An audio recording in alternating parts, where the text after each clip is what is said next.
to go to a concert when you can own that stage with your friends? Enjoy a night of impromptu bowling tournament.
Malakas ka ba?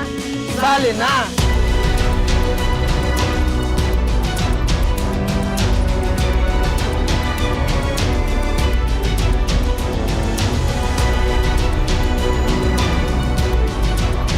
Kita Kids. Kita Kids. Kita Kids. Kita Kids Sa MCC. Season 2.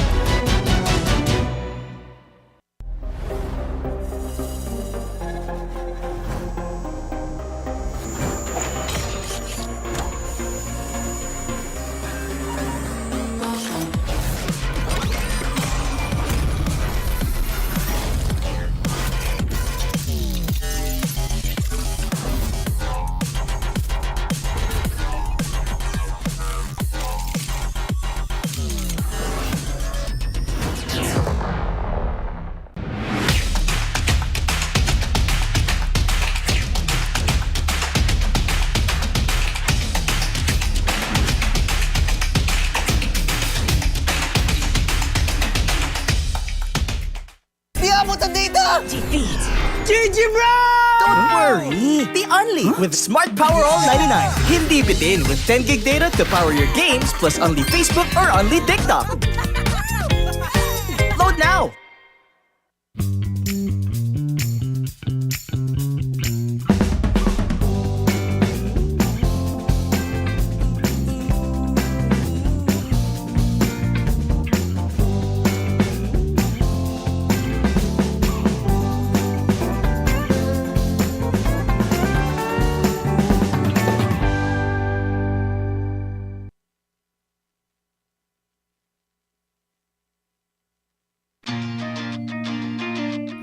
To go to a concert when you can own that stage with your friends. Enjoy a night of impromptu bowling tournament.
zone and ripping for the 3 stars. Look at us to the top, no ifs, no buts, winning any game. Para to sa PIN na yes.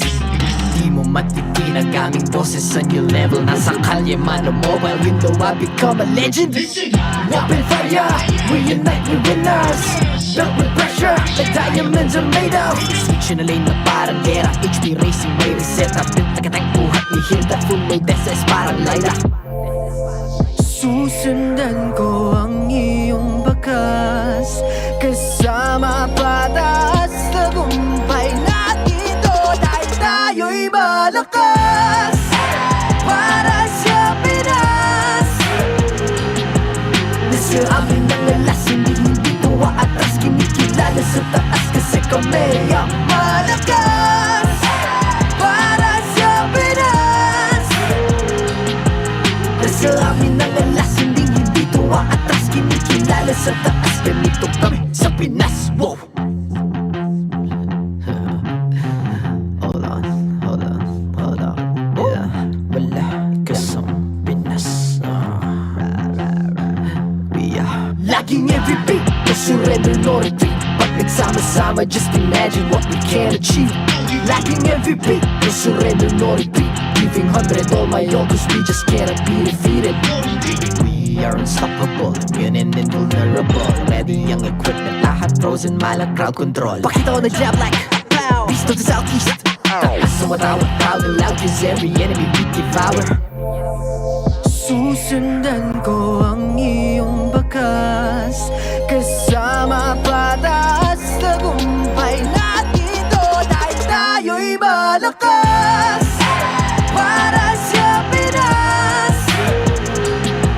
Nasa amin ang alas, hindi tuwa atras. Kinikilala sa taas kasi kami ang malakas, para sa Pinas. Nasa amin ang alas, hindi tuwa atras. Kinikilala sa taas, ganito kami sa Pinas. Wow!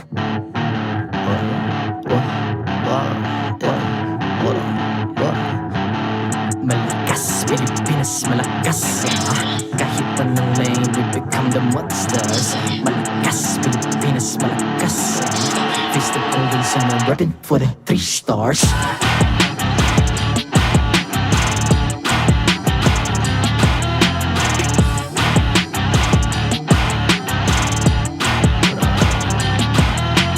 Ang lakas ng Pinas, we unite, be the stars. Ang lakas ng Pinas, we unite, be the stars. Ang lakas ng Pinas, we unite, be the stars. Ang lakas ng Pinas, we the stars. Ang lakas ng Pinas, we unite, we the stars. Ang lakas ng Pinas, we unite, we the stars. Ang lakas ng Pinas, we unite, we the stars. Ang lakas ng Pinas, we the stars.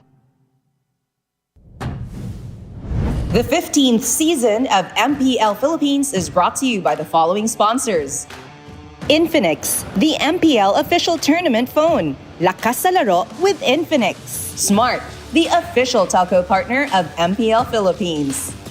BPI, the official bank partner of MPL Philippines. Mas magandang bukas, buksan sa BPI. Our partner in esports, Time Zone. Join the fun at Time Zone. TT Racing, for those who dream, work, and play. TT Racing has your back. Don't miss any MPL action by following our official Facebook and subscribing to our YouTube channel.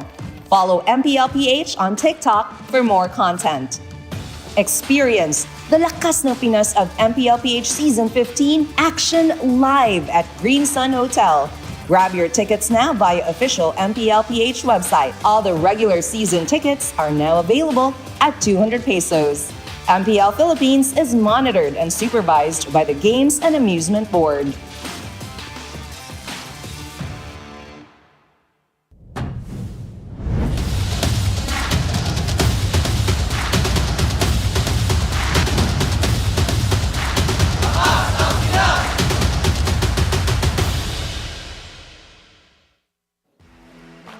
Maligayang pagbabalik dito lamang sa MPL Arena. Ako si Hans Galeria and we are officially starting the second round of Season 15. Kalusi, with all of the matches na kailangan nating asahan, ano bang dapat i-expect ng ating mga MPL fans? Nako Hans, I'm expecting more intense competition, especially sa mga teams na kailangan bumawi. Sa win streak pa naman ng Aurora, hindi na maaga ang usapang playoff spot. They are very lively in that first round. Pero ganun din naman kasi yung nangyari sa Onic Philippines last season. Naiba lang ng konti ngayon because they faced some early stumbles but then regained some momentum kalaunan.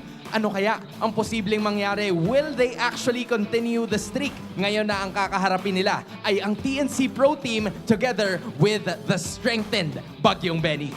We will definitely find out soon dahil matches nila ang mapapanood natin maya-maya. You know, intense rivalries, very good matchups, epic stories, all of those we will see at the start of the second round. At hindi lang yon, posible rin na makita na natin ang pinakabagong hero ng game. Walang iba kundi si Kalea. Unless iban siya, of course. But I'm curious, Hans, saan kaya natin makikita si Kalea? Will it be sa Rome, XP, or even jungle? You know what, with all of the roles that you've mentioned, siguro sila nang bahala. Iatas na lang natin sa kanila kasi oras na para ilabas ang tunay na lakas ng Pinas. Dahil ito ang MPL Philippines Season 15.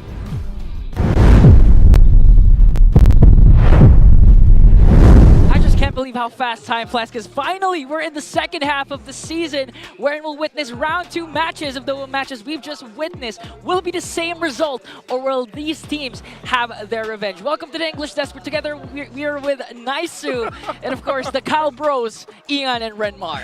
I like it. That's going to be official number, the Cal Bros. Why is it the Cal Bros? It's like the Filipino word Calbo, bald. Ah. So the Cal Bros. Oh my God, Naisu, you're slow today. But but you know what's not slow? What's not the slow? Matches we've just witnessed, because again, week number 5 in just how many weeks? Of course, 5 weeks. 5 weeks. Yeah. You answered it yourself. yeah. But you know what's faster? What? Of course, our official sponsor, because you can play like a pro with Infinix GT20 Pro, the MPL official gaming phone. Grab yours now and use the voucher code INFIMPL to get us to 1,000 pesos off and exclusive freebies. So GT20 Pro, you can ensure that you will be strong. That was pretty good. I like the segue there. You like the translation? Yeah. You like the segue? Am I doing good? You're doing good. We got. You're already looking for validation. I was gonna we say. just started the day. He's my dad, sorry. We just started the day. We're just opening up the, as they mentioned, second half of the regular season. That's actually kind of crazy when we think how fast those 4 weeks went, you know, I would say, because so much happened in that time frame. And then now here we are, a new patch still, but also a new hero. Yeah, and speaking of a new day, bringing you a better tomorrow, BPI empowers Pinoy gamers with the next level banking solutions to help you level up in life. Digital deposits, accounts, insurance, investments, loans, and more. And you can start saving for an epic future. Open up your account now at #SaveUpAccount today via the BPI app. Don't miss out on this amazing deal. One ID, 5 minutes, and you already have an account. Open an epic future with BPI. Now, gentlemen, we all know that in the second half, we are already seeing or starting to see the shape of how the playoffs will be becoming. So far, Aurora remains undefeated on top. Is that what you expected coming into the season? Me personally, no. I actually just talked about this previously on my own videos out there. I was one of the people that did not expect this. Now, I didn't think they would be, you know, super inconsistent and whatever people were talking about online. But I didn't know they'd be this good, is the biggest thing. And now they're on this crazy win streak. They're 7-0. Yeah. Going into the season, even the members of Aurora didn't expect them to be this good.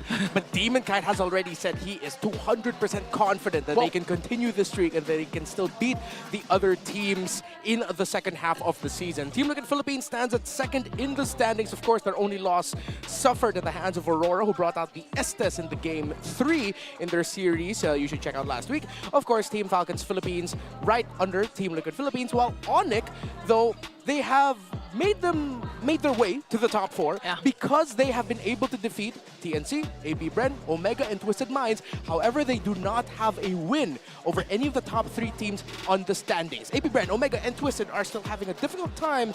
Now let's see if their fortunes will change this half of the season. Speaking of major changes, compared to Season 14 and Season 15, we might just witness one of the hottest starts in the season, because so far, looking at the differences, the Season 15 is more intense. Oh yeah, more action, plus 200 kills at this point. Compared to the halfway point of Season 14, we have 200 kills more this season.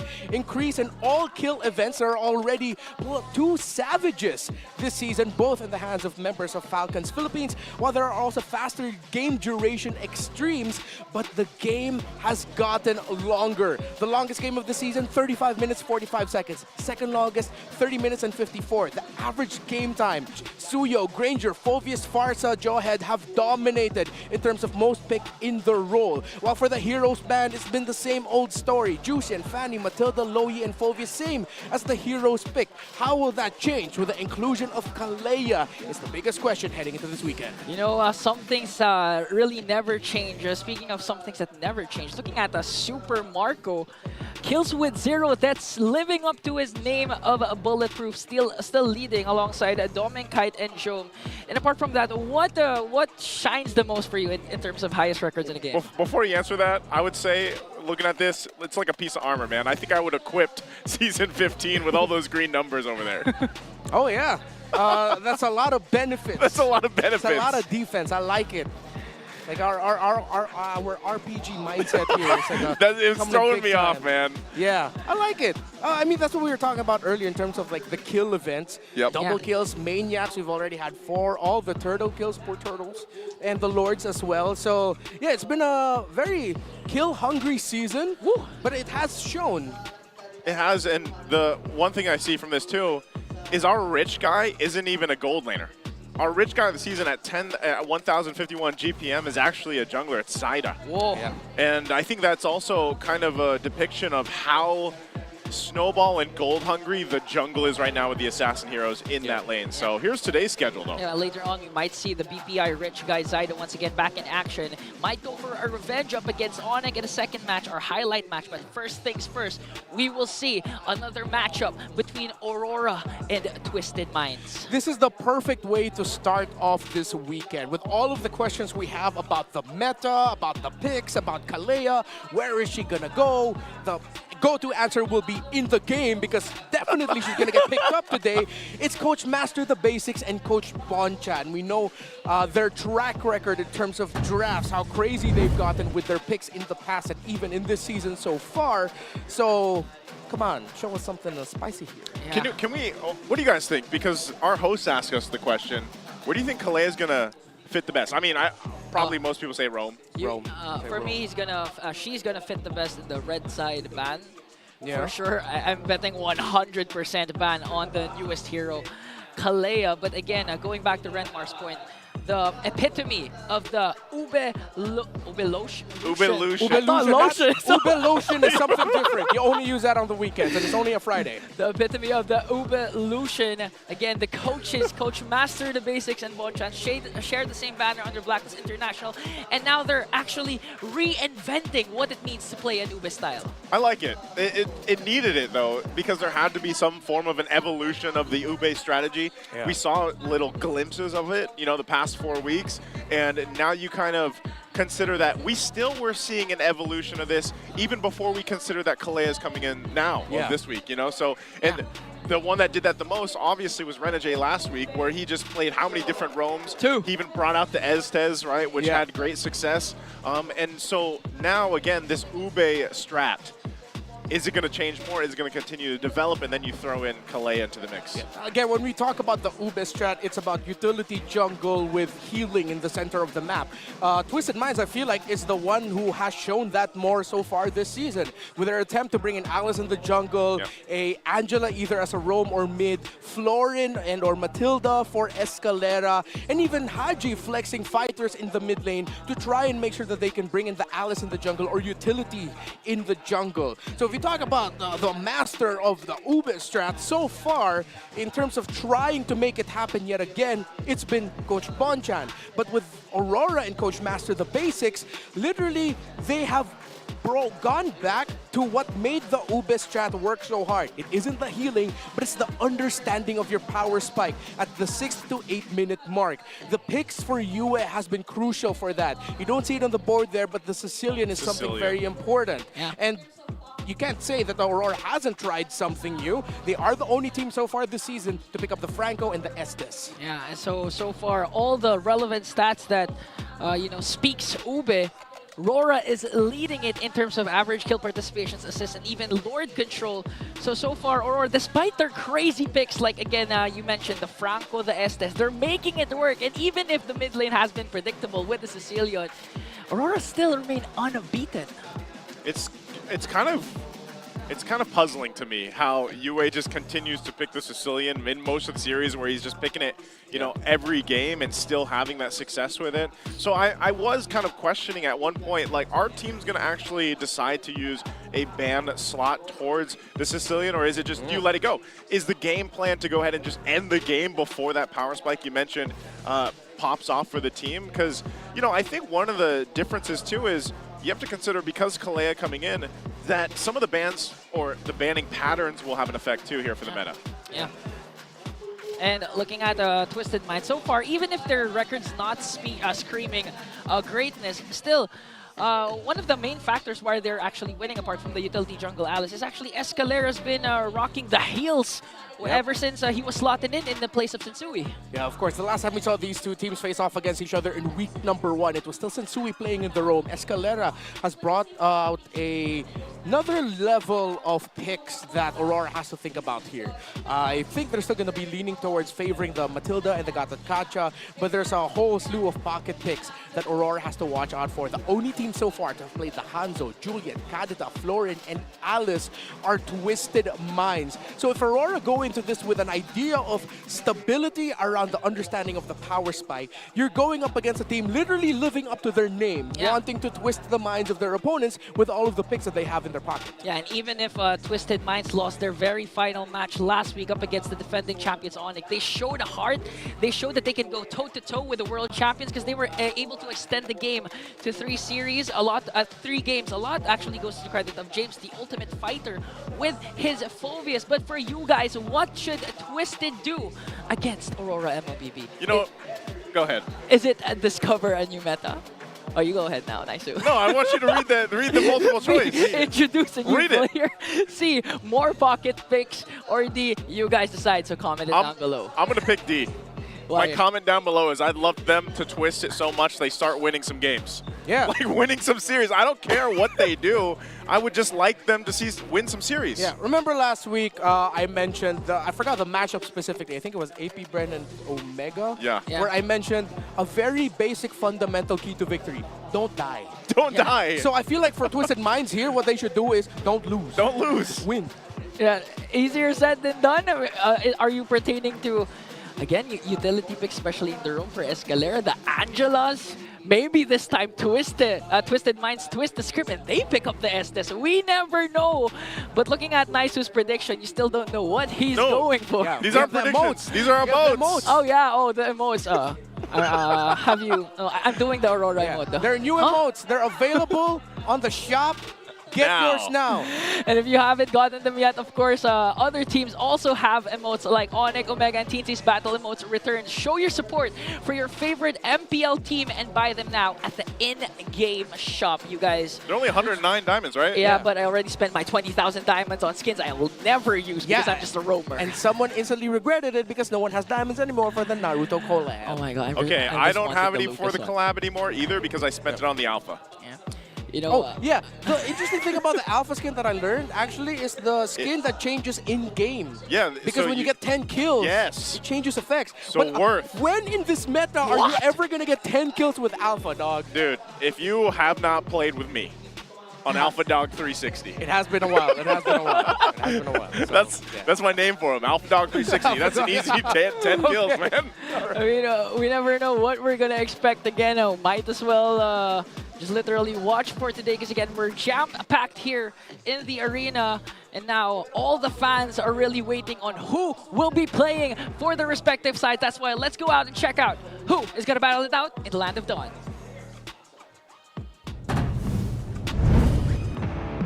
To oversee and uphold the tournament's integrity, guiding us through this match, our marshals, Joshua, Chico, Sent, and David. After ending the first half of the spotless record, can the lights glow brighter in the coming weeks, or will there be a twist in the story? It's Aurora and Twisted Minds. The EXP laners, Mr. Consistent Edward, and the ultimate fighter, James. In the jungle, the last raider, Damon Kite, and MP the King. In the mid lane, the mid laner of the week, Yue, and the KDA machine, Hajizi. In the roam, the back-to-back roamer of the week, Renegade, and the magician, Escalera. And in the gold lane, our back-to-back player of the week, Dom and Kite, and making his debut, Jamal. And of course, their coaches, Coach Master the Basics and Coach Bonchan. We are bringing back another classic because it is time for the face-off. Coach Bonchan, this time around, gusto niyong bumawi. Ano ang palag mo? Hindi ako basta-basta nagiging random post. Coach Master the Basics, the first time you guys met, you guys got the win. Paano mo masisigurado na sa inyo rin to? Ano ang palag mo? Meron na akong bagong page.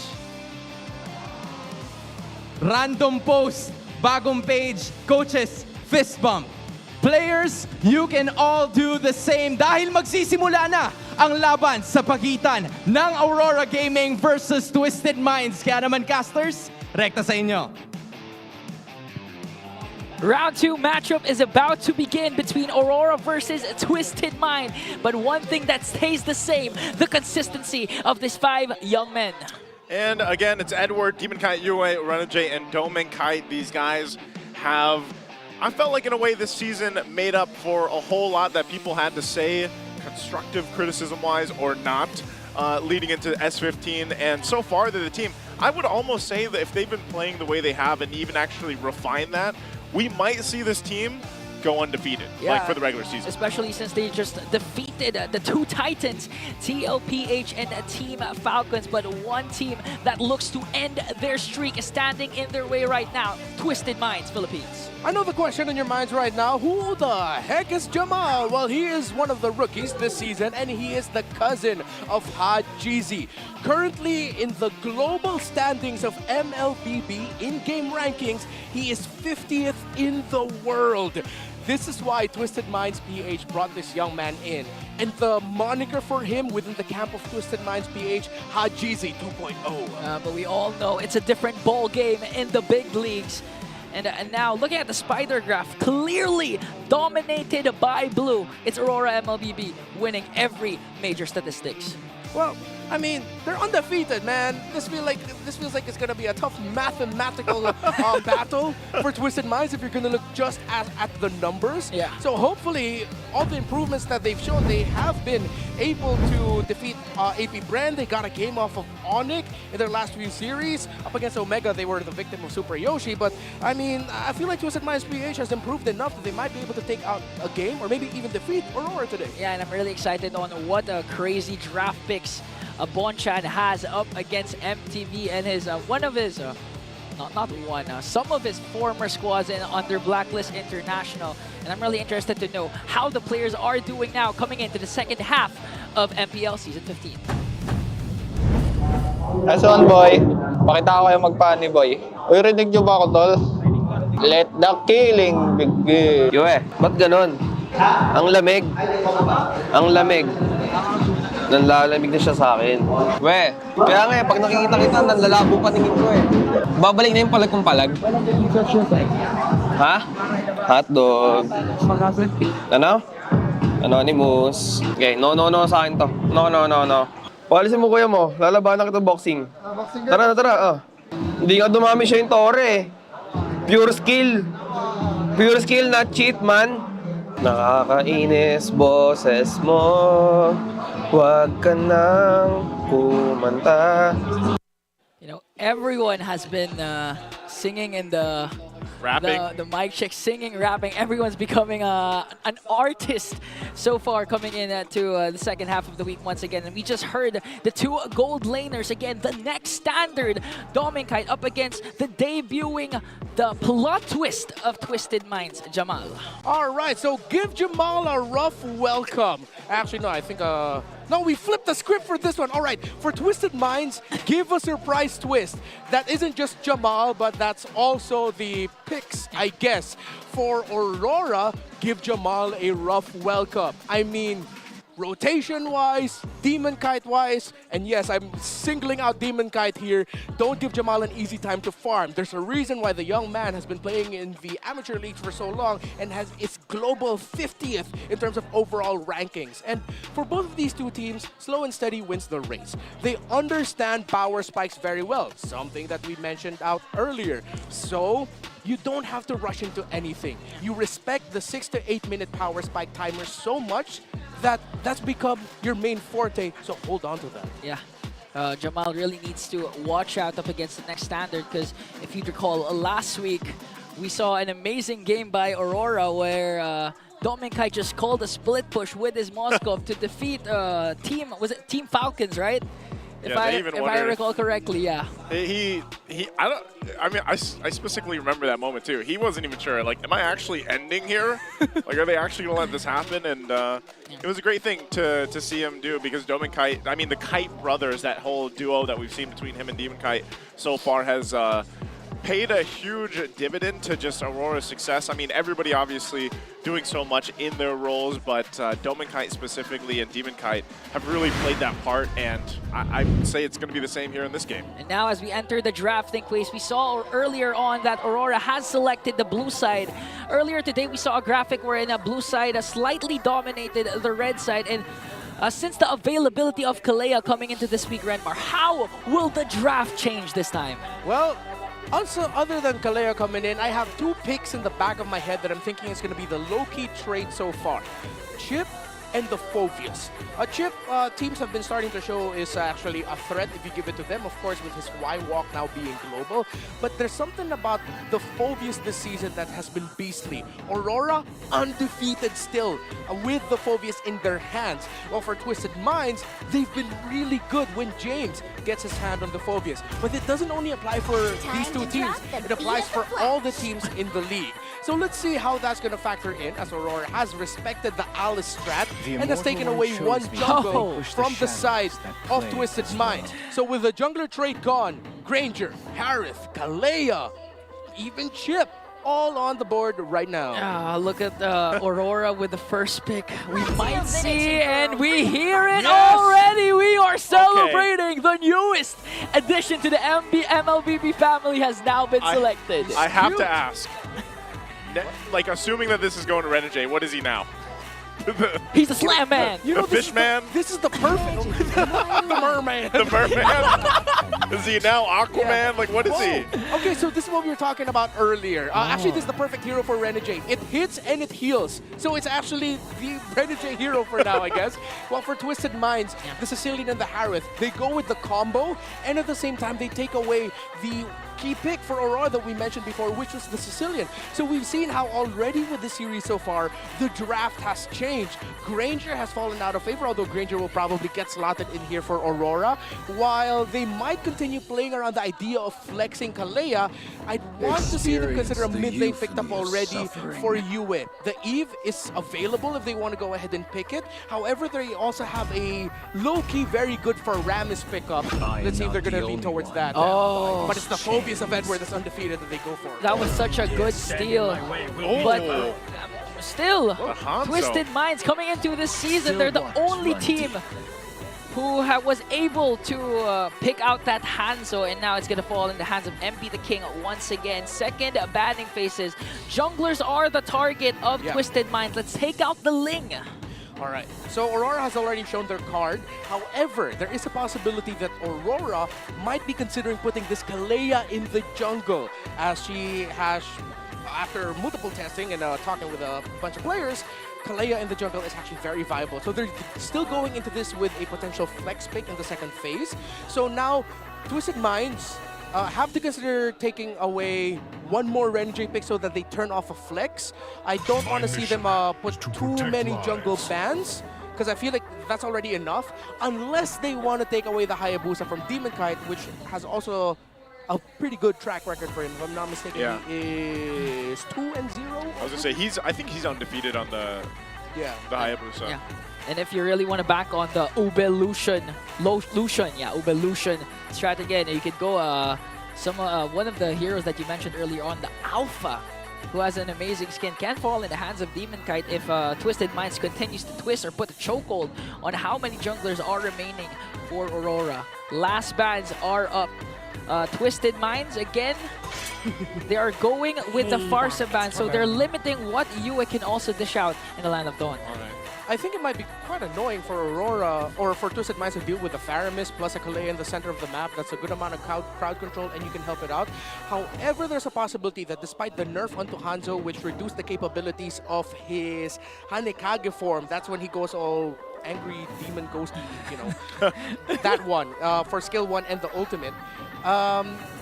There is still a lot of damage when he decides to go for the skill 1 Hanekage version, which could force out the ultimate of the Faramis early. But with the Valentina ban here for Aurora, that might actually be what they're leaning into. Yeah, and apart from that, MP the King can be an objective man once again, especially after the adjustments, as you mentioned, to Hanzo. So right now, Twisted Minds, they're still lacking a roamer and an XP lane. James's Phobius has now been taken off by Edward, and they stick with the Gatotacha. How will Aurora respond? Last 2 picks.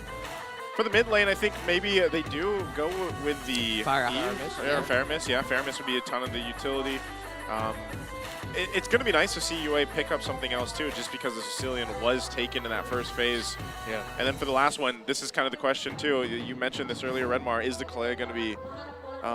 Could it actually? No, it can't be Flex anymore, can it? Unless it is in the jungle, which they questioned earlier. But there's a Lucas. Is this a Lucas jungle? Might be. Oh, somewhere out there, Leo's already like, scratching his head.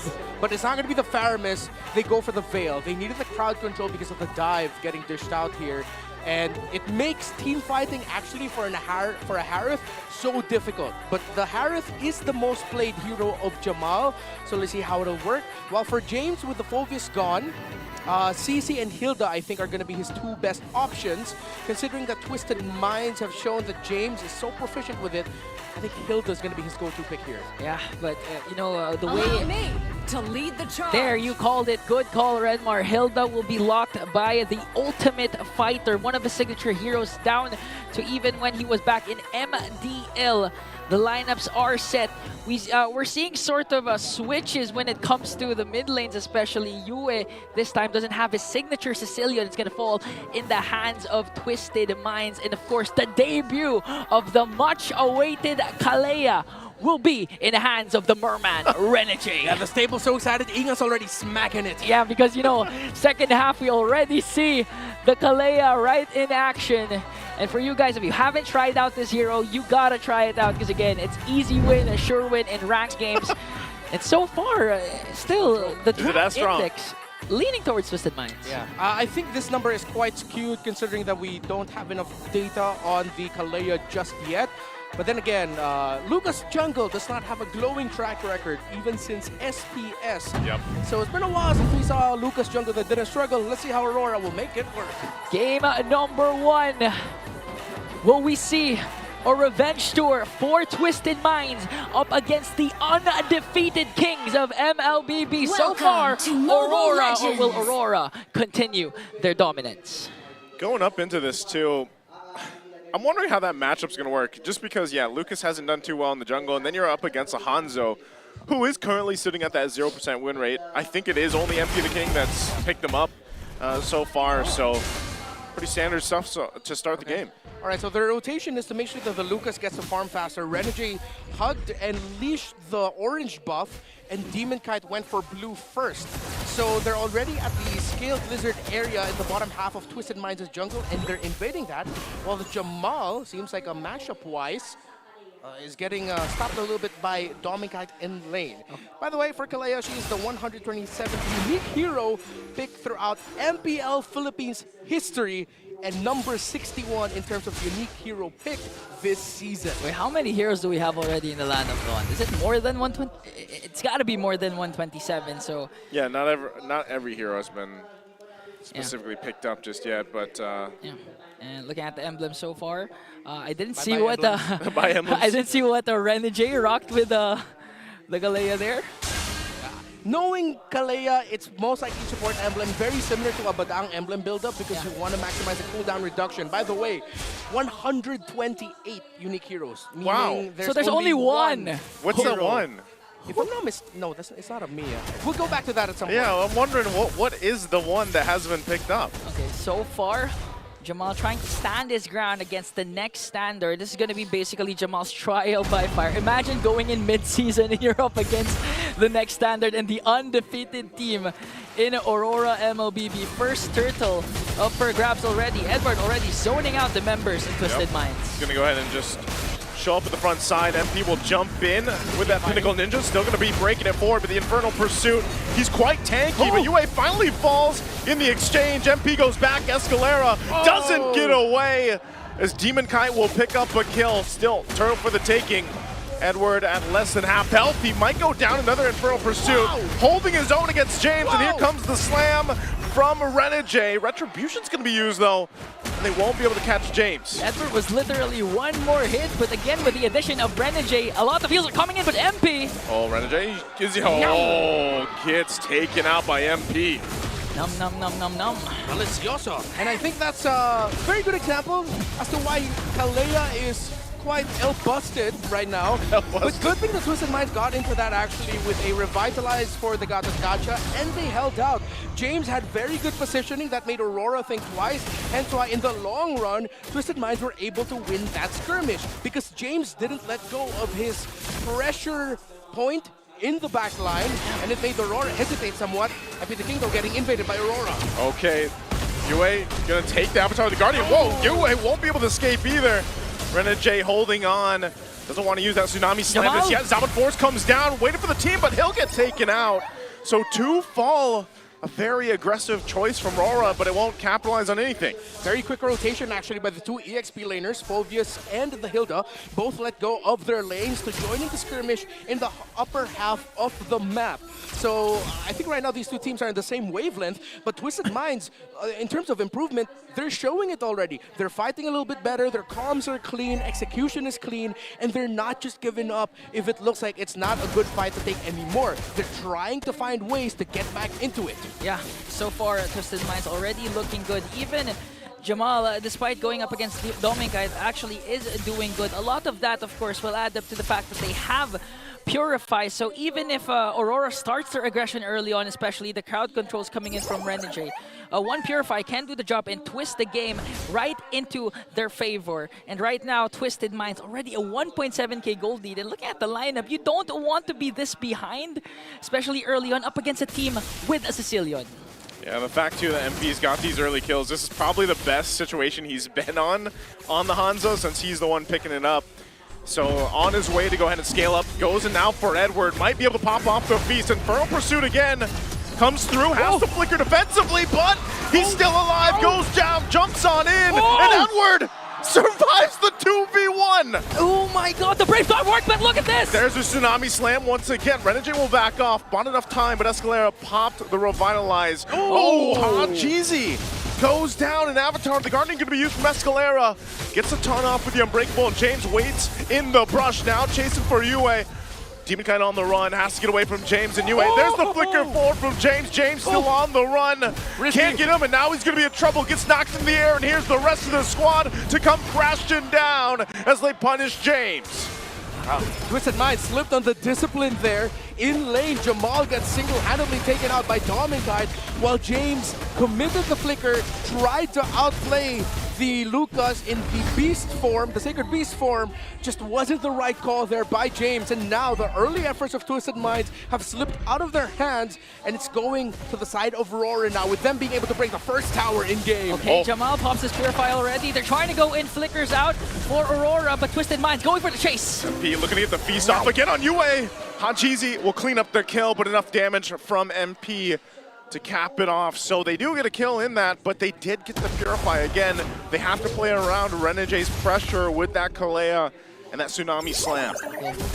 Really a back and forth matchup happening right now. BennyQT already has his Hunter Strike and Sky Piercer, so you can expect the range and the aggression that Aurora can bring. They can pour it on to Twisted Minds at any given moment. But looking at the matchup, it's all boiling down to extended team fights. So far, if Twisted Mind, if they don't have the Revitalize, they're having a hard time, especially countering out Edward's Brave Smite, and not to mention the heals coming in from the Hitman, the Merman rather. The Merman. Well, Aurora has to look out, though, for MP the King. 2 kills already, and both of them coming from the back off of being able to maximize the Soul Snatch. That is the name of his Demon Feast when he is in the Forbidden Ninjutsu or the Hanekage form.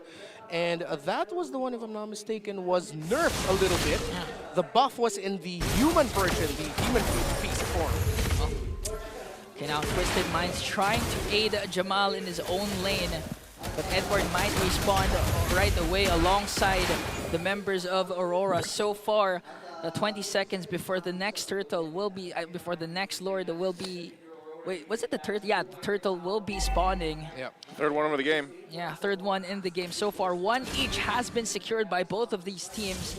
And again, it's going to be a matter of who's going to, so far, do a crowd control first, because we haven't seen much crowd control coming in from the Hitman himself. Yeah, it keeps getting cleaned out or purified out. So we've seen it a little bit, usually onto Escalera.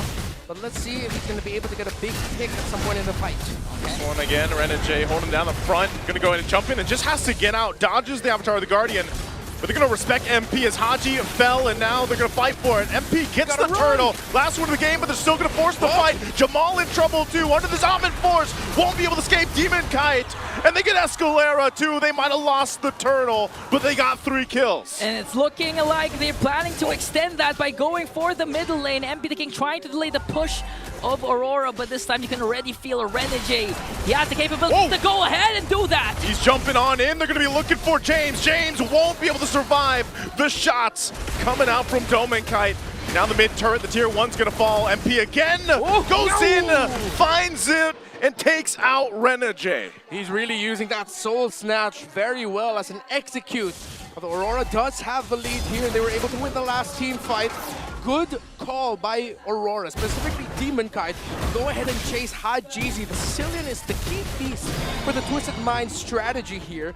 And although he has suffered 2 deaths, the farm has been going well for him. He has a big lead compared to US Vale, who only has around 4K, while he's getting closer to the 5.5, 5.6 mark. I'm talking about Hajizi. And when it gets to the very late game, Twisted Minds actually has a very gnarly late game lineup that can defend quite well around the raw damage between the Harith, Sicilian, and the Hanzo. The only question will be is if Escalera and James can hold out long enough for their main damage dealers to do their job. So far we've seen Escalera and James actually try and isolate the backline of Aurora, but the mobility of Aurora that they're showing just goes to show how capable they are for going this. But look at this! Look at the damage for him. Even Edward, he's not taking enough. He gets back MP, but there's the knock-up into the windstorm. UA finally catches MP, gives him his first death. Okay, so the #1 problem that Aurora was facing was MP the King's Hanzo, and they were able right away to make quick work of that. Heads-up play coming in from UA for finding where the body is lying, setting up Aurora for might be a clean Lord take, because Twisted Minds, they have to give this away. All right, the first Lord now going to the side of Aurora. Twisted Minds will have to play from their defense. Luckily, Hajizi didn't have a hard time farming up. Now the question is if it's Jamal on the board. In terms of the items, he's already up to, well, only the Feather of Heaven. Still waiting on his third. Once the third item gets locked in for that Harith, the defense for Twisted Minds is going to go well since Magic Lantern is already up for the Sicilian. Look at BennyQT though. No death just yet. Already up to 4 items with the Sky Piercer, Sea Halberd, and Malefic Roar after a Hunter Strike. So other than the question of will the front line of Twisted Minds be able to hold on long enough for their backliners to deal damage, can they even reach Thumbing? Close call there. But still, Aurora, the Pinnacle Ninja, it's just quick work for them. It's just easy work. They can actually burst him down right away. As you mentioned, Renmar, the damage is so far from Aurora clearly is there. And they might be even able to take away an inhibitor turret if things go well for the Northern Lights. Again, their Holy Shields still for Twisted Mind has been popped. That's good pop there for Aurora. So the Lord can CJ onto the bottom lane. Go ahead and pop those down. Lord will charge in at the bottom base turret.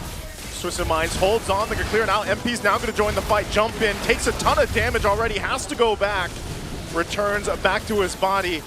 But it's Twisted Minds that will hold on to the base turret down in the bottom lane. Oh man, it's looking like Twisted Minds, you just really have to hope that the Sanguine Claws or a good AOG from Escalera will connect, because Twisted Minds in the base defense, they're backing on MP the King to do something, but by the time the Pinnacle Ninja is available, it's already bursted down by Aurora. Yeah, Twisted Minds will now bank on the idea that, okay, we can defend, we can hold on as long as Sicilian doesn't go down early. It's going to be around Hajizi to be able to hold on and defend.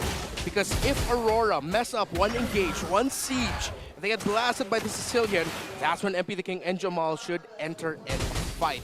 By the way, quick item update for the Harris, still on the way to the Holy Crystal, 7K for Jamal. And speaking of the young man's debut, so far I've seen some points of pain points for the young man. Growing pain, still he is a rookie.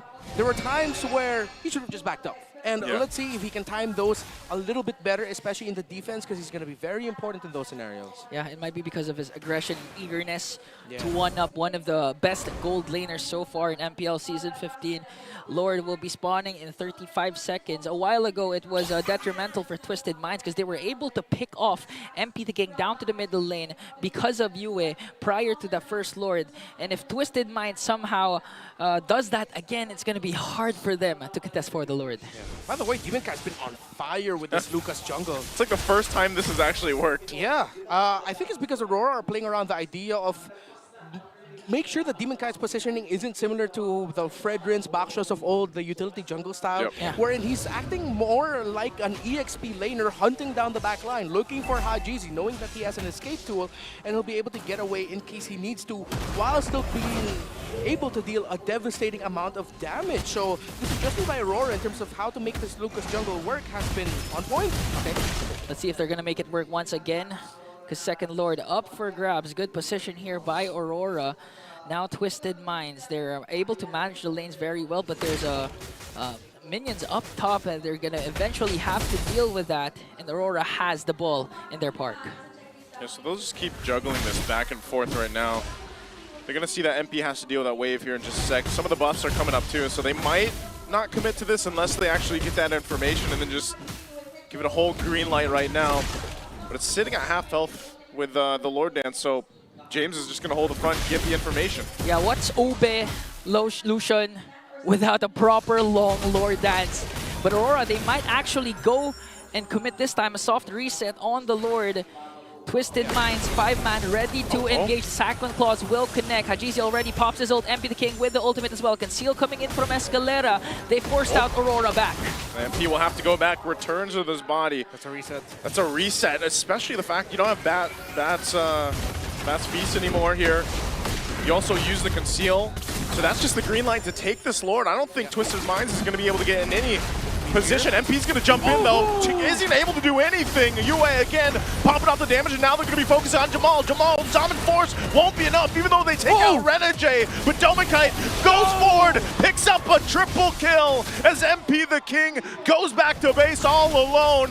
But he can't go 1 versus 4 against RORA. They're looking to end the game at the 15-minute mark, and they'll do just that as MP desperately tries to stay in the game. But it's not enough as RORA takes game 1. A clean show of dominance by the undefeated top team. Coming into the second half of the week, Aurora takes game 1 away from Twisted Minds. What an amazing play We finally saw the debut of Kalea so far in the roam in the hands of the Merman Renegade. And Jamal, there are a bit of some pain points as you mentioned, but it looks like he's eager to bounce back coming into game number 2. Oh, on point there for Yue and Dominkai, who did not suffer a death in that game. He is now 10 wins, 3 losses for this Granger. Very clean game from him, but I want to commend Yue with how he was able to maximize the wind blow and the windstorm right there at the end. That's what messed up the entry of Twisted Minds and what made MP the King's health go from I'm ready to fight to oh damn, let's just bounce back game number 2. It's like he jumps in, he's like, yeah, I gotta go back right now. All right, I'm here, guys. Sorry, I gotta bounce. Bounce. And then by the time he goes back, his team's gone. Yeah. So, you know, maybe that's the life of a dark ninja. Of an MP the King, but not to mention one of the standouts also for Aurora is Demon Kite finally making the Lucas jungle work. I mean, what difference did Demon Kite do in order for this Lucas to work this time around? Again, as you mentioned earlier, he played it like a assassin. He was hunting the backline. He was really waiting for his entry for Unleash the Beast. He's not the guy standing forward, getting the information.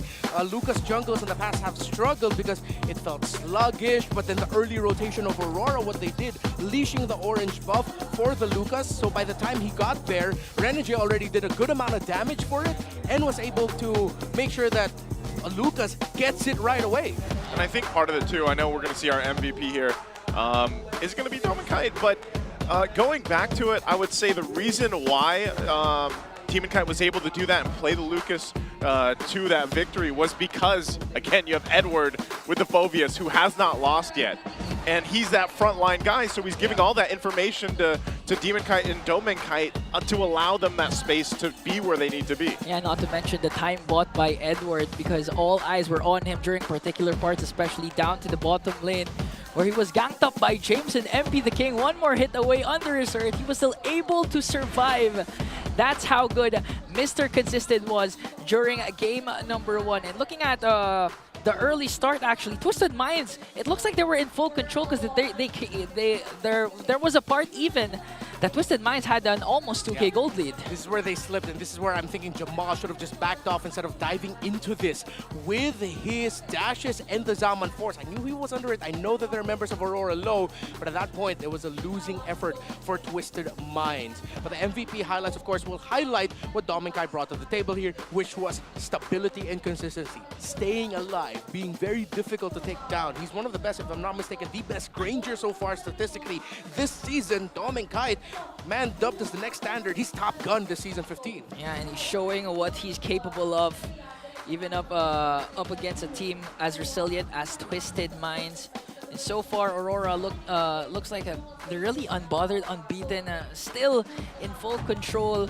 And they're living up to what Demon Kite has mentioned, that this time they're 200% confident in, was it taking down the streak of Onyx with a 13-1? No, beating everyone. Basically, yeah. that's also the same. Yeah, pretty much the same idea. He just said it in a different way, you know. He's just saying that he wants to go 14-0 and he thinks he could do it. He said it as like a dad. Yeah, and he said it like a dad too.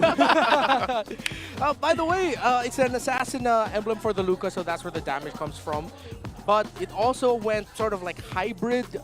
It used raw damage to be able to use Spell Vamp to bring his life back to a healthier amount.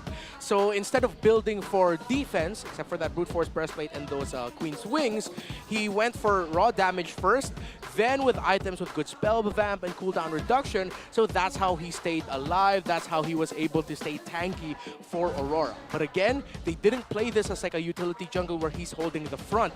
The Kalea and the Phobius together make for a devastating front line that not only holds the front line very well and for a long amount of time, but deals that hurts a lot amount of damage. Yeah, that's where the Lucian. It's always the lotion. Why can't you get lotion out of your mind right now? That's where the Ube Lucian is coming from. Can we get an actual company to make some Ube lotion for Ingan over here? Wait, you want to make your it number edible, one sponsor? No. But again, that might be the epitome of the Ube Lucian again. the jungler not being just a utility. It could be flex as an assassin, whatever role you want from Demon Kite. And now our BPI rich guy for 100, well, I don't know if it's almost 100, but still the next standard Doming Kite with a gold per minute of 831. A lot of space provided for this young man, and my mind keeps going back to the draft and them being able to pick up the Veil. Instead of going for an all-in fight for the Faramis, they decide we need a stopper. So they go ahead and picked up a Veil, in which provided so much space for Doming Kite to shine. Of course, he's gonna get the rich guy here, but of course, you also have to acknowledge the fact that he straight up beat Jamal in lane. Yep. There was a crucial moment where he was able to solo kill Jamal. Yeah. Yeah, Jamal, I think you mentioned this in game, Renmar. It's his debut here for the professional league. Obviously, he is a very skilled player. He's highly ranked globally and everything else. But that's always the case when we see these amazing players come into the professional league. It does take them some time to find their footing, right? No matter how seasoned or how many games and accolades they got in the amateur scene and then to where they are now, it's apparent that they have to find their footing in it. And you're going against a guy like Doming Kite right now who's been on fire lately. He went through this too at one point when he was first introduced for, was it NXP? Yeah. Right? So we were saying the same thing for Doming Kite back then. Like, man, imagine the potential that this player has. Look where he is now, seasons later. And so for Jamal, I think, again, give him some time. I know this is a lot of people's first time seeing Jamal play because you're used to seeing outplayed play there instead. So maybe in game 2, he'll be able to find some adjustments and kind of be a little more passive against Doming Kite. Yeah, what I like about Jamal, though, is that he's a go-getter. Even though the things that I labeled as pain points, him deciding to fight when he needs to back off, those are things that you can easily rectify. Yeah. It's hard to tell a passive player, hey, we need you to fight more, because everything in your brain is telling you, no, I need to play it safe. Yeah. And that's where a lot of the gold laners, go under the rug here. But Jamal has already shown that, okay, I just want to fight. But it's so easy, or it's easier to develop a player to have a little bit more of a defensive mindset. Put me in, and coach. balance it. Yeah, It's exactly. like that's the attitude. Yeah. Put me in, coach. And that's why we actually say a lot of improvements come from the discipline that star players will be getting. And now the meta check for Kalea's effect. Renmar, please explain, how do we play this Kalea? All right, you hit things and you don't stop. Okay. And you maximize the puddles that you spawn with every skill that you dish out. Your second skill becomes a jump in the air if you bump into a wall and if you bump an edge of your puddle. And that's one of the reasons why Kalea is so shifty. But there are theories around her. Roam, XP, or jungle. Those are her possible roles. Will she be a 100% ban rate like Chip in Season 14? So far, she's let through. Let's see if she's going to continue getting let through. Red side Kalea ban, of course, that we did not see. TWIS decided to play into it. And will this bring in a resurgence of utility meta? Again, I don't think so, but it puts the option there. It's very possible with how offensive-minded Kalea is. Yeah. She is one of the two support fighter heroes that's labeled in-game, the other being Kaja. And when you look at her rank game data in Mythic rank and up in the past 7 days since her release, highest ban rate, 97%. Pick rate, though, quite low, but when she shows up, that's around a 55% win rate. That is global rank game data stats. Yeah, and among the many reasons why Kalea has been popping off in her ranked games is apart from his a lot of crowd control skills, we actually saw the sustain that Kalea brought to the table in game number 1, especially during the first phases of the game, wherein the continuous heal that Kalea brings in the hands of Renergy was just too immense, because a lot of times Edward was supposed to die in that game, but he stayed alive as the Mr. Consistent of that game. Yeah, think about it like this. Kalea and her ultimate make her a pick-off-centric hero, and her second skill as well. She has strong crowd control. Usually the trade-off for pick-off heroes is they can't last long in fights. Here comes an OP hero who is based for pick-off, but is even good with long extended team fights. So we're calling her OP. I'm sorry. That's what it feels like. I mean, she's not unbeatable, but in terms of like what she brings to the table, her kit, her self-sustain, there's a lot. Clearly she's winning that support fighter against Kaja. like Kaja's got his divine judgment, but that's it. That's about it. That's it. His other abilities aren't as useful as Kalea's kit here. And I think one of the things that really plays a part too is you saw how effective it was when, again, just the ultimate alone, the Tsunami Slam, it's going to force out all those purifies. So if you actually are able to just go ahead and, let's say you catch someone or you don't, but you get a purify or it's picked up by a team, that's going to force those battle spells to come out. There's going to be multiple purifies. Now, that can play a part where you just send your Kalea to go get those purifies out, and then you follow through with the rest of the crowd control. And that's really what we saw from this lineup here.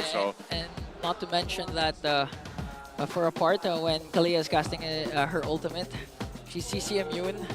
So this is another reason why Kalea has really been OP. I was actually expecting a lot more clashes or initiations set by Renegade.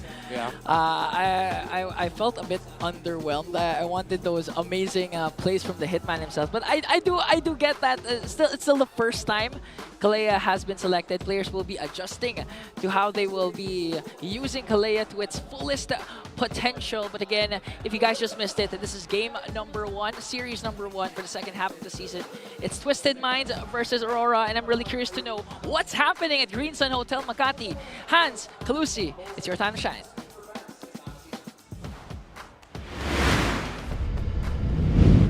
Maraming salamat sa ating mga casters. Kanina lamang ay may chance tayo para makapanayam si Jamal making his debut match for today together with Coach Bonchan representing Twisted Minds. Kalaban nila ang Aurora Gaming who's currently up in the series 1-0.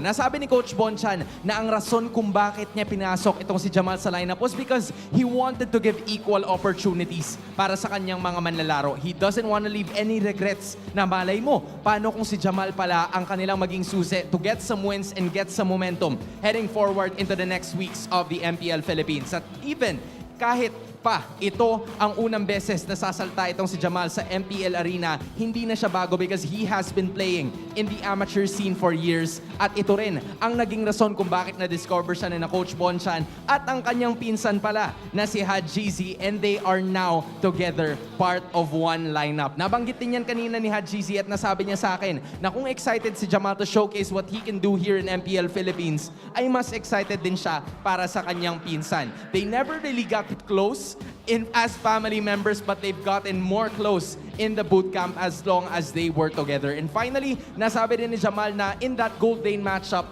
nakaharap na niya itong si Doming. Kahit used to be Doming that is part of Cerebrum Esports, but then moving forward, he will try to do his best and continues to showcase na hindi lang siya makakabawi dito sa game number 2, but also try and make things work para sa kanyang kupunan and head it forwardly into a game number 3. But before anything else, bago natin irekta pabalik sa ating mga casters, we will be going on to this side because we're gonna be seeing some familiar faces. Everybody give it up for RSG, former RSG players. That's Nibor, Aqua, Kusei, and of course you have Exort. Nakita nyo na siya.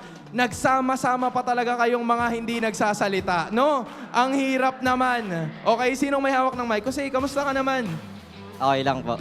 Saan ka ba namin makikita? Parang ang tagal ka na namang hindi nakikita. Lumipat po ng Malaysia, Aero Esports. Alright, so you are formally a Filipino import and we're excited for you. Actually, ito naman, pili ka ng kakausapin ko dyan. Kasi hindi, na tumingin na. Sige, Nibor. Nibor, parang ang tagal ka namin hindi nakita. Kamusta ka naman? Ano nang pinagkakabalahan mo ngayon? Okay lang po. Nag-RG lang, RG boy. RG boy ka muna today, RG boy. So, may chance ba na makita ka namin like in the future with like an MPL team, MDL team? Nandun pa rin ba yun? Kino-consider mo pa rin ba siya? Opo, inaantay ko lang po matapos yung, basta yung ano. Okay, inaantay niya lang matapos yung basta, kung ano man yung kailangan matapos. Exort, parang nakita ka namin dito last week nagkaayaan lang ba? Paano ba nangyari to na magkakasama na naman kayo ulit? Then, biglaan lang po nagkaayaan. Tapos gumawa na bigla ng GC. Tapos ayun po, sumama na po kaming lahat. Kasama ka po dapat si Irad pero hindi siya natuloy. Okay. So Irad, sayang naman kung napapanood mo to, nakaligtas ka kasi na-interview yung 4. Aqua, kamusta ka naman? Parang, ang tagal ka na kasi namin hindi nakikita. Na-miss ka na namin na nandyan ka sa entablado. What do you think of the matchup so far ng MPL Philippines? Itong Aurora versus Twisted. Nakaka-enjoy po manood. Sarap. Nakaka-enjoy manood. Parang mukha namang nag-e-enjoy ka. Tapos may nabanggit din sa akin kanina yung Kalea daw. Nalaro mo na ba yung Kalea sa RG or nasubukan nyo na ba siya, boys? Oo po. Medyo Medyo parang daya niya gamitin. Madaya yung hero. Nararamdaman mo. Exort, ikaw. Oo, madaya siya pero mayroon naman din siyang counter ngayon. Meron na. Na-miss nyo ba maglaro sa MPL Philippines? I wanna know, honestly. Ikaw, Exort. Para sa akin, kasi parang Philippines yung pinakamalakas na bansa sa buong mundo eh. Kaya parang nakamiss din maglaro dito. Philippines ang pinaka-malakas sa buong mundo. Just respect. Ikaw, Nibor, sa'yo ko sisimulan, tapos dito na tayo sa dulo bago natin i-toss pabalik sa ating mga casters. What do you think of this matchup? Aurora or Twisted Minds? Twisted po, 1-1 yan. Twisted? Dito po ako nakaupo eh. Ano? Twisted po, dito po ako nakaupo. Sa Twisted ka kasi nakaupo. Okay. Okay. So, Twisted 2-1 ka. Okay? Tama, Twisted. 2-1. Exort? Ano? Twisted din, 2-1. Twisted 2-1. So, dalawa na para sa Minds. Aqua? Twisted din, 2-1. Twisted 2-1. And finally, Kusei? Twisted 2-1. Sorry, Kite. Wala eh. Sorry daw, Kite. Ayan na, sumisilip na si Kite. Tignan natin kung kayo ba talaga ang salam o kayo ang swerte ng Twisted Minds because we're gonna be going over the game number 2. Kaya naman, casters, balik sa inyo. It's nice to see former MPL players, former Raiders here in MPL Arena. they're giving predictions against their former teammate. DemonKite was laughing at the predictions, even threw up a thumbs up in acknowledgement of the little jest. But I like the reasoning of Nibor. It's because he's sitting in the Twisted Mind side. That's true. That's true. Twisted Mind. The RORA side is completely full, by the way. Yeah, it's packed. It's always No, completely even full. Twisted side. Twisted is Oh nearly yeah, it's full. full now. Yeah. And speaking of Twisted RORA's side, is full before we even are allowed in here. Oh yeah. Look at the opening. Like it took a while it's for full. the. yeah. You know, maybe Twisted Minds people are just late. Again, it's Friday. They're twisting their minds. Their minds have been twisted. What does that mean? I don't know, but one thing for sure is blue side this time for Twisted Minds. You know, Twisted Minds have been, I'm sorry for slapping the table, guys, but Twisted Minds have been drafting unique heroes. Again, we saw the MP, the King Hanzo. Is this the right time again to go for the Alice? Well, the Alice was banned out earlier on by Aurora, so they're respecting that. Although now with Aurora going to the red side, let's see if they will still commit a ban onto the Alice. It might be tough to do so. So Twisted Minds are really respecting the Sicilian of US. They took it in game number 1. They ban it here now. They're still showing that they are not a fanny team whatsoever. So they're keeping the option of playing into their flex, Alice jungle, support, healer in mid or roam open. But with the Loyi still on board, let's see if Twisted Minds will consider that as an actual first pick if Aurora doesn't ban it out here. Louis chip available. Then we can see Granger again and back in action. Twisted Minds might go for a first pick Granger, but let's see what's the last ban of Aurora. Again, Louis still up for grabs. The chip. Yeah. The Granger, Harith, Suyo, Joy trade all online as well. I think Aurora might consider going into this with keeping that trade open. So it's just either or, the Suyo or the Joy. Because if they do that, Twisted Minds will have to really think about that and consider that if they don't pick either. So they're keeping it open. So let's see if Twisted Minds has another quote-unquote utility-style jungler on the board for them. I would probably see Twisted Minds picking up the Joy more than the Suyo here because Joy is actually more preferred by Twisted in their recent drafts and they might be more willing to give the Suyo to DemonKite, but that's tough because that's also his best hero so far this season. Yeah, I was going to say, I would like to see Twisted Minds just take it because we do expect that Suyo to get picked up, and I think that's why you see them even taking a little bit longer to go ahead and lock this first pick in because there's so many options. So it's actually going to be the Suyo. This is the right choice. Take it away from DemonKite. Don't let him grab it. You'll have to be able to support MP the King here, especially with this composition now. Now that you have the, we call it the blue yo, it's picked up first pick a lot of the times when it's open. So is it going to be a Granger Phoveus? Maybe Granger Joy. For Aurora?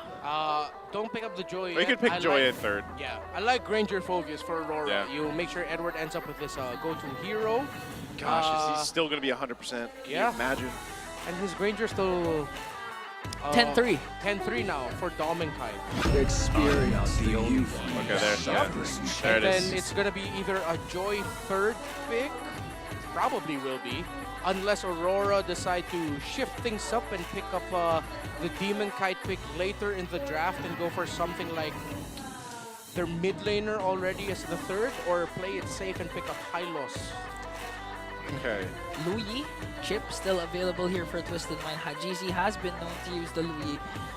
But again, Aurora can actually counter with the Valentina, so it's up to Twisted Minds what artillery they're planning to dish out up against Aurora, because again, Northern Lights are on a match point. They also need something to deal with this Phobius, man. So like they gotta keep that in mind. Yeah. They have to be able to end that win streak right now for this Phobius for Edward, but also just in general. And looks like it's gonna go ahead and be the Harith and the Hylos here. I don't know how we feel about this. Yeah, they take away a potential Renegade pick and they decide to play it safe. They go for a Revitalize in the center of the map, which makes the early game trading here a little bit tougher for Aurora. We did see Revitalize come in big time for Twisted Minds in the hands of Escalera. That's why they were able to take control in the first 5 minutes before it just slipped. Now they either go Joy here or they go for a Yue pickup. But considering that the camera is right now on Demon Kite, it's probably Joy, right? Yeah. It's gotta be. It's gotta be Joy. But even if they let that slip through, they didn't pick it up right now. Like, Demon Kite has enough in his unique heroes to go ahead and pick up. He goes to Hayabusa though instead. Mind you, this was, we talked about this a little bit last week, it was nerfed a little bit. But, you know, teams that have drafted it up have still found a pretty good win rate with it still. You know, I honestly don't feel the nerf in MPL Philippines because Zushin has been nerfed, still banned out. Hayabusa has been selected. And it seems like the teams are unbothered, and as we enter the second banning phase, still no potential XP laner or roamer for Twisted Minds. You can take out the Hilda there as Aurora takes it out. Let's see if they'll also want to commit a ban onto CC here. But if ever Twisted don't get either the CC or Hilda, they might fall back onto picking up a Edith for James. And we might see that more if Twisted Minds decide to commit a second phase Valentina ban, so that they don't give the Primal Wrath to Yue and Aurora. And at the same time, they can go ahead and into the mid lane pick with lots of options available, that they don't have to worry about a Valentina stealing a big ticket ultimate like the ultimate of an Eve. Although that might be tough considering there's a Hayabusa on the board. Oh, they banned the Faramis. Excuse me. So Twisted Minds again, twisting the trap, being unexpected. But if ever Twisted Mind decides to go for the Edith, isn't that too much magic damage for the side of Bonchan? I mean, with the Jawhead still available, they can go Jawhead for the roam and then pair it up with the Suyo. That's already a good amount of physical damage. Yeah. And then they'll be able to even out the magical damage. Escalera so far has been using a lot of actual utility kinds of roamers and the healer type. So let's see if they're going to twist their script and go for those kinds of heroes like the Jawhead, as you mentioned. Aurora, final ban. They take out the Hilda. They might go for another James hero. Instead, they go for the Louis ban. Do they want to put a chip over here then? For Renegade maybe even? Like, are we going to see him opt for that? Have we seen Renegade play the chip yet? I'm going to double check. He did once or twice, right? It lost. It lost. And that's the thing about Renegade too. Like he showed so many unique heroes so far up to this point that you know, you can go ahead and ban out some of those options for the roam, but ultimately he's going to have something to play, and he's been able to find success with it. Second highest hero pool so far this season, only behind Hajizi's 12 unique picks. He is standing at 10. 10, wow. Final bans for Twisted Minds. Hope will find It's gonna be the Vexana, so they're putting a chokehold once again on the mid lane matchup. A few available mid laners left again. The Veil can be an option once again for Aurora. Eve still on the board. Farsa. Farsa actually. I expect one of these, Farsa to go one of these teams here. I think Farsa would be perfect for Aurora. There's not a lot of heroes left on the board for Twisted Minds to pick in the EXP lane that will be able to dive it. They're not going to be putting the EXP, the high loss on the EXP. So yeah, Farsa would be perfect. You get good artillery. But if they want to mess up the entry and dive of Aurora, again, yes, as mentioned, they can go Veil. Hey, there! I got mine for the day. Yeah, nice one. I said one of these teams, by the way. Could Glue be a good option for Twisted Minds? Yeah, it needs to be something like a Glue now. It can't be the duelist type. You need help for your sustain and tankiness. However, that makes you a full dive comp. That might make a mid laner that is backline focused struggle. I think Twisted Minds needs an option for the late game. Unfortunately, with the Sicilian banned out by them, best option for that is gone. So this might be a tough swerve here for Twisted Minds. I still think they might just accept their fate and lean towards the Edith and then pick up a Valentina so that you aren't worried about being alone in the back. Oh, there you go. Okay. Oh! Valentina Glue, you mentioned the Glue earlier. There it is. Probably one of the better heroes and options going against the Phobius. Valentina, you cover your bases. You can also take the Feathered Airstrike for yourself if you want to go ahead. And also depending what this last pick in the roam is going to be. So there should be at least a couple ultimates that are actually very valuable to go ahead and take. Okay, so based on the picks of Renegade, he's been picking a lot against second in terms of most unique heroes. I'm really wanting to see the Tigreal at this point, honestly. I want more action for today. Speaking of action, it might be badangable for him. Oh! Badangable. It's badangable. Hey, this game is badangable. Let's go. Come on. Bring your Ube lotion and let's go. It's not. It's a jawhead. Okay. Oh, whoa. That sounded like a jawhead. I thought it was a jawhead. This is definitely Frankable. Yeah. Because Franco, they go for pick-off instead. Back to the hook, man. Yep. Last time Renegade rocked this Franco, or the first time he did, was up against Team Falcons. And up against the Harriet as well of Super Marco. This time, will he be able to replicate an amazing performance to seal the deal and sweep Twisted Minds? Or will Twisted Minds, just like last week up against Onyx, be able to extend the series to 3 games? Again, possibilities aren't close. Chantel is on the Filipino desk, so let's see, because so far the draft index, again, kind of leaning towards Aurora. Yep. One thing that Twisted Minds needs to keep in mind here, I swear these puns are not on intended. purpose. They have to cancel out the Bloody Hunt once it gets locked down. Because if you get to maximize the Bloody Hunt if you're Renegade here and you're Aurora, you have so much damage on the board that a full use of the Bloody Hunt will be a big conversion for Aurora. Yeah. So for Twisted Minds, when it comes to the team fighting, they really have to think about making sure they have a good crowd control effect to make sure that they can cancel the ultimate of the Franco as quickly as possible. And of course, as usual, easier said than done, don't get hooked. Game number 2 as we enter the Land of Dawn. Will it be the same result? Aurora sweeping Twisted Minds, or will Twisted Minds, with the addition of Rookie Jamal, be able to hold off the Northern Lights? An early aggressive start here for Aurora. Early hooks coming in from Renegade onto Jamal. It's looking like they want to go for the Rookie of Twisted Minds. Oh, that was smart. It's the first time I've seen that interaction. Yeah. Saving a little bit of time too, I guess, in a way. Yeah. Reduce some of the damage and everything else. So easy and steady, at least early portion of the game. And a lot of this too, again, for Renegade, when he picked up the Franco last week, it's really just, it's the same concept. Like you said, despite the Bloody Hunt or not, it's that one hook. Yeah. That one hook can literally change the course of a game. We might see Escalera racking up deaths a lot in this game because he's going to be prime hooking target. Although Hajizi would be a good target as well for Renegade. By the way, getting that crab was great for Aurora. It was a great rotation. They were able to get a gold crab for Dominkite because the pathing of the Hayabusa meant he was going to be going from orange to purple. Yeah. So it was a good decision by Aurora to decide to commit that. And we even got to see Renegade use that hook to bring the cart of the EXP closer to Edward. Oh! Jeezy. Probably clenched there. What clench? A close call again. And if that hook connector for Renegade could be detrimental for Twisted Minds, you already committed the Feathered Airstrike. Already, James taking a couple shots. Dark Wave pulling him forward. Turtle's going to be secured for MP, though. RORA, I don't think they're ready to fight, so just an objective secured for Twisted Minds. All right, slow and steady start. One of the keys to victory that we mentioned. Renegade running towards the purple buff here. If he hooks this back, doesn't. See, DemonKite steals it. DemonKite's going to go in. He jumps in, gets stunned a little bit, goes back. With the quad shadow, the flicker forward. Dodges, can't escape from Hot Jeezy. Using his own Feathered Airstrike, they'll burn the flicker from Renegade too. So right now, Twisted Minds getting control. Shades of game number 1, a strong start for Twisted Mind. They secured the turtle plus the first blood onto Demon Kite. Heads up play from HaGC to cast that flicker and feathered airstrike stolen away from Yue.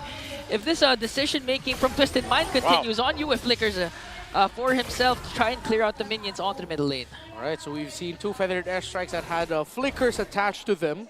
Fancy moves by the 2 mid laners.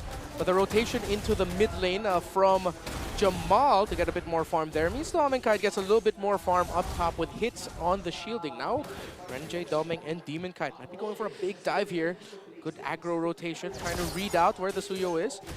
They now know that the Suyo is probably in the bottom portion of the jungle of Twisted Minds, as they were able to get the Scaled Lizard without that much of a problem. It's going to be another Gold Crab, I think. Nope, it's not going to be going to the Dominkite. It goes to Demonkite, but the farm of Doming has been great. Yeah, clearly he's been dominating his laning stages. The quick early rotation of Renegade down to the first minute was clearly vital on how Dominkite has been performing here into the gold lane. But even if Twisted Minds actually had a kill on the board, plus the first turtle, it's looking like Aurora still is in full control over the map. It's sort of like they're just, Twisted Minds is just reacting towards what Aurora will be doing next. I want to say full control, but I think a bit of that control came from the fact that they were able to steal a purple buff away from MP the King, although he has one now. Oh, there's a hook right on target. Bloody Hunt. I don't think James will escape that, even with the split. So they'll get the turtle, though. Second objective secured by Twisted Minds, so a kill for an objective. Yeah, and that's what Red Norm was actually saying. One hook can be the main difference of Aurora snowballing, but Demon Kite up against MP. MP and Demon Kite, he doesn't have the shadow kill, so... But you can see he's got enough damage already, it seems like, early on, especially with the Warcry emblem, but back to it. Yeah.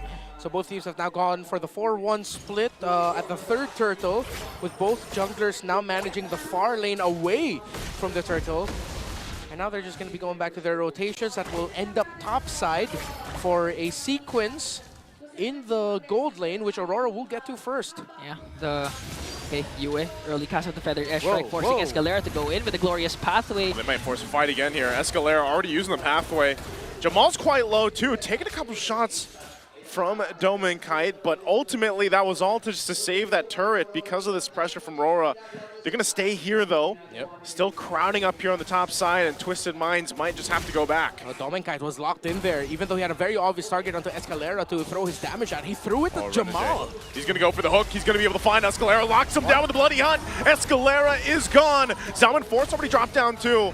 HaGC grabs his own, and there's a flicker forward with the Feathered Airstrike again. HaGC will go down. Yue able to pick up an aggressive kill on the far side. Dominkite will go ahead and clear and cut that wave out. And flickers with the Feathered Airstrike. We saw 2 already from Yue. And now Aurora, we can safely say they're in full control this time as we approach the 6-minute mark. 2 turtles was secured by Twisted Minds, but looking at the kills Aurora has, 3 already, down a turret up top. The aggression is still there, and 5 seconds in, the next turtle will be spawning, and Twisted Minds, they need to be really proactive this time, because so far they have been reacting to what Aurora's doing. Again, a hook!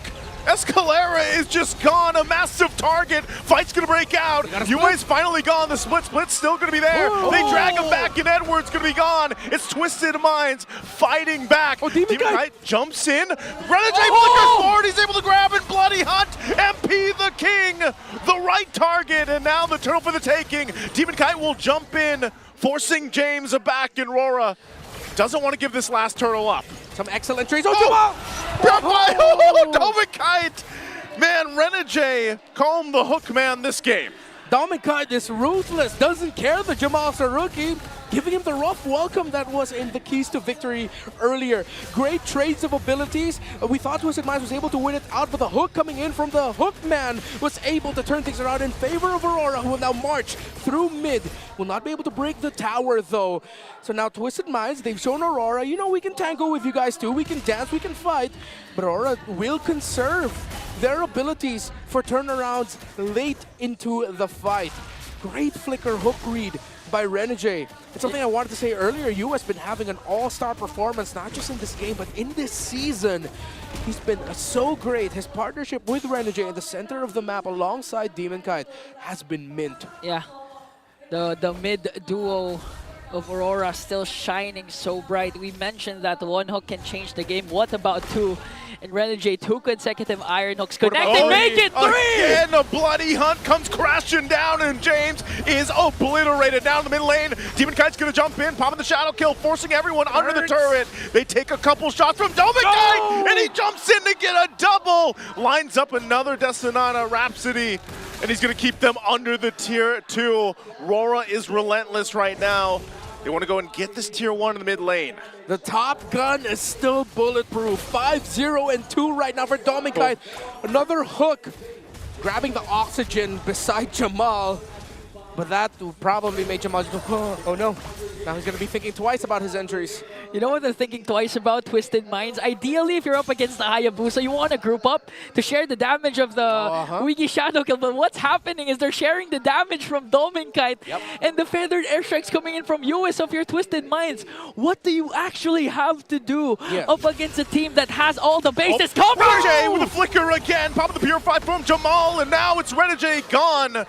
They actually disengage from that. Hajizi holding on to his own bloody hunt. They're going to jump in. Edward wants to fight it out. Dark Wave going to be not enough as Escalera falls into the jungle. James goes. He's getting slammed, dunked on, and Edward jumps in on the turret with the support from the backside. They're looking for the last kill. MP with the triple, but DemonKite will shut him down and clean it up. DemonKite in front of his former Raider teammates, the last Raider, stands tall in front of Twisted Minds, and they will be able to get this Lord. We thought that would be a big turnaround for MP the King, being able to get a massive string of kills there near the end, but he took too much damage. The Phobius of Edward has been devastating, and Aurora have shown that they fight so well around it. As you look back at the instant replay, Edward setting the aggression. James, unfortunately, was not able to get a grab onto anyone. Edward flickering past the wall to get the Dark Wave in, setting things up even more so for Aurora. MP the King going in, able to secure the kill, but was not able to take down DemonKite. A good re-engage from Aurora. A lot of ultimates has been expended just to try and take down the Hitman Renegade. That's why it was a go signal for the Northern Lights to go for the kill, and now the top turret has been taken down by Twisted Minds. Inhibitors left. Yue with the feathered airstrike. They're not giving Twisted Minds a chance to try and go for positions to try and counteract what Aurora has been doing. Lord marching in onto the bottom lane. I think all outer turrets will be demolished by the Northern Lights. Lots of dive and reach for Aurora as they march in with the Lord. It's going to be a very tough defense for Twisted Minds. They're very close range in terms of their damage profile. Okay, 10 seconds before Renegade has his flicker. DemonKite and Yue has theirs. Lord sieging in onto the top lane. Holy Shields has been popped, and Twisted Minds will make quick work of that. There's another siege minion on the way to the top. Aurora will go in through the mid as well. Hajizi really needs the feathered airstrike. Feathered airstrike going to be dropped down. Artillery dropped. DemonKite's going to jump in, looking to get the kill on James. And DemonKite will follow on through as James is taken out of the picture. Now the bottom turret going to be worked on here by Aurora, still looking to take the mid. They've got no push from the minions though, so they might just get that bottom turret. Raw damage, reach, poke. Twisted Minds cannot get into position with a good fight, and James cannot live long enough to get a good grab in. Where's Pathway going to be used just to save the turret again? A feathered airstrike. DemonKite not going to enter. This time DemonKite goes way under the turret, but enough to just put pressure now in the mid lane. They focus on the top. They'll get the shield down and the buffs. So it's Aurora again in full control at this point in the game. Imagine Aurora has such a good draft that they can dish out the damage without having to fully commit or fully dive up against Twisted Minds. Even despite the glorious pathway set up by Escalera, DemonKite literally just went in again, a raw damage as you mentioned. Even if they were sharing the Wiggy Shadow Kill, 4 members of Twisted Minds, he was able to still take down one.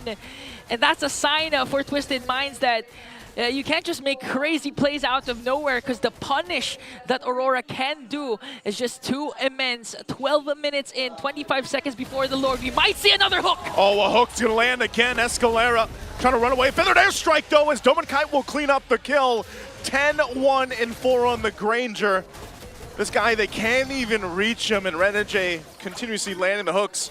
Now their eyes are set on this mid turret. Again, a couple of warning shots. DemonKite gonna jump in, just being a distraction. Oh! Hook again, he's gonna find James. James won't be able to escape. The damage is way too much. That's it. And now Aurora looking to end the game here. They've got one cannon minion in the West of the Waves pushing down in the mid lane. It's only a matter of seconds. They can't defend it. The lights are too bright as Aurora will sweep Twisted Minds. 8-0 for the Northern Lights.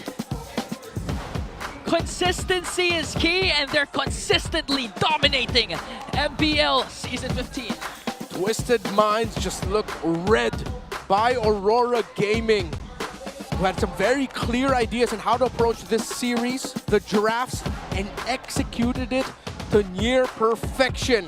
If you're still doubting the Northern Lights, I don't know, man. They're 8-0. They're looking really damn good doing it. 8-0, led by the man in front, the Hitman, the Hulkman, the Merman, the Everything Man, whatever you want to call him.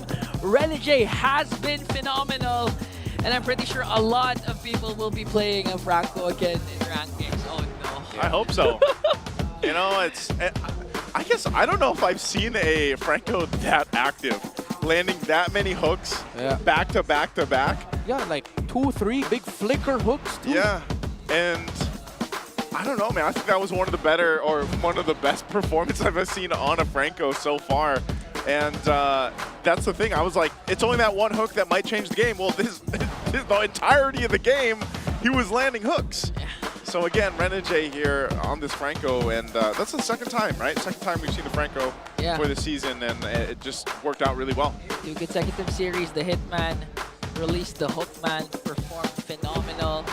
And clearly the fans are happy and excited to hear how the Northern Lights are doing with an amazing win. Hans Calusi, take it away.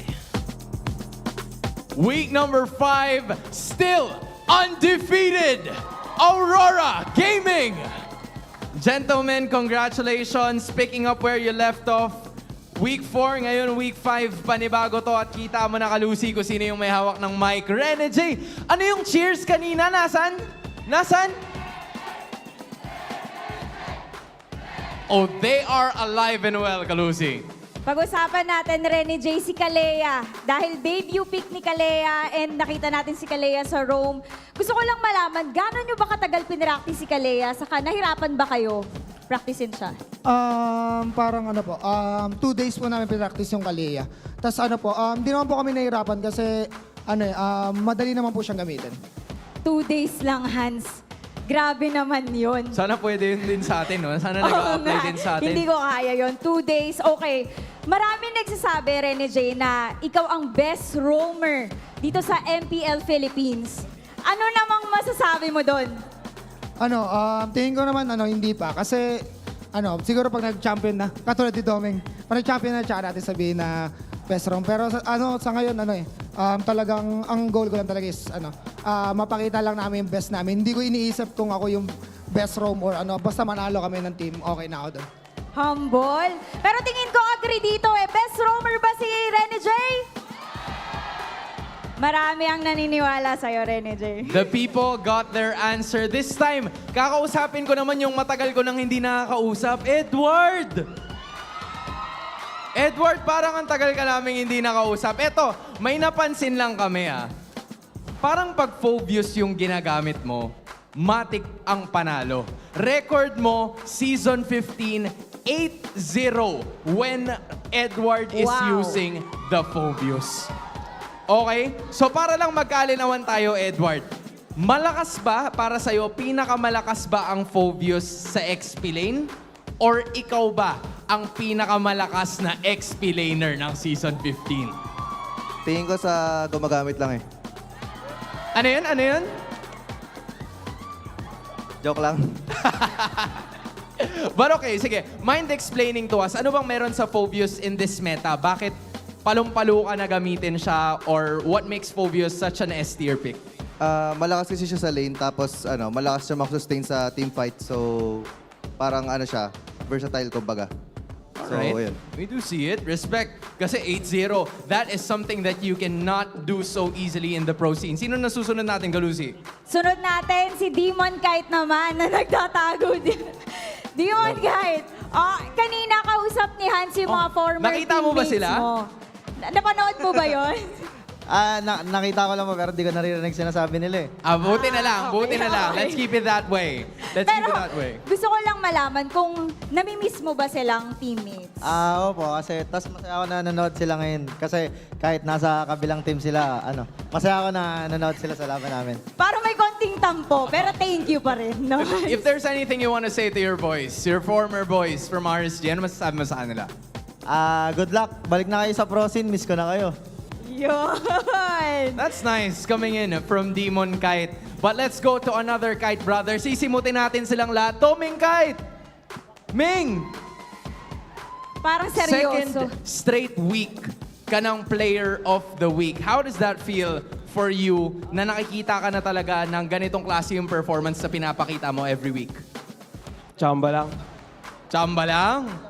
Alright? So kung meron kang recommendation sa mga Granger users, yan. Kasi lagi mong ginagamit yan. Ano ba dapat nilang i-take note whenever they use that hero? Kapag nakabuo na kayo ng piercer, kayasin nyo lang yung kill. Okay. So kay S is the key. Teka lang ha. We, alam mo na to we. Oras na. May request ka ba ulit, Yue? I got this. I got this. I got this. So, sino ang mapalad na manlalaro na magpo-promote para sa araw na to? Ituro mo. Ilapit Sinong ilapit mo yung mic. Iyan. Si Demon Kite. Bakit siya? Bakit siya? Ang lupit. Ang lupit. So, Demon Kite, oras na. Wala kang jacket ngayon. Ipakita mo naman yung jersey na yan. Asa mo yung jersey? Hey! Shish! Asa na Grabe likod? yun. Okay.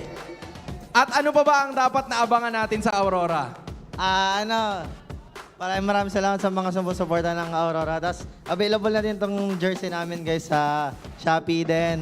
Sa mga nanonood, sa mga online fans namin or offline fans, pwede kayo manood sa KMC ng watch party namin din. Yung battle emotes namin, available na, bilhin nyo na rin. Ha? Grabe! Memorize na nila! Ganun talaga kapag palagi kang nandito sa stage and you're winning. Once again, your winners, Aurora Gaming! Gentlemen, you may now take your walk of victory.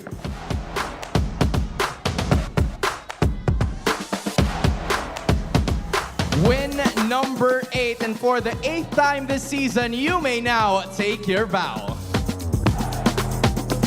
You know, in spite of all of the achievements na nakuha na ng Aurora, they're very much level-headed, na parang everybody is a threat to them still.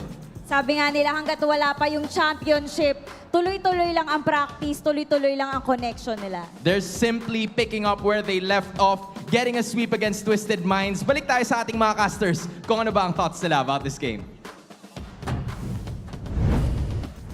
8-0 once again with a sweep for the undefeated Aurora MLBB. And just like what Hans and Kalusi has mentioned, I like that these 5 young men, they play like veterans, but their mindset are like rookies. They're eager to go head-to-head with anyone standing in their way. And of course, our series MVP, the Hitman, Renegade. This Franco was really good. I feel like Demon Kite was looking at Renegade. He's like, you know what? You remind me of a former light. A former light. I mean, he is still light. Yeah, yeah, but you know what I mean. A former friend.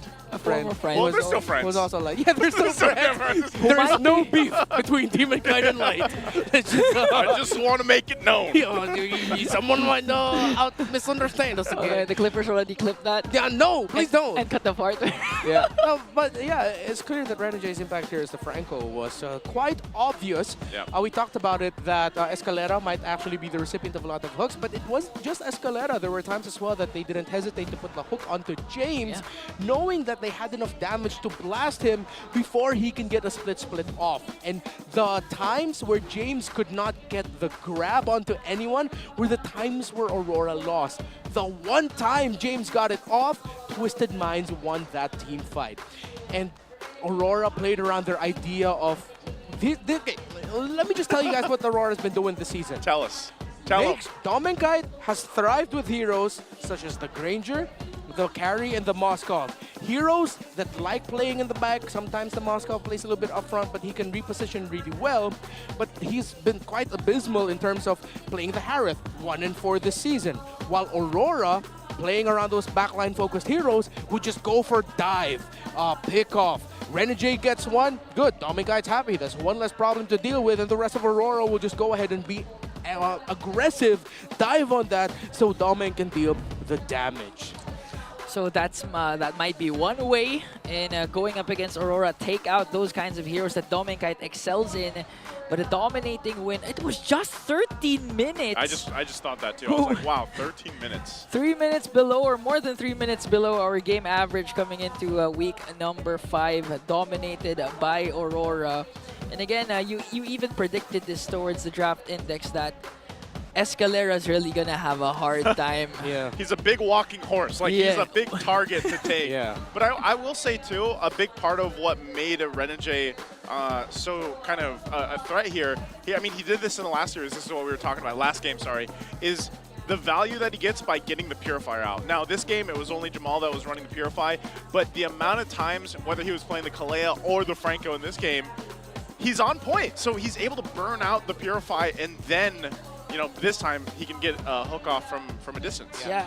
One of the big factors as to why the front line of Aurora felt so devastating is because Edward actually rushed the Radiant Armor, meaning that the main damage dealers that he would have a problem with, mainly the Valentina and the Harith, wouldn't deal so much damage to him, and he'll just be able to jump and dunk on everyone's faces. Edward would be coming back online. So for Aurora, again, they just doubled down on that thought of, you know what, we had a bit of a reputation of being a little bit more passive towards the M6 World Championship.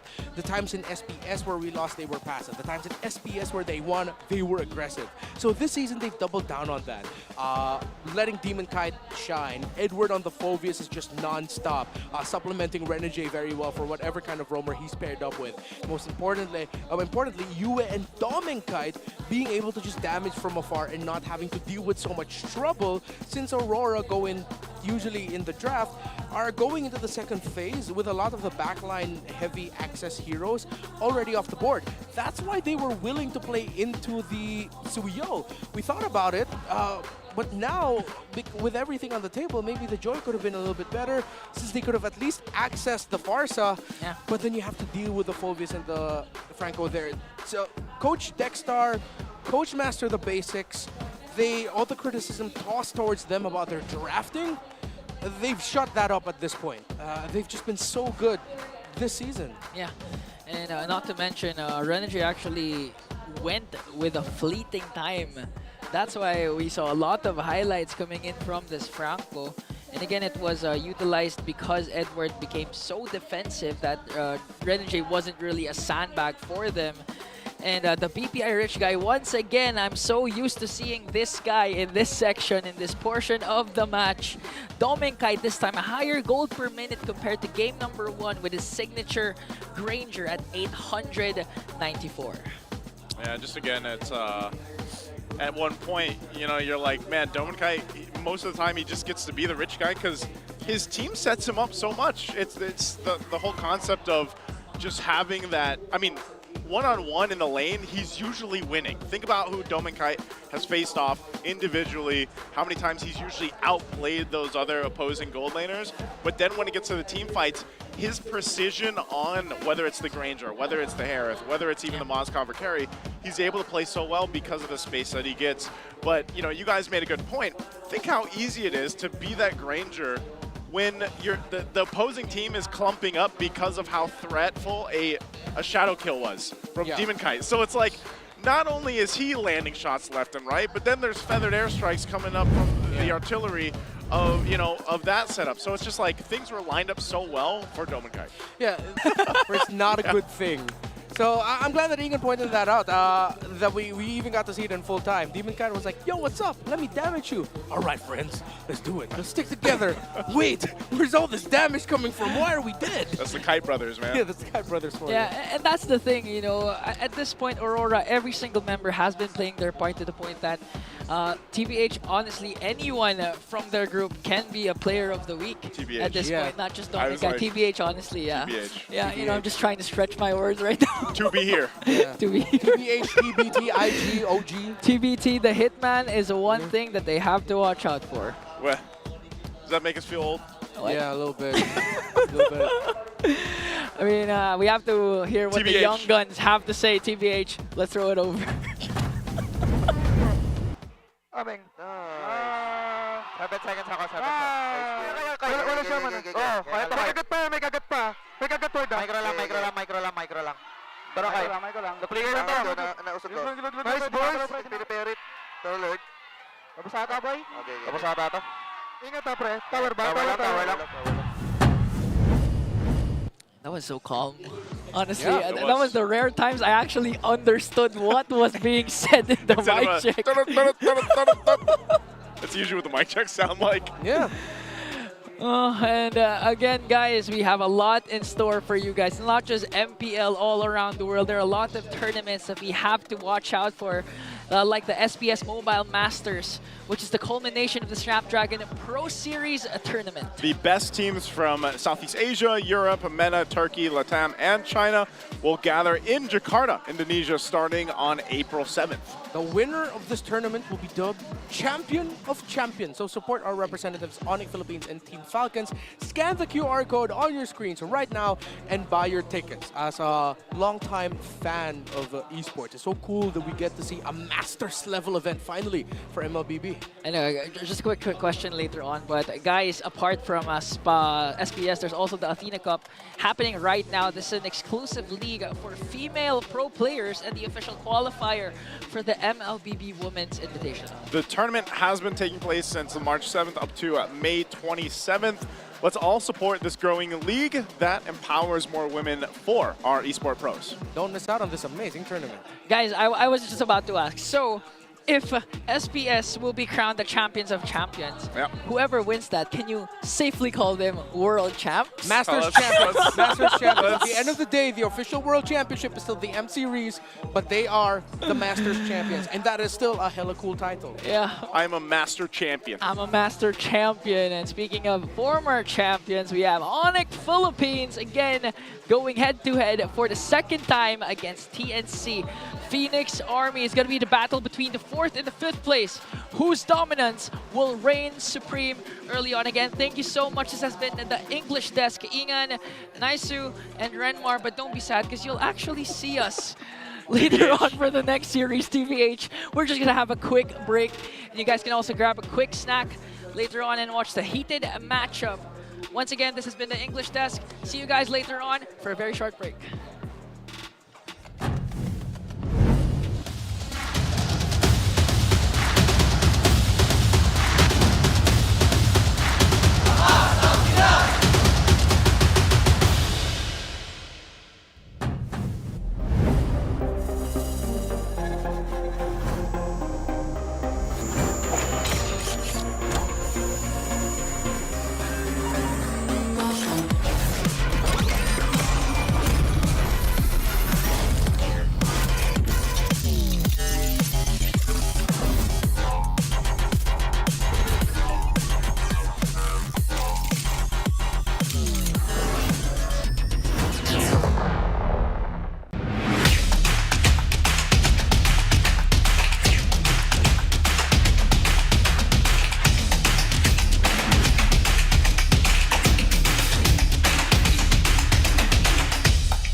GG bro! Don't worry, the only with Smart Power All 99. Hindi bitin with 10 gig data to power your games plus only Facebook or only TikTok. Load now!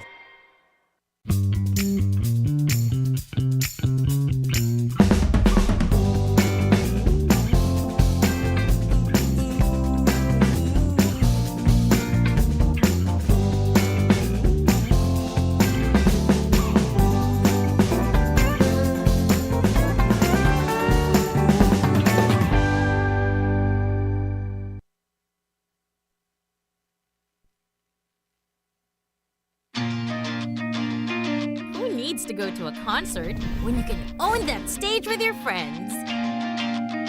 Enjoy a night of impromptu bowling tournament.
GG bro!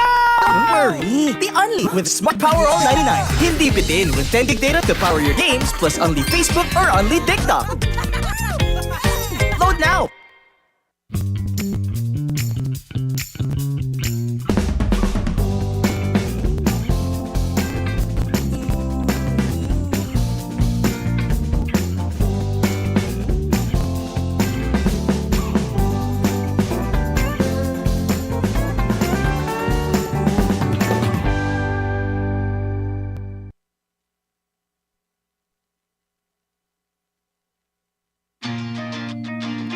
Who needs to go to a concert when you can own that stage with your friends? Enjoy a night of impromptu bowling tournament.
ka ba?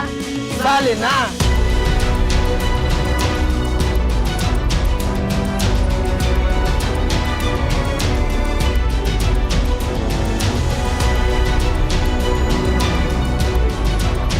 Kita Kids. Kita Kids. Kita Kids. Kita Kids. Sa MCC. Season 2. S1 boy, pakita ko kayo magpani boy. Uy, rinig nyo ba ako tol? Let the killing begin. Yue, ba't ganun? Ang lamig. Ang lamig. Nanlalamig na siya sa akin. We, kaya nga pag nakikita kita, nanlalabo paningin ko eh. Babalik na yung palag kong palag. Ha? Hotdog. Ano? Anonymous. Okay, no sa akin to. No. Palisin mo kuya mo, lalabanan kita boxing. Tara. Hindi nga dumami siya yung tore eh. Pure skill. Pure skill, not cheat man. Nakakainis, boses mo. Huwag ka nang kumanta.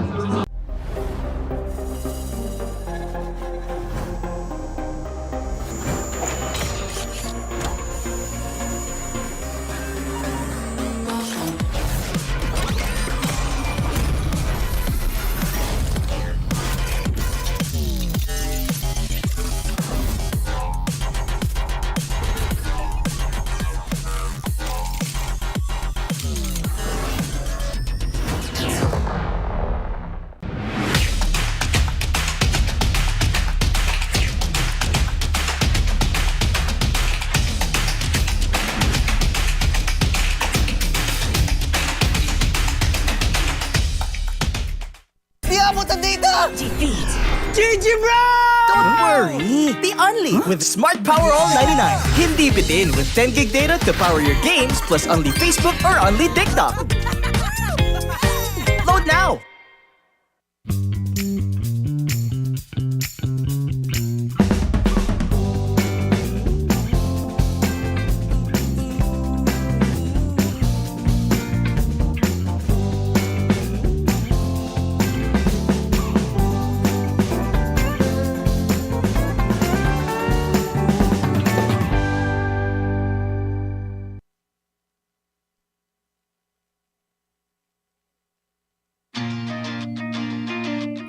To go to a concert when you can own that stage with your friends.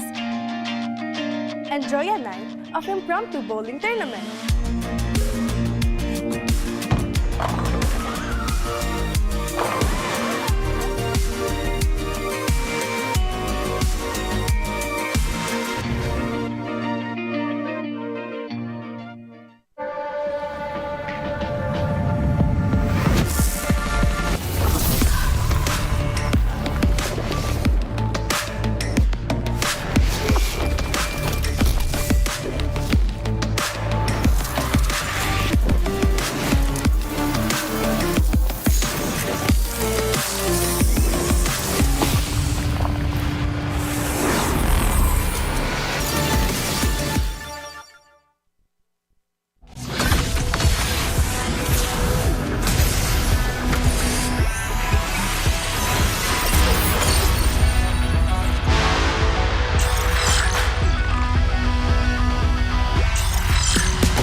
ka ba?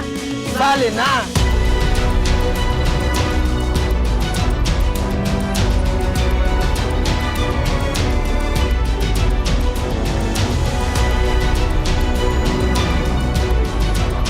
Kita Kids. Kita Kids. Kita Kids. Kita Kids. Sa MCC. Season 2. S15 boy, pakita ko kayo magpani boy. Uy, rinig nyo ba ako tol? Let the killing begin. Yue, ba't ganon? Ang lamig. Ang lamig. Nanlalamig na siya sa akin. We, kaya nga pag nakikita kita, nanlalabo paningin ko eh. Babalik na yung palag kong palag. Ha? Hotdog. Ano? Anonymous. Okay, no sa akin to. No. Palisin mo kuya mo, lalabanan kita boxing. Tara. Hindi nga dumami siya yung tore eh. Pure skill. Pure skill, not cheat man. Nakakainis boses mo. Huwag ka nang kumanta.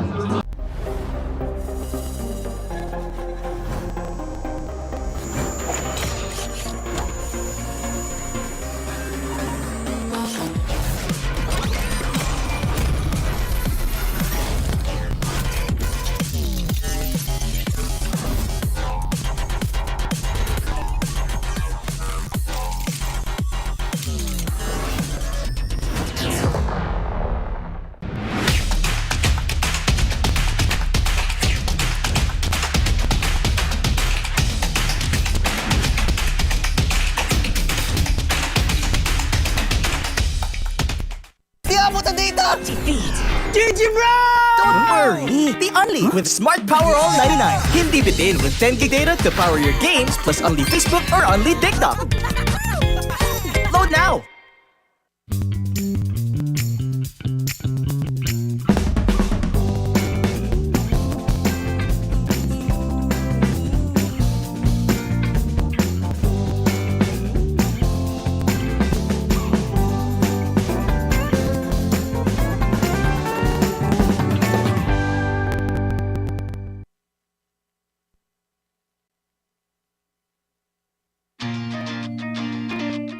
To go to a concert when you can own that stage with your friends. Enjoy a night of impromptu bowling tournament.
Malakas ka ba?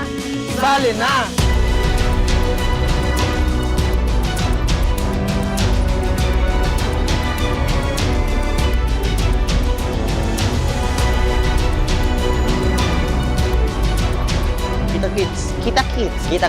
Kita Kids sa MCC Season 2.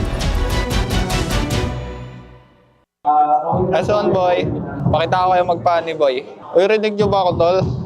Let the killing begin. Yue, ba't ganon? Ang lamig. Ang lamig. Nanlalamig na siya sa akin.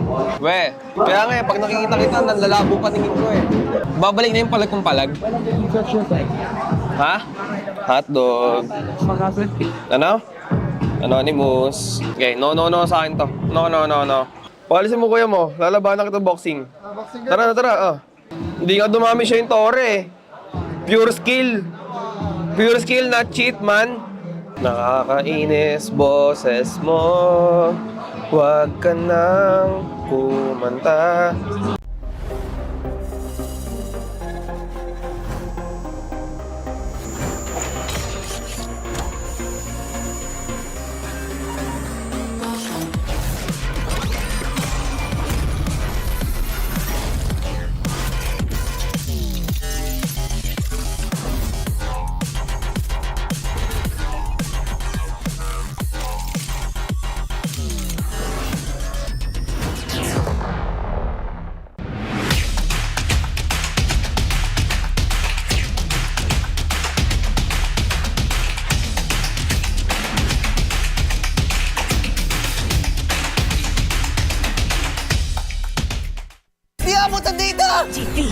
GG bro!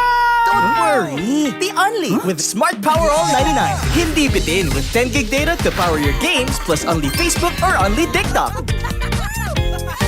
Load now!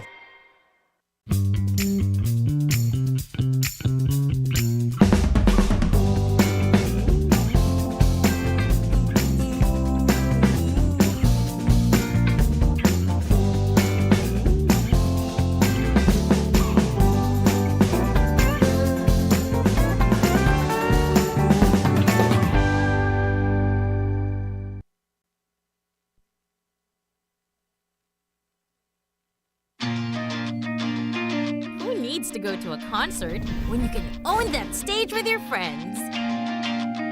Enjoy a night of impromptu bowling tournament.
ka ba? Sali na!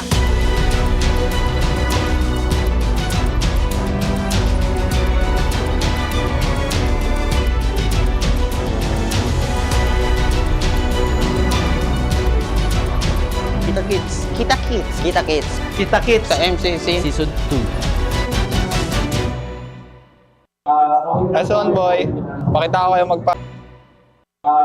S1 boy, pakita ko kayo magpani boy. Uy, rinig nyo ba ako, tol? Let the killing begin. Yue, ba't ganon? Ang lamig. Ang lamig. Nanlalamig na siya sa akin. We, kaya nga pag nakikita kita, nanlalabo paningin ko eh. Babalik na yung palag kong palag. Ha? Hotdog. Ano? Anonymous. Okay, no sa akin to. No. Palisin mo kuya mo, lalabanan kita boxing. Tara.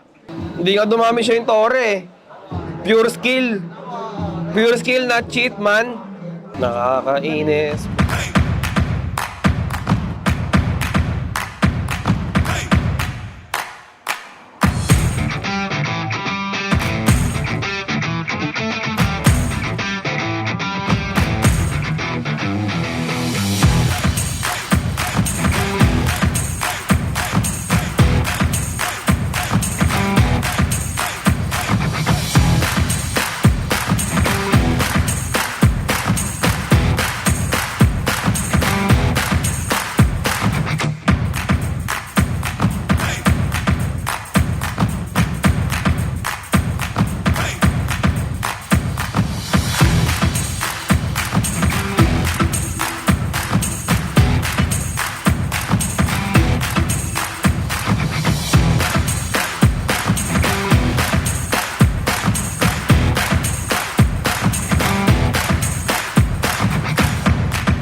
Philippines on a ribbon for the 3 stars. Look at us to the top, no ifs, no buts. Winning any game, para to sa pilihan yan na yes.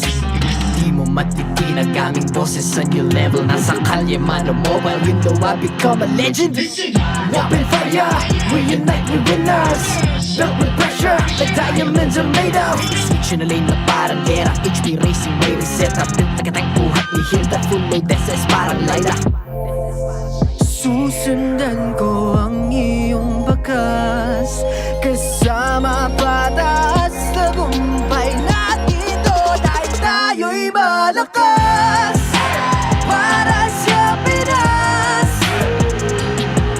Nasa amin ang alas, hindi tuwa atras. Kinikilala sa taas kasi kami ang malakas, para sa Pinas.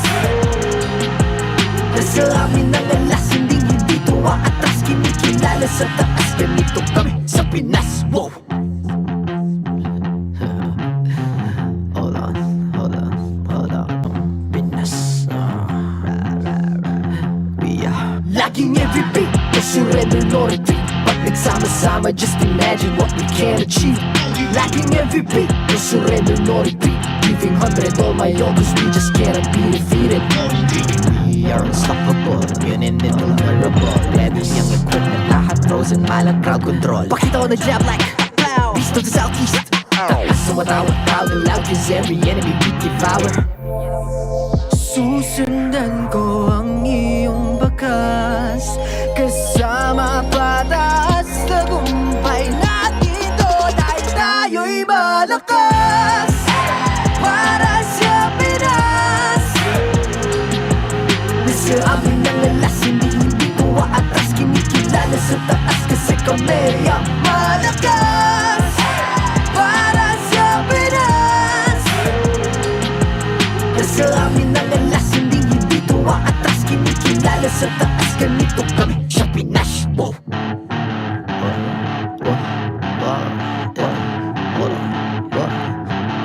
Malakas, Pilipinas, malakas. Kahit anong lane, we become the monsters. Malakas, Pilipinas, malakas. Face the golden sun and repping for the 3 stars. Ganito.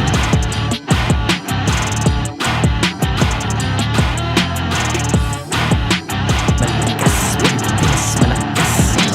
Kahit anong lane, we become the monsters. Malakas, be the stars, malakas. Be the stars, malakas.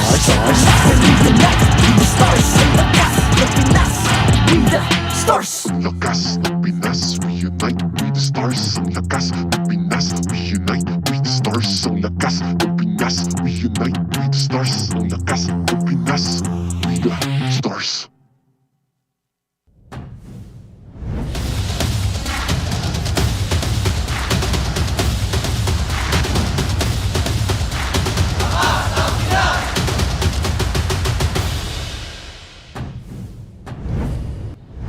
First of all, I am very sorry for saying that we will have a short break. It was a really, really long break because we've witnessed in series number 1, it was Aurora dominating Twisted Minds in a 2-0 sweep to remain undefeated. But this time, our highlight match, it's going to be the Phoenix Army going up against the reigning defending World Champions Onic Philippines. Welcome to the English desk. We're here with Naisu against still with the Cal Bros, Ingan and Renmar. How you guys doing? We're doing good. I think we got hydrated and adjusted because this is the series that I'm expecting is going to go the distance, not just because Chantel's over there, but yeah, I expect this one to go 3 games. Yeah, I mean, the last time we saw this time, this matchup, it was very close in the game number 2. TNC just slipped the lead that they held on to. They could have forced a game number 3. But yeah, if this goes 3 games, then that means the curse of Chantel will still stand. As the first series went 2-0, we never go through a day with Chantel or Brigida even on board that there isn't at least 1 3-game series. Yeah, we'll see, because TNC so far has been performing relatively well. They were able to extend their series up against CLPH to game number 3. But apart from that, of course, Time Zone is an exclusive promo just for you. Get for 100 pesos power load for only half the price of 200 pesos. All you guys have to do is register on the Time Zone Fun app, insert the promo code TZXMPL, and redeem the voucher at any of your favorite Time Zone venues. Don't miss out on this amazing deal. Nice one, Renmar. And again, guys. Thank you. Appreciate it. Been working on that for 5 weeks. Yeah. It's better and better. Going back to the highlighted match once again, a while ago we saw that Twisted Minds actually slotted in a rookie gold laner, the cousin of Haji and Jamal. And this time we might see BennyQT again in action. But before all that, get a 2,000 pesos discount on your next purchase by using the TT Racing X MPL Philippines exclusive voucher code MPL2000. That's 3 zeros over at ttracing.ph. Plus, don't miss out on exciting TT Racing gaming chair giveaways during the MPL Philippines. Stay tuned for more info. Don't miss out on this amazing deal to dream, work, and play because TT Racing has your back. Yeah, and again, we just witnessed Jamal being slotted in for Twisted Minds as the new gold laner. And this time, last week actually, we saw the Storm brewed early on. BennyQT back in action for the Phoenix Army. All right. TNC 5. TNC in 5. Yeah, it's going to be different this time around. In the first time we saw Onyx versus TNC Pro Team, of course, it was still Kozen playing, but now with BennyQT. Different kind of TNC Pro Team is what we're seeing. Although in the standings, they are lording over AP Brand, Omega, and Twisted Minds, a comfortable 2-match point lead over them. But if you are TNC, you'd want to be able to get revenge against Onic Philippines because you want to increase the gap between you, AP Brand, Omega, and Twisted Minds. Not just because you want to reach that top 4, but you really, as much as possible, don't want to end up on that 6th slot because that's always the most difficult slot to be in, especially near the, I think for 3 or 4 seasons now in a row, we've always had that weird, not weird, but that interesting storyline of, oh, will this team in 7th actually be able to break into 6? And we saw that here and there from time to time. And I think that's always what you have to look at, especially for those teams right now, 6, 7, and 8, is those points. Like if they can, I mean, again, you still have this whole half of the regular season. So I'm expecting at least for 6 to 8 to go ahead and change. Now, 1 win obviously is going to make a big difference for those teams. The same can be said here, like you mentioned with TNC. They just go ahead and get a point, they bump up, they give themselves some more space to work with for the rest of the regular season. Because a lot of things are changing here, I would say. And so that's the question. Can the Storm, BennyQT, stoke the Phoenix's fire? Because remember, the first couple weeks we were like, man, look at them rise. Yeah. And then they kind of withered out a little bit, I would say, with their embers. So maybe now, Benny, we got a preview of it last week. Maybe it's enough for this week. Yeah, they went through the brick wall of the top 4. They lost all their games up against the top 4. And again, the addition of, it's actually counterproductive because the Storm gonna burn the fire of the Phoenix Army. Unless it's a fires. Yeah, we'll see. But again, the addition of BennyQT, we only saw a glimpse of his game style again, even using just 1 hero, the Granger. So far, what can you say about his performance last game? I feel like BennyQT has sort of taken a bit more passive role with TNC Pro Team. Again, with so much young, aggressive frontliners, whether even Lancey not being afraid to go flicker forward just to help secure kills or secure crowd control abilities. There's so much space for BennyQT to work with that BennyQT does not need to go all in, dive, put himself in danger. He can just deal damage from afar. Similar to the line of thinking that Aurora has been playing with and shining with when it comes to Doming, Kite, and Yue.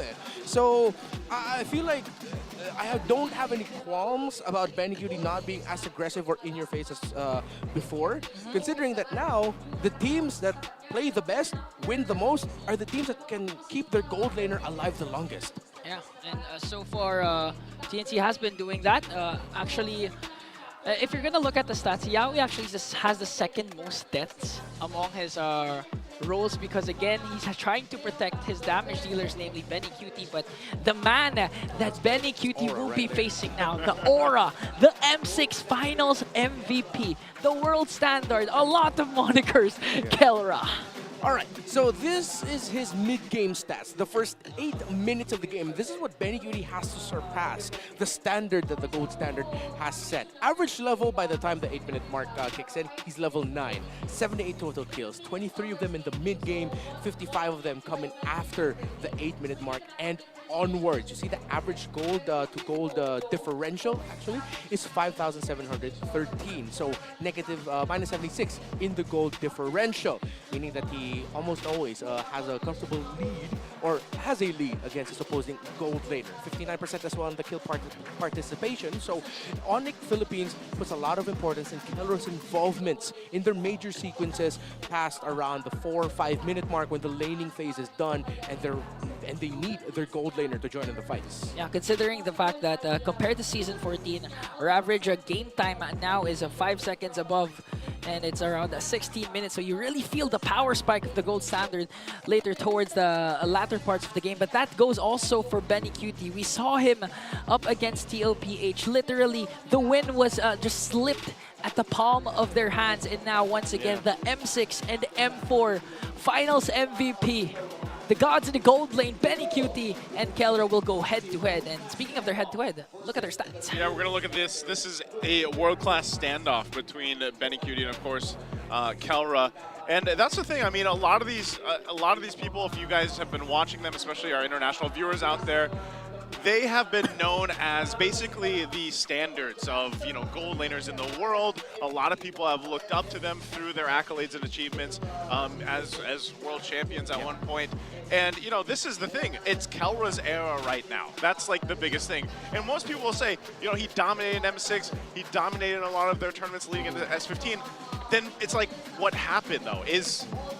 Was it a whole team thing? I don't think you can also just say that it was, you know, Kelra faltering in the gold lane. I think he still is mechanically very good toe-to-toe against all the gold laners. But obviously, Onic Philippines has struggled to find what made that super fam so strong at one point. It was Kelra himself that said, we are looking for that connection again. Yeah. And I feel like now that we started to see that last week, I'm wondering if they can continue it on into this week and ahead. Yeah, considering how TNC Pro Team, especially BennyQT, has sort of gone dad mode with this team. Yeah. And what I mean by that is that he knows there's already an existing connection and the chemistry with the other 4 members that he didn't get to play with for majority of the season since it was Kozen, and he still had to go through that whole route of be listed in MDL and then eventually be put into the MPL team. But again, he's like, you know what, kids, you gotta do you. You gotta do you know? Daddy Benny's just gonna be here in the back. I'll do what I can. Daddy Benny. But he's just in like a supportive dad mode for the rest of the squad. That's me. Yeah. Supportive dad mode like Naisu. Yeah. But again, one of the most hated community polls is standing right on your screens. Prime versus Prime. Is it the BennyQT Prime or Kelra Prime? Which one is better for you guys? What do you think, Ingan? For me, I have to say that I think Oheb. For me, it's Oheb. That's not biased. I don't want to answer this question, guys. We'll see later. They're gonna duke it out in the Land of Dawn. But again, things you can carry in the Land of Dawn are these amazing battle emotes. Each of your favorite team has their own. You can get it for only 109 diamonds. Luckily for us, we have actual emotes that you cannot buy. It's exclusive for us, guys. Imagine if you went around your daily life and you just had these. Like, you could actually spam real emotes in real life.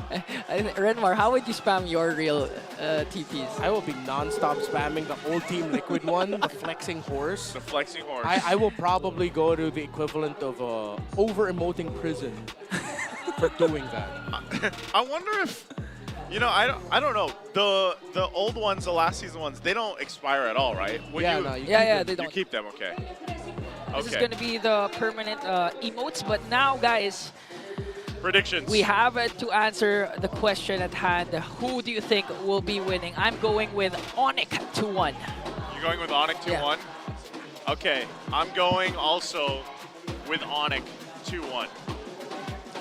TNC in 5. TNC in 5, he says. TNC in 5. Okay.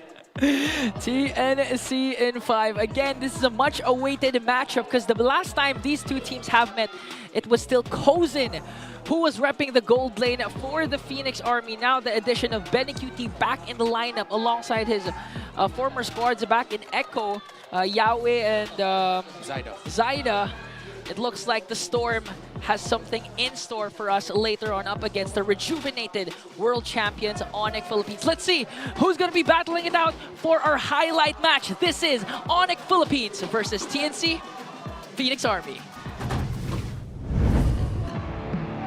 To oversee and uphold the tournament's integrity, guiding us through this match, welcome our marshals, Joshua, Patrick, Sent, and Chico.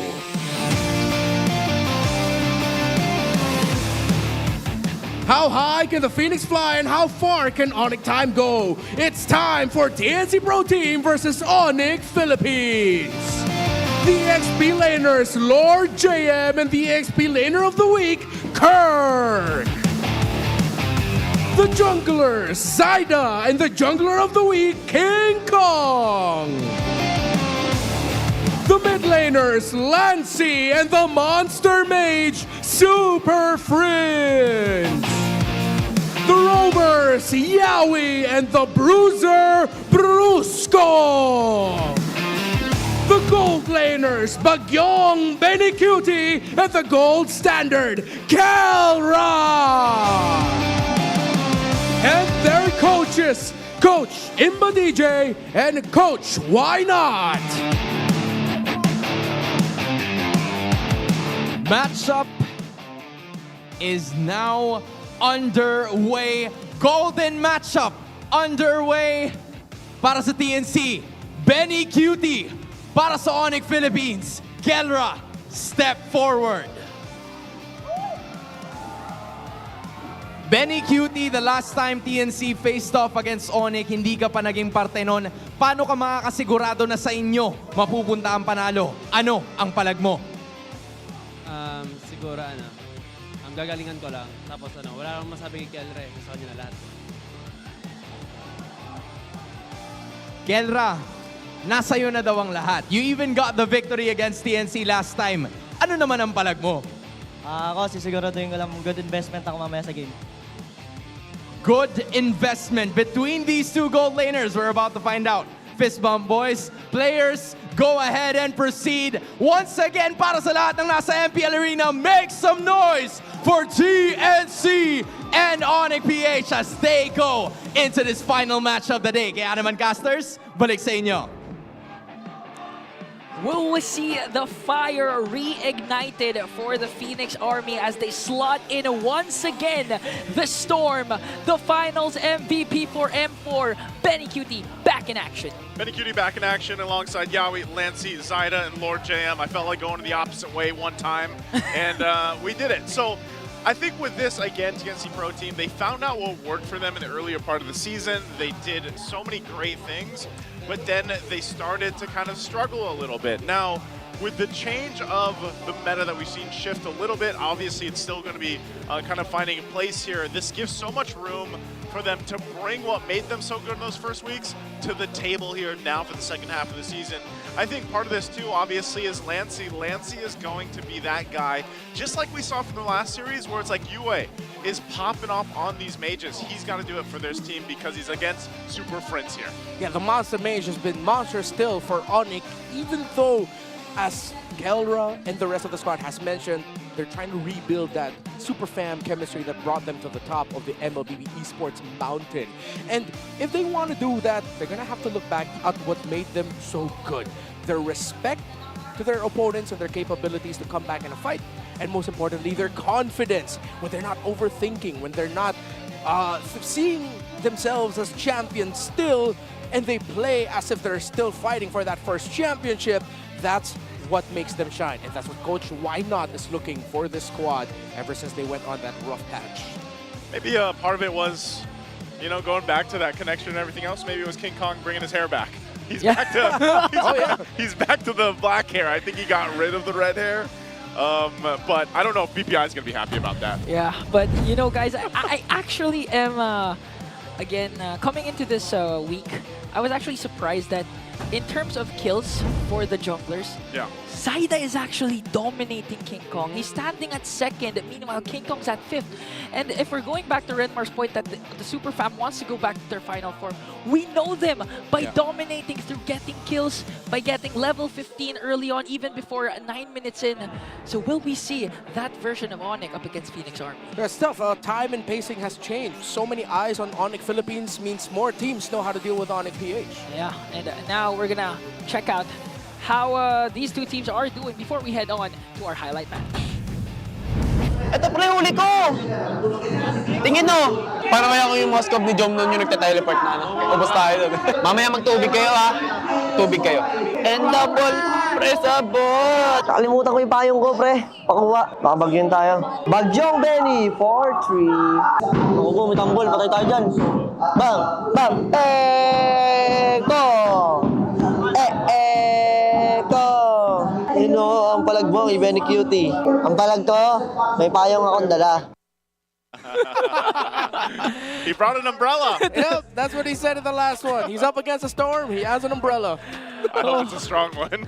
I mean, again, the head-to-head matchup of these two teams, they have to take into account what they need to do coming into this game. Yeah, TNC Pro Team, just let Benny break him. You provide the space already. Keep that up. But if you can put yourself in a drafting spot where he ends up with a Granger again, heroes that shine with holding the back line, Moskov, a carry that's well supplemented, give Benny all the possibilities that you have. Hero strategy so that he can break Onyx. Match your old standard Onic PH, what brought you to the top. But that might be easier said than done. So one way that you could do that, remember that your jungler is also your main guy. This goes for both teams actually. As much as this is a gold lane centered matchup, junglers, that stat on Zyda, the fact that King Kong is still trying to catch up on Zyda in terms of the kills, see if you can draft around that idea, that your jungler can get kills and snowball for the team early on, so life for your gold laner is much easier. It's not a one-man show, it's a whole team, but you also got another ace up in your sleeve every time, and that's your jungler. I like the one for TNC, the BBT. Benny break them. And again, Renmar, I do agree that it is going to revolve around the junglers. That's why I want to ask you, is it still viable or is it still possible for a 9-minute level 15 for the junglers, considering that there was a major patch that just happened last week? Yeah, we have seen that, but with the adjustment of how much gold that you actually get from the crab, maybe you might see that go down a bit. We'll have to check it out, see how many times we'll actually be able to see level 15. But one of the reasons why the super quick farm scaling has sort of died out in MPL Philippines is that, again, with how Team Liquid Indonesia and Onyx Philippines set that standard in terms of how fast you can farm, teams have adjusted, they've learned, they grew, and they know how to shut that down. Going back again to the first time Aurora went up against Onyx Philippines, Demon Cat was able to shut down the rotation of Onyx Philippines, meaning that there isn't enough for King Kong to steal in the jungle of Aurora. So things like that, pretty sure TNC Pro Team have already prepared for. Earlier in the season, we mentioned that TNC feels like they're looking at the world's best and saying, we can do it too. What TLID and Onyx Philippines brought to the table to become the finalists in the World Championship, we can do that too. Their only question now, their only major point is refinement and improvement in that regard. Yeah, and the major step, or the first step, might actually be going for the blue side. TNC selects that for them. A lot of power picks at play here, considering the fact that, again, Kalea can now be picked. We saw it earlier in the hands of the Merman, the Hitman, the Healman, Renegade in game number 1 up against Twisted Minds. Will we see Kalea again come to play as we approach the first drafting phase of game number 1? Phobius and Louis removed right away, and Onyx has to really ban out the Fanny and the Matilda on the red side. It's not banned out yet, so maybe TNC is trying to opt to go ahead and grab it. We see Yawi play the Kalea at least in game 1, unless Onyx Philippines decide. And maybe for some teams, again, they've had plenty of time to go ahead and prepare for this, so it's like they've got to weigh what they're willing to go ahead and give up. Now, for the most part, if the Kalea is still open and we see TNC grab it, that's the thing, those jungle meta picks, and like we mentioned, you know, those are your main guys.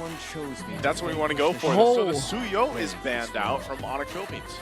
All right, the Joy will be available for Onyx PH later on, but they have shown that they are also willing to play things like the Alpha. But let's see if their preferences in the jungle has also expanded, considering that they have to consider taking away the Nolan and Haya for Zyda, 2 great picks for him.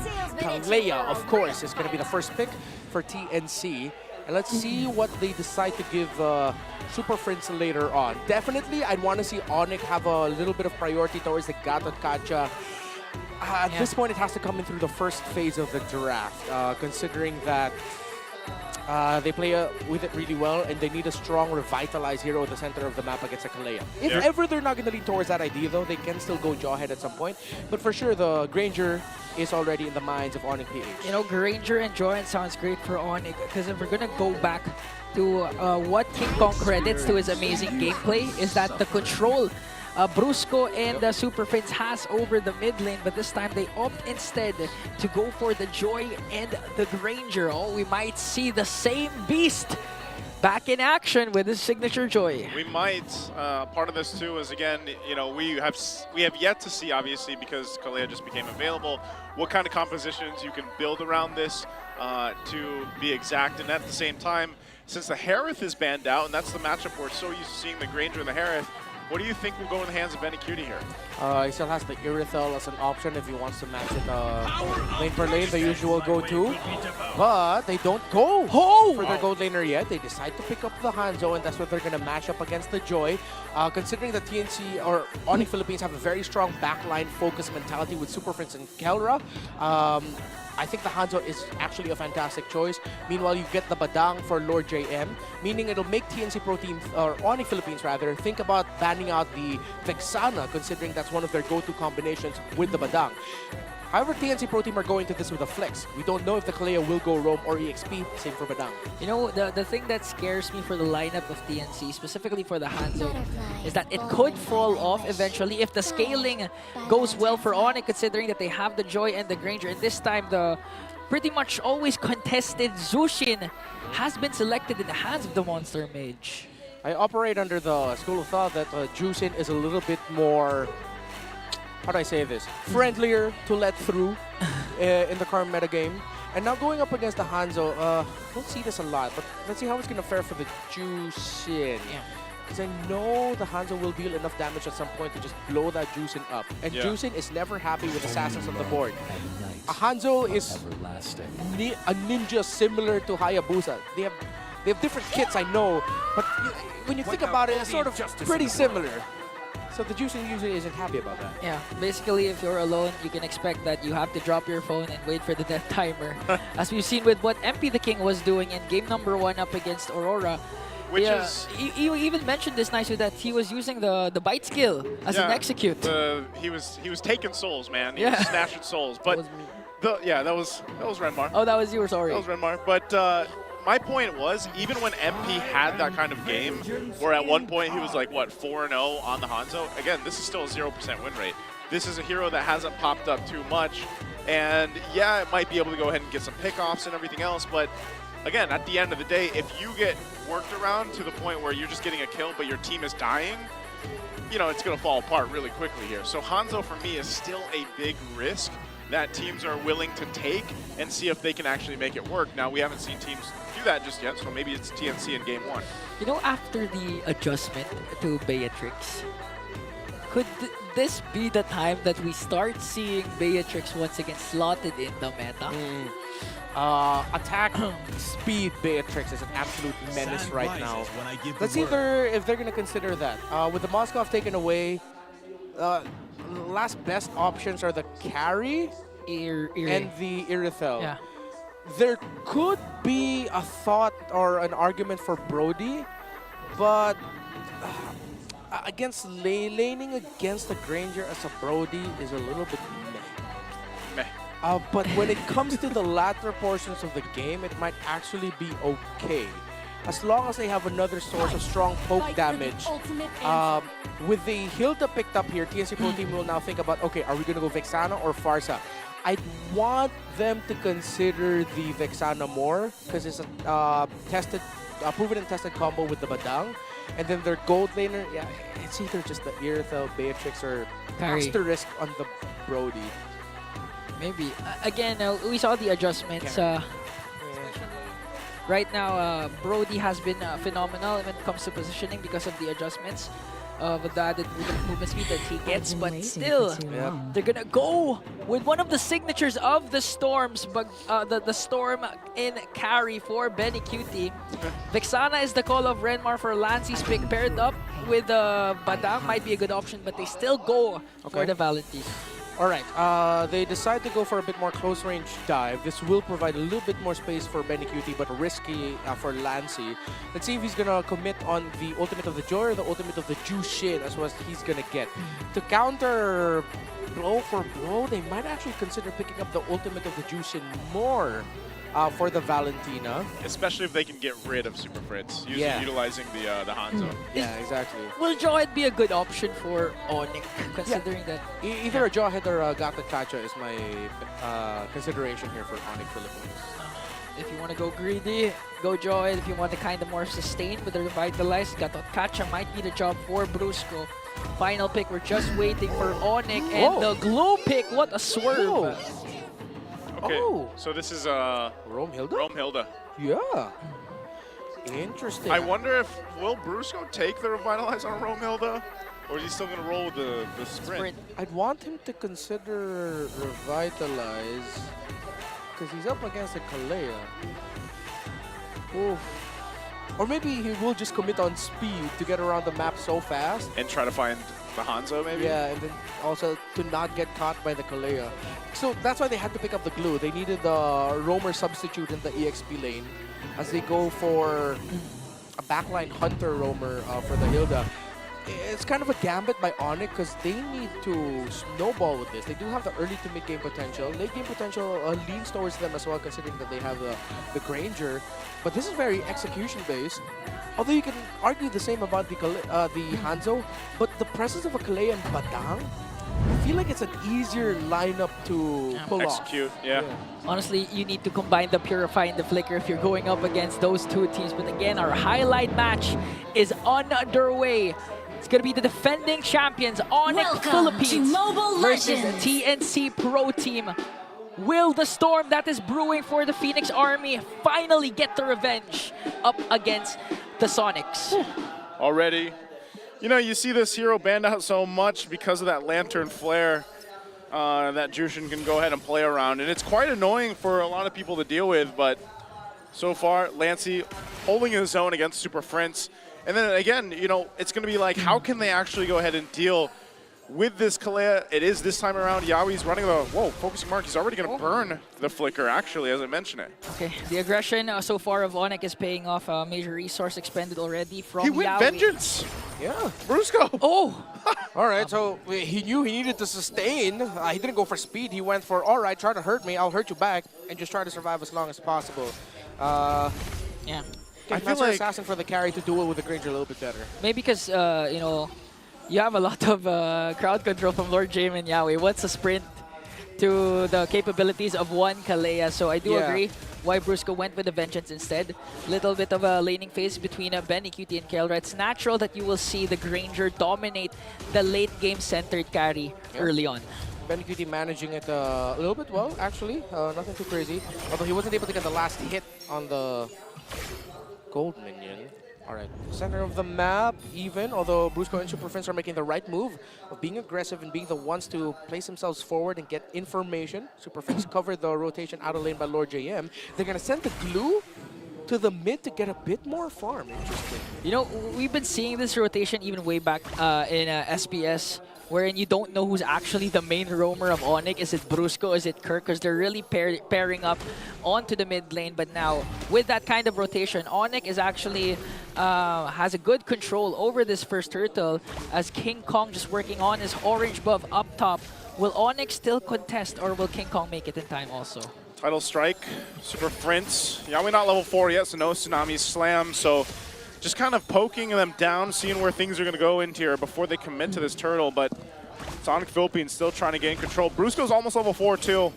So Zyda will go ahead and finish up. He's got that level 6. And it's just a face-off right now. Yeah, Zyda and Brusco might just set his eyes onto Zyda.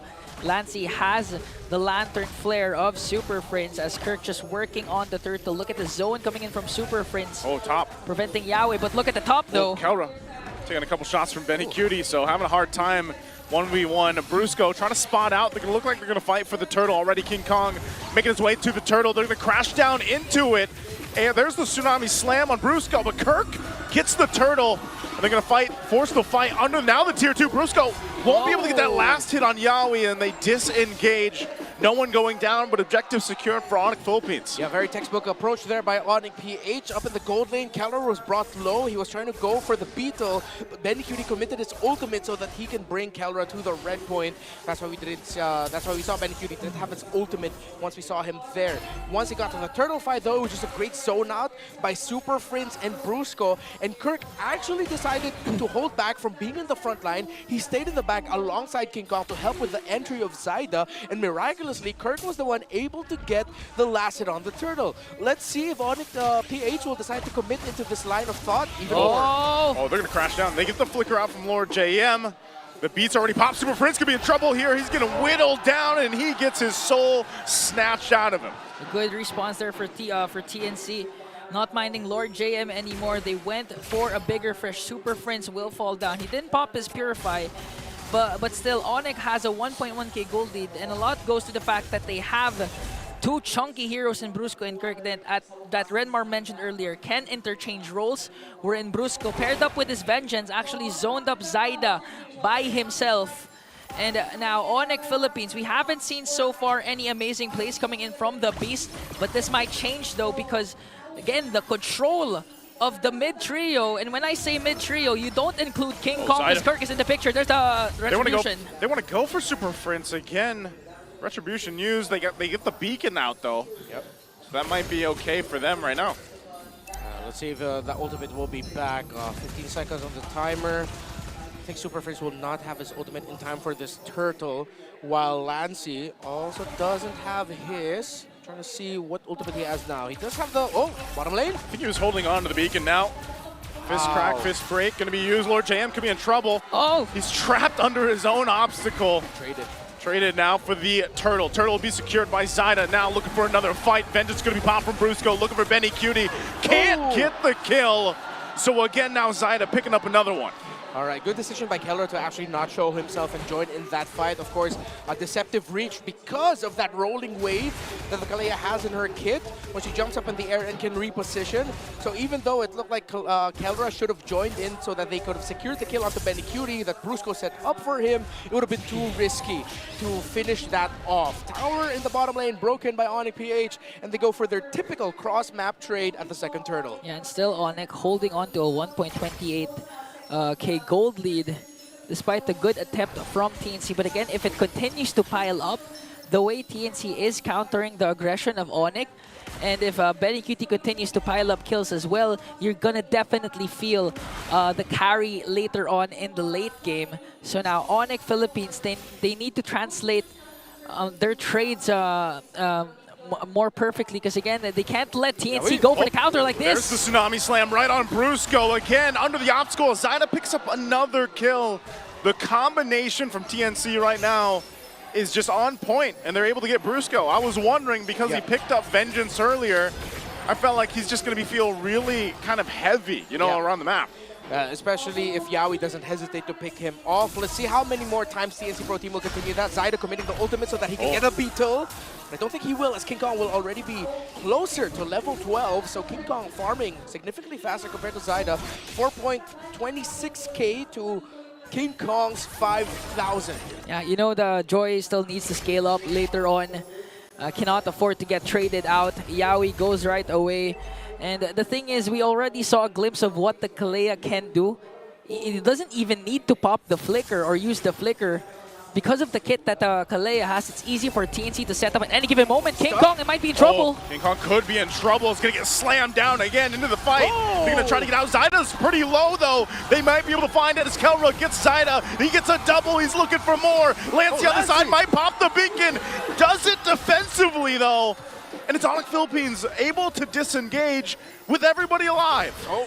We see a 1v1, but there was a 1v1 that we didn't get to see. King Kong versus the Turtle. He gets the third one of the game, and Onyx PH will get the tower as they will continue their aggressive posturing forward. And now they're translating their rotation to actual objectives, securing the third turtle, plus the first turret onto the middle lane. And we just showed the stats of Kelra for the first 8 minutes so far. I think it's going to increase. He's already picked up 2 kills early on before the 8-minute mark. he got a Sky Piercer. Should have 2 stacks, right? Yeah. He got that after, I think, he built up the Sky Piercer. So Onic PH are just making the right moves right now. You see how much the beacon is actually... Kurt? Split. Fist break gonna be used. Lord Jam gone again. And now looking for more. Tidal Wave gonna be used already. Zyda could be in trouble trying to get the Soul Snatch off. Yawi's gone though. Again, they find 2 kills. They trade it for Brusco, but Onic Philippines now working on the tier 2 turret. This is looking hard for TNC. A 3-level gap already between the 2 junglers. Lancy has his own Lantern Flare, hasn't been used yet. And Onyx just demolishing all the outer turrets from top lane to mid lane. Now the TPs. Here comes Zyda, but gets blasted down by Kelra. Unbothered by what TNC is throwing at them. Lord JM gets forced to use his fist break, or fist crack, and now he's taken out. I mean, he has had a rough time on this Badang. Yeah, very tough. He's been forced to use his fist crack a lot to avoid getting crowd control, not actually getting the setup that he wants. And I think we've also gotten to the point because the key moments where Onic Philippines were able to win a major fight and build this lead were on the backs of TNC Pro Team forgetting or not respecting the fact that they're up against a glue. That if you stick together in a team fight, the glue is the happiest. Kirk is unbothered. 0 deaths, no kills, but he does have 5 assists. And Kelra, on the other hand, has 5 kills. So this glue pickup as the substitute roamer for whenever Brusco will be taken out, and he's accepted his fate. 3 deaths. TNC Pro Team cannot blow so many abilities on the Hilda alone. They have to be able to deal with this glue. Okay. Ouch! Oh, again, Yawi jumps in with the title. Not going to be able to land the Tsunami Slam. Now they're going to be chased down. King Kong, pop the Retribution, looking for Zyda, pops the beats, is able to find him. And now they collapse down towards the base. King Kong jumping in. Lancy holding on to the beacon still. And it's Onic Philippines. This is the green light for them to take the Lord now. That's the good use of the availability of the Purify. Kelra was actually zoning out and being the front liner of Onic because he knows that he has an escape if ever Yawi tries to go in. Uncontested Lord take for the Sonics as they were able to take down Zyda. Beautiful play coming in from the Sonics. How Onic Philippines are playing around Brusco, Super Friends, and Kirk have honestly set things up for Kelra and King Kong very well. They're holding down the front line. They're baiting out abilities from TNC Pro Team.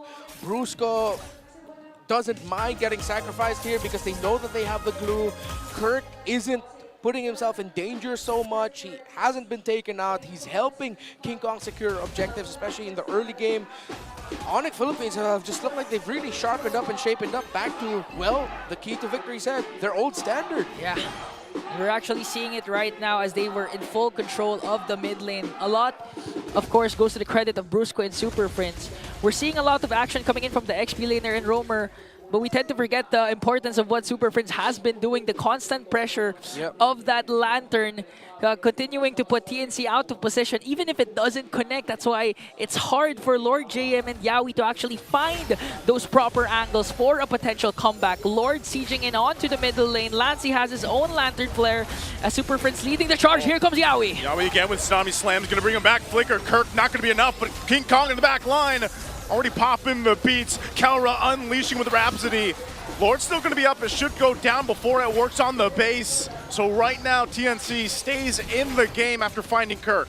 All right, let's see if Onic Philippines can get the tower up top. They still have enough members. Zyda? Still going for it. Zyda looking for a kill on Super Prince. The Soul Snatch does find a Super Prince. So another kill added to the board for TNC. It's just weird. Sometimes it feels like Soul Snatch is a bit of a cheat code, huh? It is. It's a really strong skill. Takes him out of the map. It's like a sure execute if you're able to commit the full animation onto a low target. It's crazy. So that's why Zyda already has 5 kills to his name. So far, they're able to have an answer, even if Kirk was actually zoning out the members of TNC. This time, they have to watch out for the damage that can come from Zyda and BennyQT. This is the time where BennyQT tends to shine as well with the carry. Already has that Corrosion Scythe, Golden Staff, and DHS. So one beautiful setup from Yawi can again turn the tides for TNC. Again, he has the Flicker available. If ever they force out the Purify early on onto Kelra, TNC might turn things around.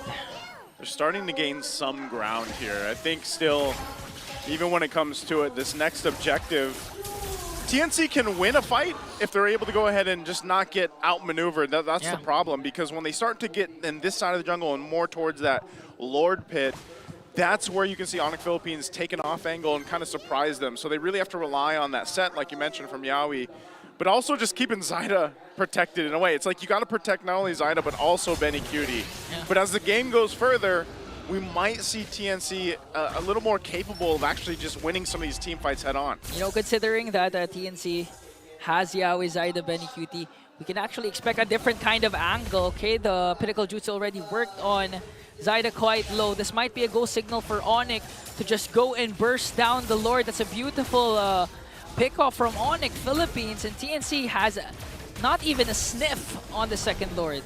Dare I say, Onic Philippines have really just played this game so much better. When we talk about the old standard of Onic, how you control through confidence, Kelra, even though there were times where it looked like BennyQT was able to outsmart him just a little bit in lane, they were able to recover. How Kirk, Super Prince, and Brusco kept things very solid for Onyx, so King Kong and Kelra are relatively unbothered. It's just, they're back to their old tricks, and it's a very textbook way to approach it. Zyda gonna go ahead and try to clear what they can. They gotta deal with this Lord still. Lord JM might be waiting for his own moment to crack and break into the lineup here. Lord's gonna be worked on. It is King Kong popping the retribution. Gonna be able to find Zyda. Quickly gets thrown into the fountain with the Tsunami Slam. So they lose both junglers. Can Onic Philippines still punch this one in? That top turret's gonna go down. Kirk goes in with a flicker. Yawi takes a couple shots with the Rhapsody. They're trying to keep it together. Split, gonna be bombed. Lord JM with the crack comes through. And they're still trying to clear the wave. So far, so good. And Onic Philippines only able to take out all the turrets. TNC stays in it. It's crazy how Onic Philippines didn't get as punished as I thought he would. There was a reason why I was yelling out too aggro. I thought it was way too much. That they were trying to get out of that, but at the end they walk away with only one death. It's King Kong who goes down after trading himself for Zyda. But now the base of TNC Pro Team has no towers remaining. It's just the final crystal. Wow, despite the 7K gold lead and no turrets remaining for TNC, the community is still leaning towards the side of the Phoenix Army. And again, going back to Redmar's point, I actually thought I thought the same, that the setup coming in from Lord JM, if he held on a bit longer, that might be a potential comeback for TNC, but Onic was just miles ahead, steps ahead of TNC. They just wanted to zone out the remaining members and make sure to take out all inhibitor turrets out of the map for the Sonics. Despite them having an definitely 100% online carry for this late game, even the Valentina's damage here has to be respected by Onic Philippines. TNC Pro Team needs the Hanzo to deal a good amount of their burst raw damage that they can dish out for the Valentina and the carry to clean up house with. So I think that's why Onic Philippines and especially King Kong went into that with the mentality of, you know what, I'll trade myself for the Hanzo, because even without the Joy, Onic Philippines will still have the Granger, and even at this point, the Juicin has a respectable amount of damage. But right now in 20 seconds, both teams need their junglers because third Lord will be up for grabs. Consecutive Lords, TNC wasn't able to contest because Zyda was low. The Pinnacle Jutsu already used up and got bursted down immediately by the members of the Onic Philippines.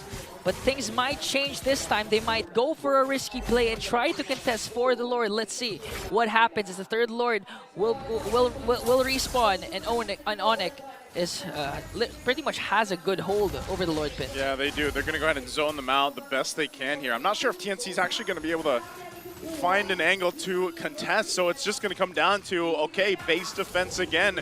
And honestly, with the lineup they have, that might be their best chance of turning things around. Whoa, Conceal going to be used. Not sure where Yawi's going to go. He title strikes in. There's the Tsunami. He's going to be able to find him down. They have enough damage to take out Kirk. Now Kelra firing off the backside. Super Prince jumps in with a beacon. He'll bring with Lord JM back. Now Lancey takes too many shots to the face, but he's going to be fine. King Kong will jump in with the retribution and gets the flicker out. So all this, the 1-for-1 trade, Lord JM for Kirk without the XP laners, but the Lord is crashing down the mid lane. Onic Philippines, can they end it here? Again, a slam comes down and he finds King Kong. And now still fighting it out, looking to end the game. Kelra takes a couple shots. They're going to work with the Lord here. Lord, quite healthy, still at half health. The base is going to be worked on, and Zaida is gone. Kelra will lock on the base, and Onyx Philippines will take game 1. Might be a glimpse of the dominance of the Sonics. But one thing for sure is they won that match with a statement despite losing the beast. Kelra stepped up. Whew. Confidence by Onyx Philippines. And I feel like this is good. Because the times where I was thinking, yo, you guys are a little bit too aggressive. What are you doing there? You should back off. They weren't backing off. And they were rewarded for their aggression. Kelra was untouched in that game. Yeah. Again, it's gonna boil down to the kit that Onyx has. They have 2 Purifies from Super Prince. Big. And Kelra, that's why we see a lot of times Kelra is unbothered. Even if he's in the middle of the mix, he's just literally dishing out the damage because you know he has an escape with the Purify. Yeah, and that's why I appreciate Onyx Philippines for taking the Granger as quickly as possible. They didn't want to give that to BennyQT, and of course they're very proficient with it as well. And yeah, the first highlight we saw was a main turnaround point for Onyx Philippines. That's when TNC Pro Team just found themselves in a scenario where Kirk was so happy. And you can't fault Yaoi for deciding to commit this, because that is such a linchpin for the Onyx playstyle. However, TNC Pro Team were just slowed down and weren't able to get out of this. Super Friends being able to catch Lord JM was big. They needed to make sure that they got that trade, and even though King Kong was down, it was just raw damage at this point. Brusco sacrificing himself and Kelra dealing the damage. The main point of this draft, the main identity is, one, Brusco sacrificing himself and that trade with Kirk in terms of who front lines, and that sets up the gold standard to be untouched. No kills, no deaths, 7 kills, 1 assist, and an 893 GPM. Really, the Sky Piercer that he bought. Was it the first item or the second item he bought? Right away. But one thing for sure is he really made the most out of it with no deaths. Going back to his god status, no longer a man in a dude in the gold lane. Up against the, let's not forget, BennyQT is an M4 Finals MVP back when he was with Echo. Yeah. And this is why a lot of the options that were left for BennyQT to pick up, it was difficult. No matter which route he decided to take, whether it would be the Irithel, the Beatrix, the carry in the scenario, which I get why they eventually had to settle for, because they were up against the glue and they needed the raw, true damage output that a carry can dish out. But in terms of what we've been talking about for quite some time in terms of the damage profile that Onyx Philippines has, because of the space provided by the Lantern Flare of the Jushin, that sort of amplifies the damage that can be dealt by Kelra, because he's relatively unbothered. Even the times where Zaida can get to him, quick on the response is Onyx Philippines to make sure that Kelra is backed up and that he's well supported. A lot of the formations you can see, Kelra always has like a bunch of bodyguards with him. Prince, Brusco, Kirk, the Granger is so well protected. You know, I actually like to go back to a point you made early on, where you noticed that Kirk actually let a wave in the XP lane go to waste. He just literally stayed with the mid duo of Onyx Philippines. Yeah. They're literally banking on the importance of having mid control that you kept talking about all season, and that might be the solution or the key for Onyx to go with their god status once again. Yeah. And one thing I also realized here is that there was a bit more importance by Onyx Philippines to win in the EXP lane. Kirk has struggled for the first half of MPL Philippines, that now you saw in the rotations, Kirk, he wasn't managing or trying to outduel the Badang. Yeah. He was just clearing minion waves, going to the mid lane. The one time we saw King Kong go for a big gank, where was it? In the EXP lane, to try and take down Lord JM, which they were able to trade out the turtle. I believe that was turtle number 1. So let's see if Onyx Philippines will continue this, that they need to help Kirk out more and really need to empower Kirk to allow him to empower the rest of the team, and putting him in a glue with an important role here, to not as a sacrifice but to actually be as a backup roamer for Brusco, worked out very well for Onyx Philippines. The evolution of Kirk, I remember back in SBS, we were talking about how he tends to play like a solo player compared to how in sync the other members of Onyx are, because it seems like Kirk has his own world with how he plays, how he dominates his own XP lane, pushes turrets, and this time he's more active in participating with what rotation the Super Farm wants to go with. And clearly it was paying off because if you'd recall, the first turtle didn't go to Onyx. No. Yeah, they went to TNC. That's Yeah, what TNC. I was mentioning earlier.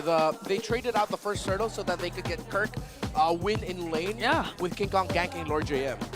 And now the BPI rich guy is the god in the gold lane once again. Kelra with a GPM of 893, a perfect KDA that goes well with his high GPM. That's why he's the BPI rich guy. Yeah, he had a again, he struggled. You remember there was a time when we got a preview of him 1v1 with BennyQT, and BennyQT was kind of bullying him a little bit on the carry. Yeah. But, you know, it's Kelra, and they've gone against each other so many times too. Kelra, even if he loses some of that early game, it's what he did from mid to late game and how he was able to play around that. And that's why we see, again, this Granger, it's always going to be such a top pick because of the fact that you can play from that distance. And we're in this meta now where you get so much space as a gold laner. Maybe it's the best time to be a gold laner main, because if your team protects you well, but also gives you that space, especially around the roam and the mid and your junglers, you can just have your heyday in the back line. Can I ask a question, Redmar? What's the status of the blue side, red side win rate for today? Going into today, it was at around 51.5% to just 49, so it's very close. Yeah. There's no clear lead as to who wins blue and red. Although for today, after the games that we saw, we're gonna scroll down a little bit. Sorry, there's a lot of stats here. There's a lot of stats. All right. That's why he's the guy. Blue side win, red side win, red side win. So it's not much. It's a small sample size. Red side just has like 2 wins over 1 win from blue, but that's not much. Wasn't it last season where it was just like highly crazy skewed Yeah. blue side? Yeah, it was like at one point it got as high as like 65% blue side to 35% for red. I'm glad we're not in that We're not there. universe anymore. Yeah. Actually, it might go back to that again because of the presence of Kalea. So the banning side of red side, they pretty much have to ban out a lot of power pick. But so far, we've been seeing Kalea in action. We thought he's going to be 100% banned out, but still was able to get used in game 1 of the 2 consecutive series. But now I'm curious to know what's happening again with our lovely host, Hans Galleria and Kalusi.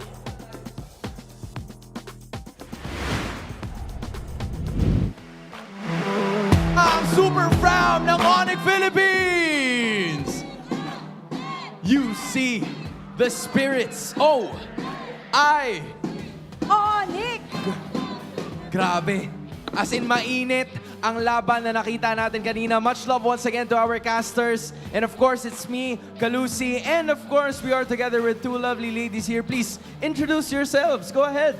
1, 2, 3, feel the magic. It's Pixie! Hi, I'm Pixie Hannah. Hi, I'm Pixie Mita. And so far, Pixie is with us today, one of the P-pop groups. Siyempre, dito mismo sa Philippines, girls. It's so nice to have you here with us today. And I'm sure that, you know, you're probably excited with a lot of matches happening today. Right, Kalusi? Yes, I'm curious. First time nyo ba manood dito sa MPL Arena Live? Actually, I'm a fan of MPL, so matagal na po ako nagpupunta dito. But Hannah, it's my first time coming here. Oh, first time! I love to see the support. Hannah, how was it like watching the first game, right? I know it's your first time being here on site. How did you feel about that matchup? Tense? Yeah. Intense. All right. There's like, wow, like everywhere. So. Oh yeah, for sure. There's a lot of that happening right here. Mita, is that the same thing para sa'yo? Ganun din ba yung experience mo every time you go here? Sobrang fun talaga ng sagutan ng fans. Yun talaga yung parati kong inaabangan every time na pumupunta ako dito sa... Nakita ko nga like tumatayo rin sila. Like nakikipoksa Nadadala rin sila, no? Oo. Ako, gusto kong malaman, naglalaro talaga kayo ng MLBB? Yes po. Sinong favorite hero nyo? Mid laner. So, lagi kong ginagamit si Lilia talaga. Mid laner si Mita. Tama Okay. ba? Ikaw? Gold lane po. Gold lane? Gold lane. Okay. Para Iksha to be specific, Iksha. right? So, para lang magkaalaman, what's your rank Last season. Ayan. Last season, just to be sure. Kasi po nung last season, medyo na-busy kami. Ng 26 points lang inabot ng Last season, Mythic, 26 Busy pa sila stars. nun. Opo, busy Oo, busy ka pa nun. Ikaw naman. Mythic 60 po. Mythic 60 stars. Parang nasa maling profession ka yata. Pwede kang pumasok. I mean, yeah. Parang pwede dito, no, Hans? Oo. Ikaw ilang stars ka ba last season? Wag na nating Wag na nating pag-usapan. pag-usapan. Wag na nating pag-usap. Ne, joke lang. 48. Papasa naman. Papasa naman, Oo di ba? naman. Pwede na. I think I wanna know more about your time being, P-pop artists. How do you find time to be able to watch still? Kasi I'm sure you guys have a busy schedule ahead of you.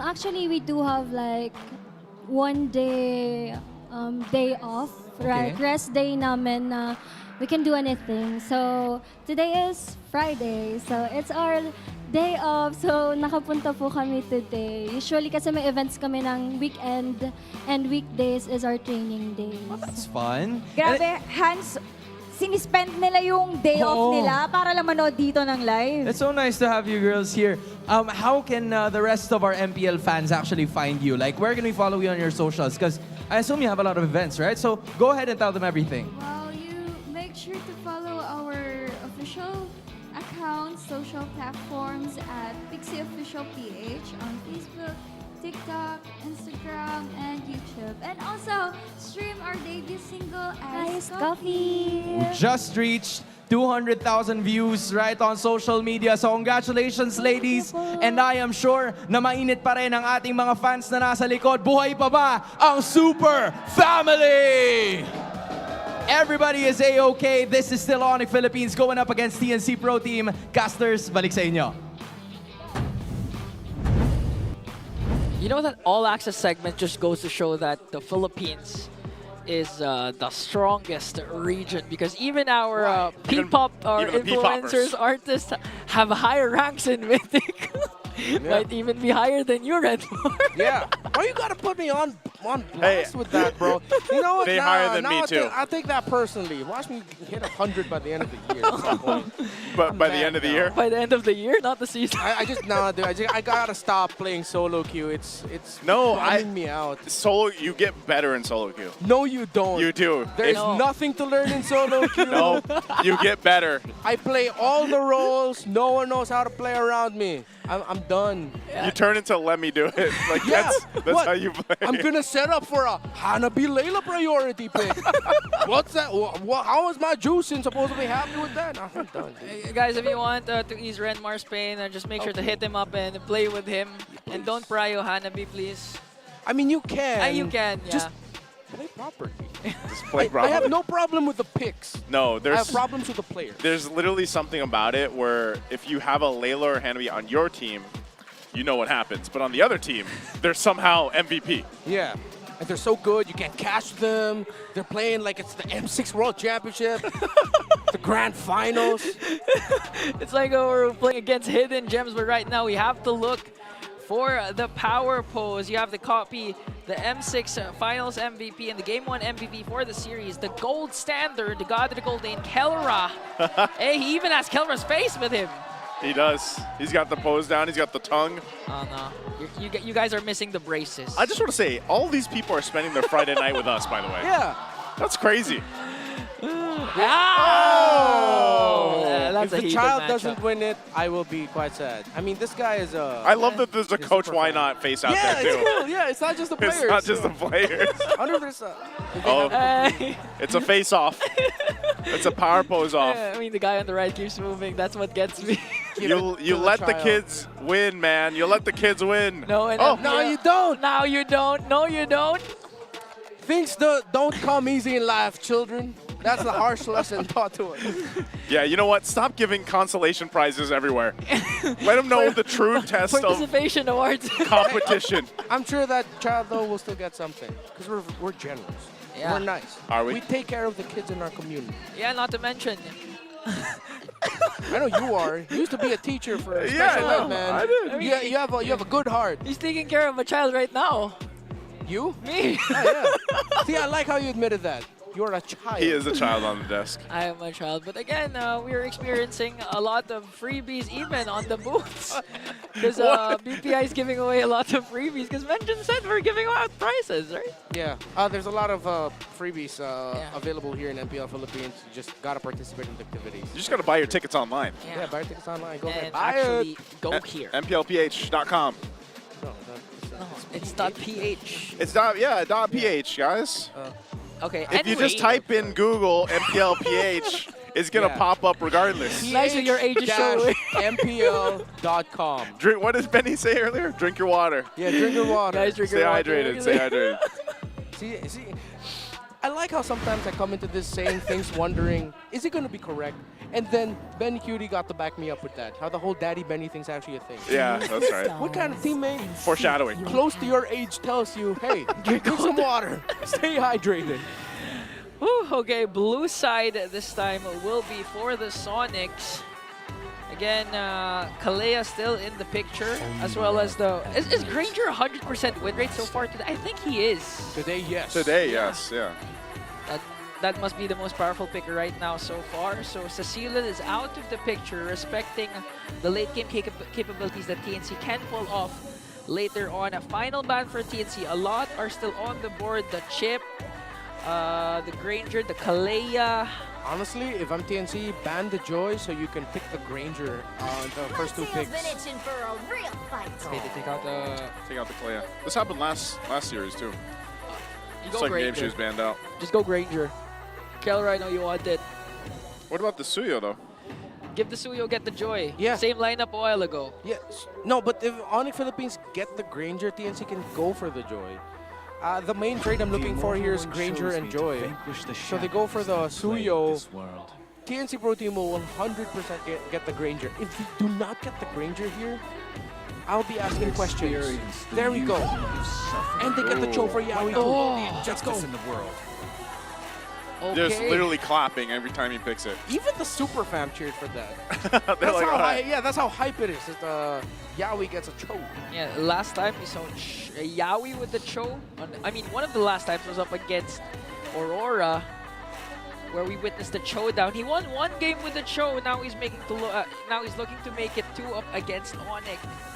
Onyx, there's still Jawhead for Brusco, yeah? Yeah, Jawhead Suyo is such a deadly combo.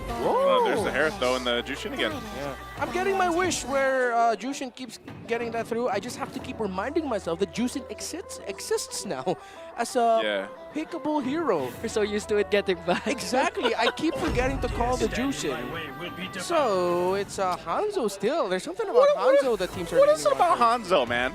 I mean, towards the mid game, especially before. That's a big 0%. Yeah. Before the 9 minutes, Zaida was actually performing well. He ended the game with 5 kills to his name. Maybe it's a cheat but code. they're getting kill trades. It's the cheat code. Yeah, they're getting a -1, but that's it. I don't know. I'm not the pro player. This is where we brainstorming at.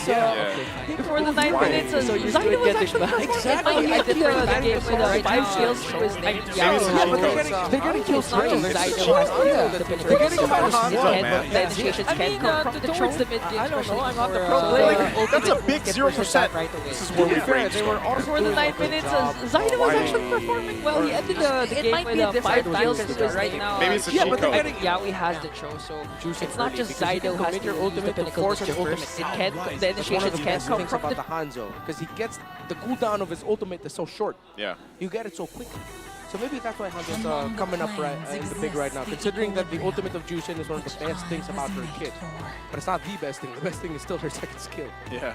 As long as you can take her out, I think you lose a lot of that kind of utility that gives. Yeah. But I don't know. I think maybe some of the teams obviously are going to continue. We see this Hanzo like picked up, and that's the great thing about it is we already talked about the addition of Kalea will change this draft. So that's what we're seeing. Like you mentioned with the Jushin popping up again, there's space for some of these picks now to kind of come up. Gatot, Jawhead, Hylos, one of the options that Brusco can go with. Maybe even the Hilda later on, but let's see what's the final ban of TNC, because they took out the glue of Kirk. I'm thinking Onyx can go for a Hilda Gatot or a Hilda Johet. Those are them. For TNC, I'd want to see them pick up like a CC. Yeah.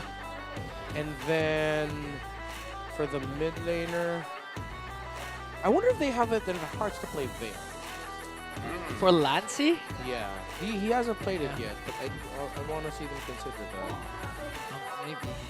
But for Onyx, I'm kind of leaning towards what you said with the Gatot, because if they're going to try and control the mid lane and try group up as much as possible, they want to play around the fact that they have a revitalize. Is to protect lives. Oh, they were thinking EXP Hylos. Allow me to lead the charge. Okay, Hilda. Good call that they take the Hilda away. So it becomes could be a CC Hilda matchup. This has to be a Jawhead here. Like, I feel like this is... That would be good enough for them to go ahead and pick up a Jawhead. Yeah.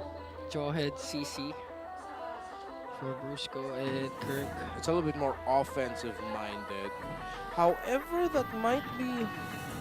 The Hanzo might be happy with that. Let's see. There it is! Okay, now for the last is the XP lane. That would be good enough for them to go. Maybe ahead and Edith? Jawhead. Oh no. Oh, they go Gotcha. Gatot. Okay, one of the few teams to consistently pick up offense. It's a little bit more offense. I think that's where they're going to get their revitalize. However, that might be... What?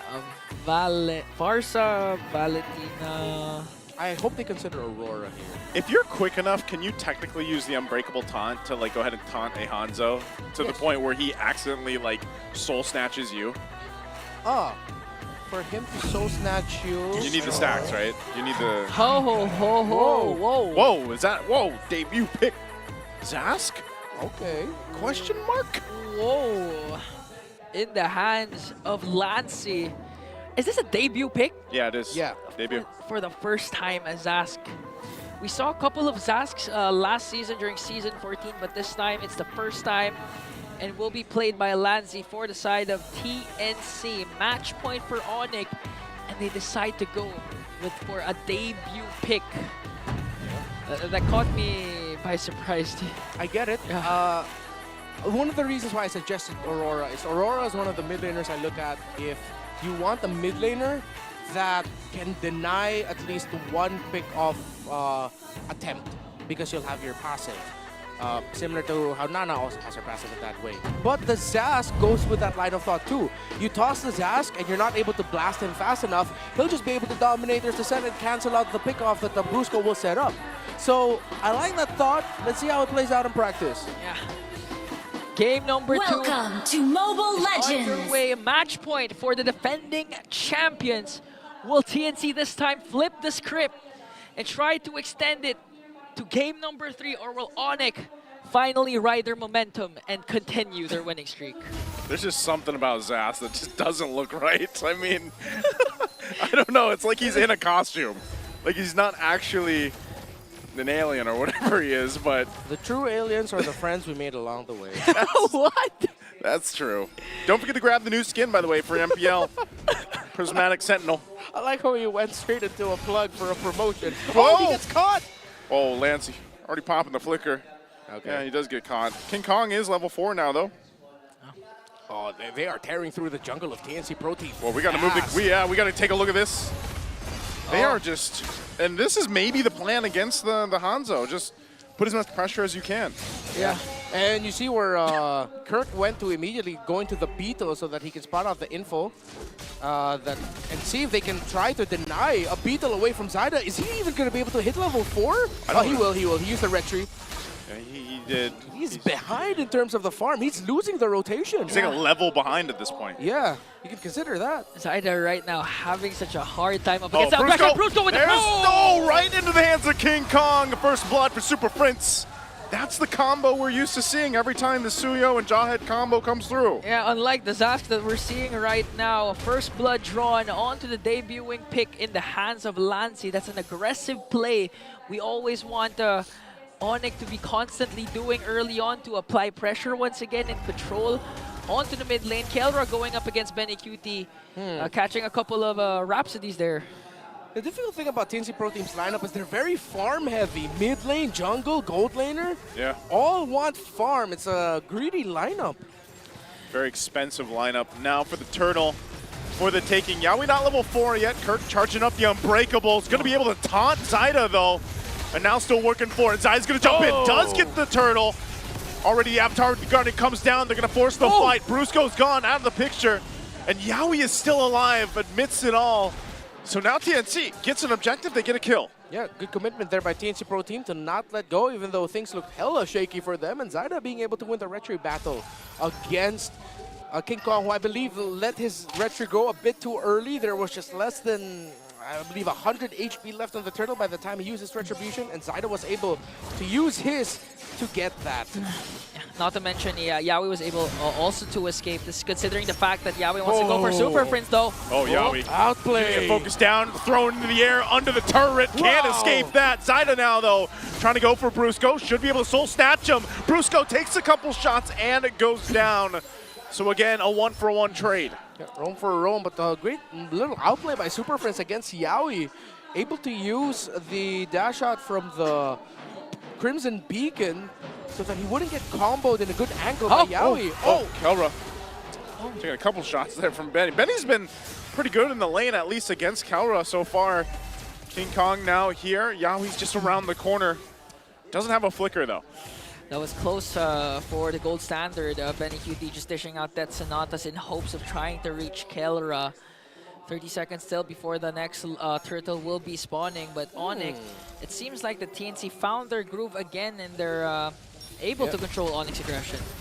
Okay, good control in the mid by Onic Philippines, still committing a lot of that. See, they're not leaving Kirk in lane. They're really just clear, rotate. They're willing to give up a bit of lane control for more map control. And I'm reminded by something that I remember we pointed out last season about the presence of a Zask, where there was a point in season 14 where, Ejector again, it's Lord JM, he's tanky enough. Does flicker out, 4 gonna chase him down. Takes a shot with the Queller, but he's gonna be fine. Yawi now here, and Turtle is up.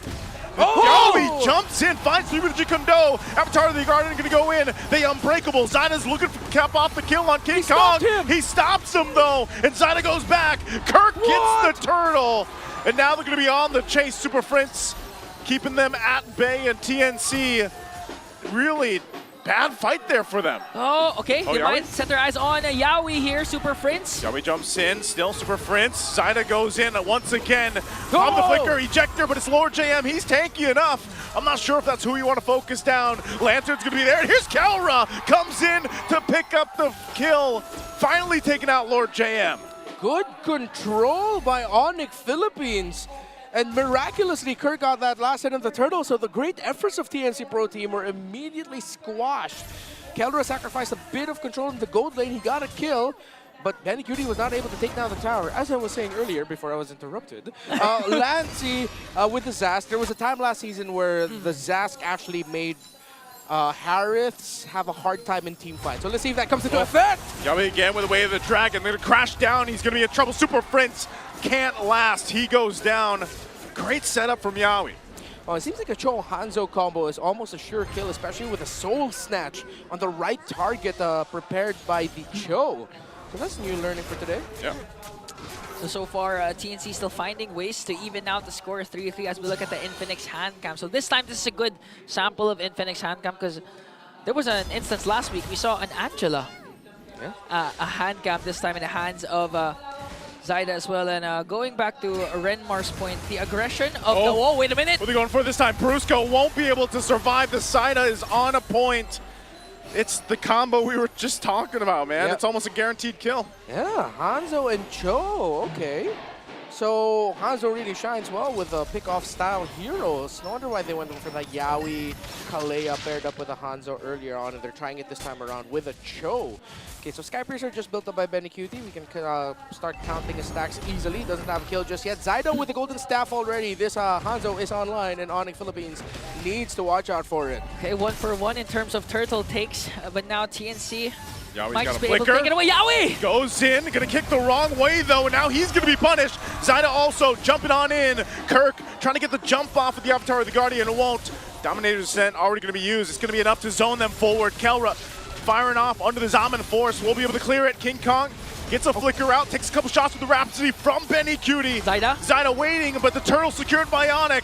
Now Lord JM on the run. King Kong's gonna be able to find Lancey, and he takes him out. Still looking for Lord JM. He's left alone, and Benny's gonna jump in, able to find King Kong, but now Kelra comes on forward. Yaoi wants to fight Jikondo. The kick in the wrong direction again.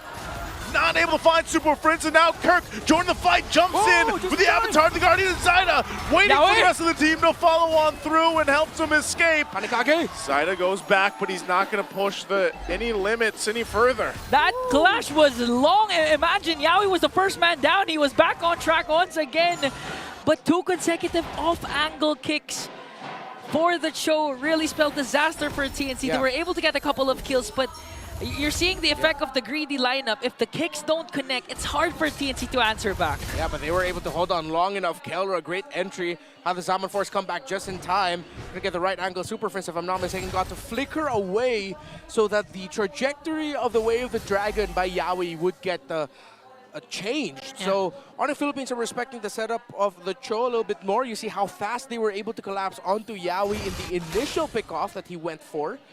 He wasn't taken out, but then they were able to counter things out. So it's a push and pull. There's no clear winner here. Here comes Zaida. Zaida, I think he's just going to clear that out.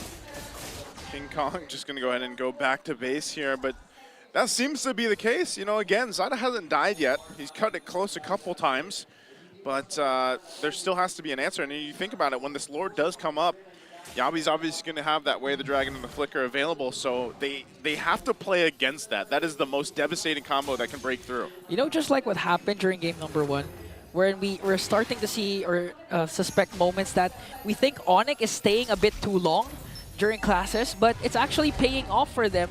These types of extended clashes, again, it's going to boil down to the fact that they also have Kirk. With the Revitalize, they can out-sustain as much as they can.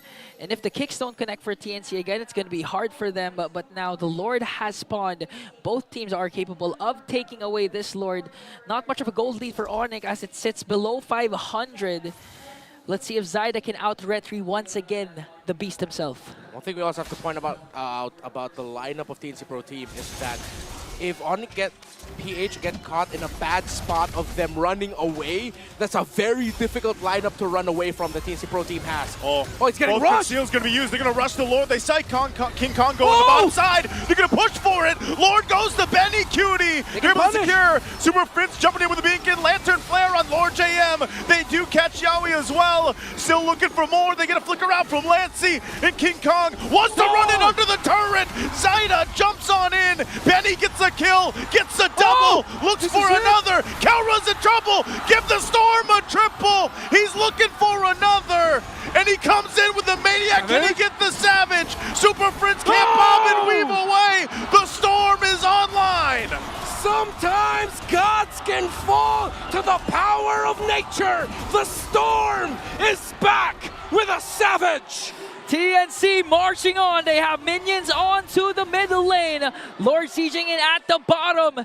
And TNC, we've been waiting for the Storm. It's been brewing. BennyQT, second game coming into Season 15. Already a Savage for the Storm. That's what we were talking about for TNC Pro Team. Number 1, their key to victory, let Benny break him. Number 2, what I just said heading into that sequence, that if they're caught out in a bad spot by TNC, the lineup TNC has is difficult to run away from. They will pepper you from afar and chase you down for kills. Oh man, where's your umbrella now? Said BennyQT. Zaida jumping in again, doing enough damage to keep them at bay. The shield's gonna pop, so the Lord's gonna be worked with. And that's what it results to, but man, what a swing for TNC. Man, they learned from last week. This time, it was a decisive move from TNC to literally rush the Lord. Catching Onyx by surprise, forcing out the flicker from Brusco, forcing out the AUG away, coming in from Kirk. Caught Onyx in a bad position. That's why TNC was literally able to keep BennyQT and Zaida alive. Looking at the damage coming in from this Granger. A triple already. The Sky Piercer was well worth it for the Storm, picking up 5 kills in 10 minutes. He got all his kills after his Sky Piercer was built. That's 70 stacks already on that Sky Piercer. That is not cool for Onic Philippines. If you're TNC Pro Team, you are definitely happy. You are back in this game, and not just back, you are dominating. Yeah. That's not cool, man. That's not cool, man. If you're Onyx, that's a shot call now. Hey, guys, it's not cool. It's not cool. 4K gold lead already for TNC. Now they're just literally waiting for a perfect opportunity to strike. Third Savage of the season. First one by Super Marco. After that, it was Kyle. And then now the third one by BennyQT. Man, and it's his second week just back in the MPL. Yeah. Again, we saw the comparisons Good between seal. him and Kyle. Oh, there's the kick again. I mean, he's not going to actually pull the kick. Goes in with the G-Kundo. But they just want to go ahead and keep things at bay. The Lord is coming up in a couple seconds. TNC with the favor here. We'll see if they can keep it in their favor. So Super Prince going to be in trouble. Zyda goes in. Kirk's gone. So Super Prince survives, but they lost Kirk. Crucial kill for TNC. An immediate response from Zyda. 308 already with a Hanzo. Will Onyx be able to contest? They're covering every single ground right now. They have to defend this upcoming Lord because TNC, again, with a decisive play to go for the strike as they take down the second Lord. Yeah, right now, if you're Onyx, you've lost your timing, your conditional window. TNC Pro Team can continue bullying Onyx Philippines like this. And that's why I put a lot of importance on the Granger on in the draft. We were making a big deal about the Joy, Granger, Suyo trade. If Onyx was willing to play into it, they picked up the Suyo, and now they don't have the easy backline access for the Granger. Because every time Kirk can enter the backline, he will just get blasted. Find Super Prince with the kick, forcing the fight. Super Prince still going to be alive. Lord JM jumps in. His immortality still going to be up. The Lord's going to be worked on. Lord JM, the one to work on the base. Base at a quarter of the health. Meanwhile, in the mid lane, they're still keeping it together, and Lord JM finally falls. TNC loses 3. To sustain from Onyx. Beautiful jump in from Kirk to cast that AOG and revitalize right away to try and save Super Prince, who still has his Lantern Flare. That's why they were able to clap back. Zyda goes in after King Kong! Fights him, finds him, and bites him. Gets the soul snatch. We'll be able to find King Kong, so they stay in the game. From Onyx. At a quarter of the health. Meanwhile, in the mid lane, they're still keeping together. Lord JM finally falls. TNC loses 3. That's why they're able to clap back. Zyda goes in after King Kong! Beautiful jump in from Kirk to cast that AOG and revitalize right away to try and save Super Prince, who still has his Lantern Flare. That's why they're able to clap back. Zyda goes in after King Kong! And that's why coming into this game, he's second when it comes to kills in the jungler role, despite being 5th place. That's how amazing Zyda has. That's how good he has been performing. And the beauty of TNC's lineup, we called it greedy because they can do this. He's going to go again, gets tossed up with the injector, should be able to get back. Does return to his body, and all this for that purple buff. King Kong makes it in time. Should be able to go ahead and secure it. So again, you saw just a preview of how much damage this Hanzo from Zyda is able to do. That's how good he has been performing, and the beauty of TNC's lineup. We called it greedy because they can do this. He's going to go again, gets tossed up with the injector, should be able to get back. About the potential does return to his body, and all this for that purple buff. King Kong makes it in time. Should be able to go ahead and secure it. So again, you saw just a preview of how much damage this Hanzo from Zyda is able to do. That's how good he has been performing, and the beauty of TNC's lineup. Called it greedy because they can do this. He's going to go again, gets tossed with the injector, should be able to get back. Does return to his body, and all this for that purple buff. King Kong makes it in time. Preview of how much damage this Hanzo. Oh no, Yawi's going to get tossed. Just walks on through. Didn't have the information. I know that. He's going to go again, gets tossed with the injector, should be able to get back. Oh no, Yawi's going to get tossed. Just walks on through. Didn't have the information. I know that. Again, gets tossed with the injector. Goes in again. He's going to be looking for it. Brusco takes quite a bit of damage. He's going to be able to go now. King Kong cleared the mid lane, and they're going to go for a reset. I think it's TNC just stalling out for Yawi. Yawi will be able to through. Didn't have the information. I know this. Go again. Ultimate and flicker available. Saw through. Didn't have the information. I know this. Go again. Gets tossed with the injector. Going to be fine. Ken does still be looking for Brusco. They're going to go for the Lord already. BennyQT fire off the backside, and King Kong will get the Lord. Now they go for the disengage. I think it's TNC just stalling out for Yawi. Alongside Yawi. They might still trying to go. The beast of the jungle.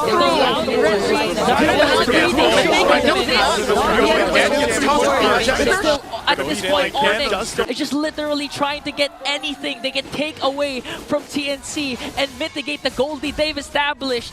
3K gold lead left for TNC, but this might change with the push coming in from the Sonics. The moment Zyda showed that he no longer had his Hanekage form, Onic Philippines, after slowly whittling down the lore, they decided to go for the full commit blast. Luckily, King Kong was able to win the retry there, got it, and now Onic Philippines will be able to play out of this lead. You see Twilight Armor built up by the Gacha, all the burst coming out from TNC Pro Team needs to be dealt with.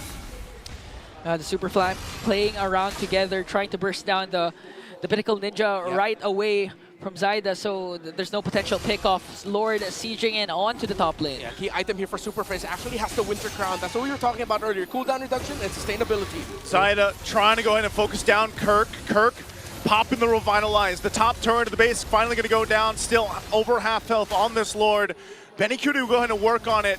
Onic Philippines seeing what else they can get. That mid wave is pushing now for the tier 2.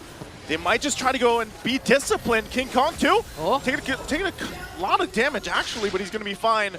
And so they only get that top base turret while TNC continues to clear out the waves. 20 minutes almost, 12-15 kill score. Over half health on this Lord. BennyQT will go ahead and work on wow, what a game these two teams what else they can showing. get. That mid wave is pushing now for the tier 2. They might just try to go and beat 6K gold lead the TNC established for the Yeah, they were able to do that after one surprise rush onto the Lord and being able to play out trades well. They need to regain control in the map after this lead. You see Twilight Armor built up by the Gacha, all the bursts coming out from TNC Pro Team they dealt with. It's the Super Flags playing around together, trying to burst down the Pinnacle Ninja right away from Zyda, so there's no potential pickoff. Lord sieging in onto the top lane. Key item here for Super Phrase actually has the Winter Crown. That's what we were talking about earlier. Cooldown is wait for the right time and the right entry of the main damage dealers of TNC Pro Team, then they can win. Concealed plays are going to be more crucial this time. Both Keller and BennyQT both have 8 kills and 1 death in this game. If somehow Keller ends this game with a Savage, I'm going to lose my mind.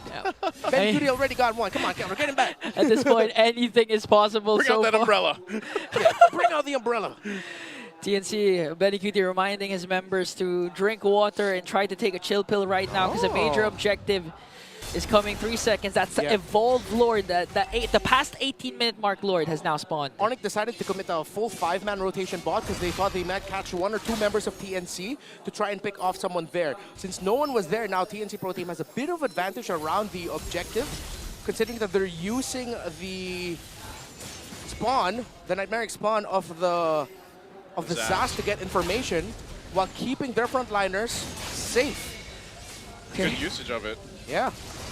Onyx holding on to this Lord. It's going to be a matter of who's going to set up first. The conceals are ready for both of these teams. Still no one full committing on this Lord. Yeah. Look at Yaoi. Yaoi. This could be the last Lord of the game. Might be going to get spotted out. King Kong finds him. So again, Conceal. Rome's holding on. Conceal going to be... Oh! Yaoi's going to miss! Unfortunately, now Brusco popping his own Conceal. They're going to go in. It's already Zyda. He actually has to back off, so both Romes not able to find those setups they were looking for, so we get a reset. Yeah, we was thinking that King Kong would actually step back, but no. King Kong just stood there saying, now what? You overshot your Jeet Kune Do. The real Sigma showing his mechanical prowess. 30,000 HP for this Lord. The Conceal and Flicker was burned for Yaoi. Kirk burned his AOG. And that mechanic was standing, not moving. Pure mechanics. Pure steel. Sometimes that's how you win the fake out, man. Okay, the side lane minion waves for TNC Pro Team do not look good, especially that one at the bottom. So a little bit more advantage for Onic Philippines once they see that's one up top. They know the Zas is the bottom lane, but they're really waiting for Zyda, the ultimate of that Hanzo. It's so important for a condition right now for Onic to full commit this. Okay, Latsi. This time in the picture as Zyda already gets his orange buff.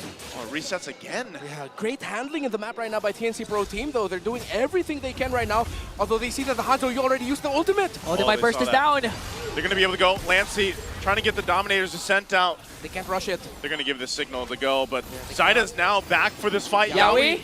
Might looking for the angle again. Conceal going to be used. Won't be able to find King Kong that he's looking for. Still has the immortality. Brusco's going to toss him in the air. Zyda trying to help, but the Revitalize is going to be enough to heal them out as Yaoi goes down. They get the flicker out. BennyQT will fire off from the backside. He's zoned out from the team, though. Now Zyda trying to help Lord JM. Rest of his team's gonna be there. BennyQT, Immortality, and gets tossed in as he goes down. Now Benny's gone. Super Prince dealing with Zyda, pops the winner's crown. And this is Onic Philippines now able to take this Lord. They took out 3 members of TNC. Wow. But Lord JM's still there. Look at the push on the bottom side. They're gonna go ahead and try and end it. They're not gonna go for the Lord anymore. The last time we saw this, TNC lost the match. Onic decide to full commit this. Can they actually win it through here? They still have that wave pushing on top. They don't care about a Savage. They don't care about a Storm. Onic Philippines comes together to sweep the series. The Storm may have gotten a Savage, but what are the laws of nature to gods themselves? Onic Philippines now riding on a 4-game win streak. Slowly going back to their God's form. Once again proving that the Super Fam will always reign supreme. Damn good game. Woo. That was a really great game of MLBB, folks. They broke Chantel's, Yeah. her blessing or curse, whatever you want to. Her streak, her 3-series streak. In a game where BennyQT got a Savage, Oh, TNC man. lost, and that's not because TNC messed up or anything. Onic Philippines just like flipped the switch in their brains, and they were just playing in God mode. And that's the thing, that's the scariest part, because Onic, TNC literally didn't commit that much mistake. It was really Onic trying to utilize and maximize what they have and just really outperforming at TNC. That's a sign of a champion, a sign of a god. But still, props to TNC for really performing very well up against Sonics. I really want to hype up the King Kong escapes from Yaoi. The first one stood in front of Yaoi, forcing him to overshoot the Jeet Kune Do flicker. And the second one was him having a strong sense of going like, yeah, Yaoi's gonna be there. Let me toss my dagger to escape. And the moment that Yaoi already got to where King Kong was, the dagger was tossed out and King Kong was safe. You go back and look at those highlights, King Kong was wilding out for that. Just watch this. I honestly call that the mental mechanics that the Beast showed us. But now I have to see what the winners have to say for their amazing performance. 4 matches straight. Super Fam, here are your winners, Onic Philippines! Gentlemen, congratulations and maging party naman kayo dito. Yan, dito naman tayo sa kabila. Alright, 4-match win streak. I know you guys are very happy about this. Kelra, it was a truly intense series kanina. 2-0. Naka-savage na si BennyQT pero nakuha nyo pa rin yung panalo. Talk to us about the communication. Paano ba kayo hindi na-tilt nun? Siguro yung ano talaga, kaya nabaliktad pa namin kasi nandiyan si Bruce Goat. Sino? Bruce Goat. Si Bruce Goat. Andito sa likod, Bruce Goat. Bruce Goat. Paano ba yun? Ano ba yung kwentuhan nyo nun nung na-savage na? Was it over? Next game na ba? Ano ba yung mindset nyo during that time? Sabi ko sa kanila, tiwala lang, huliin ko yung Granger. Huhulihin niya lang.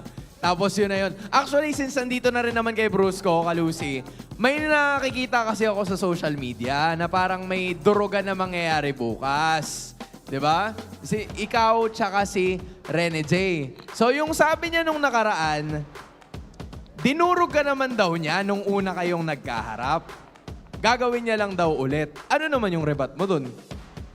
Para sa akin, parang siya dapat yung bumaki sa akin kasi last season wala pa siyang panalo eh. Ooh, mainit. Pasaway ka, Brusco. Pasaway ka. Lipat na natin kay Coach. Coach. Lipat natin kay Coach Hans. Ikaw na muna, Coach, ha? Coach, para sa'yo, Coach, given your rocky start ng first half ng regular season, paano mo naman i-rate yung level of competition this season compared to last season? It's a lot better. I mean, kitang-kita naman, iba yung hype ng mga teams ngayon. Liquid with OEB, Benny, pinalakas yung TNC, and Aurora, I think, speaks for itself, 8-0. Pero apart from that, kasi yun nga, titinan mo last week, Twisted Minds, nahirapan kami. So I think competitive talaga lahat. And You know, as a fan of the game, nakakatuwa, nakaka-proud. Pero yun nga, papatunayan namin na kami pa rin. Malakas pa rin ang Onyx. And speaking of rocky start, paano nyo naman na-maintain yung culture nyo pa rin as a super family? Ayun pa rin. Siguro sa pamilya kasi nga masaya, magkakasama, madalas, laugh trip, etc. Ngayon na medyo rough, nandun kami sa point na nagsasabihan kami, mainit ulo, ganyan. Pero alam namin at the end of the day, isa lang naman kasi goal namin ni manalo eh. So, it's tough, pero wala, ganun talaga eh.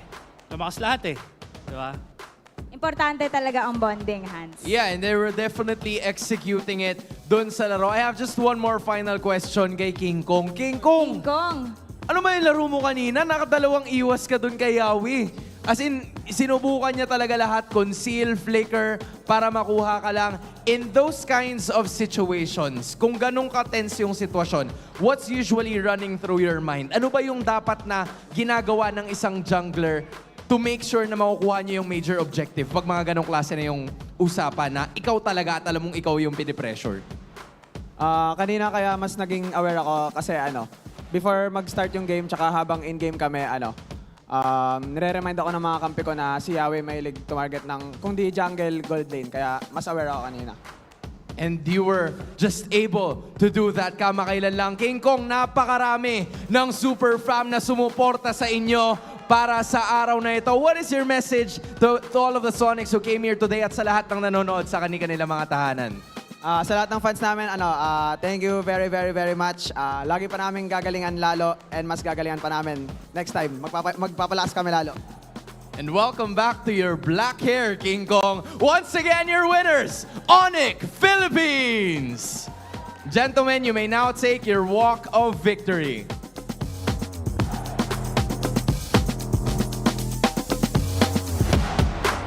That is a 4th straight match win, and with that, you may now take your bow.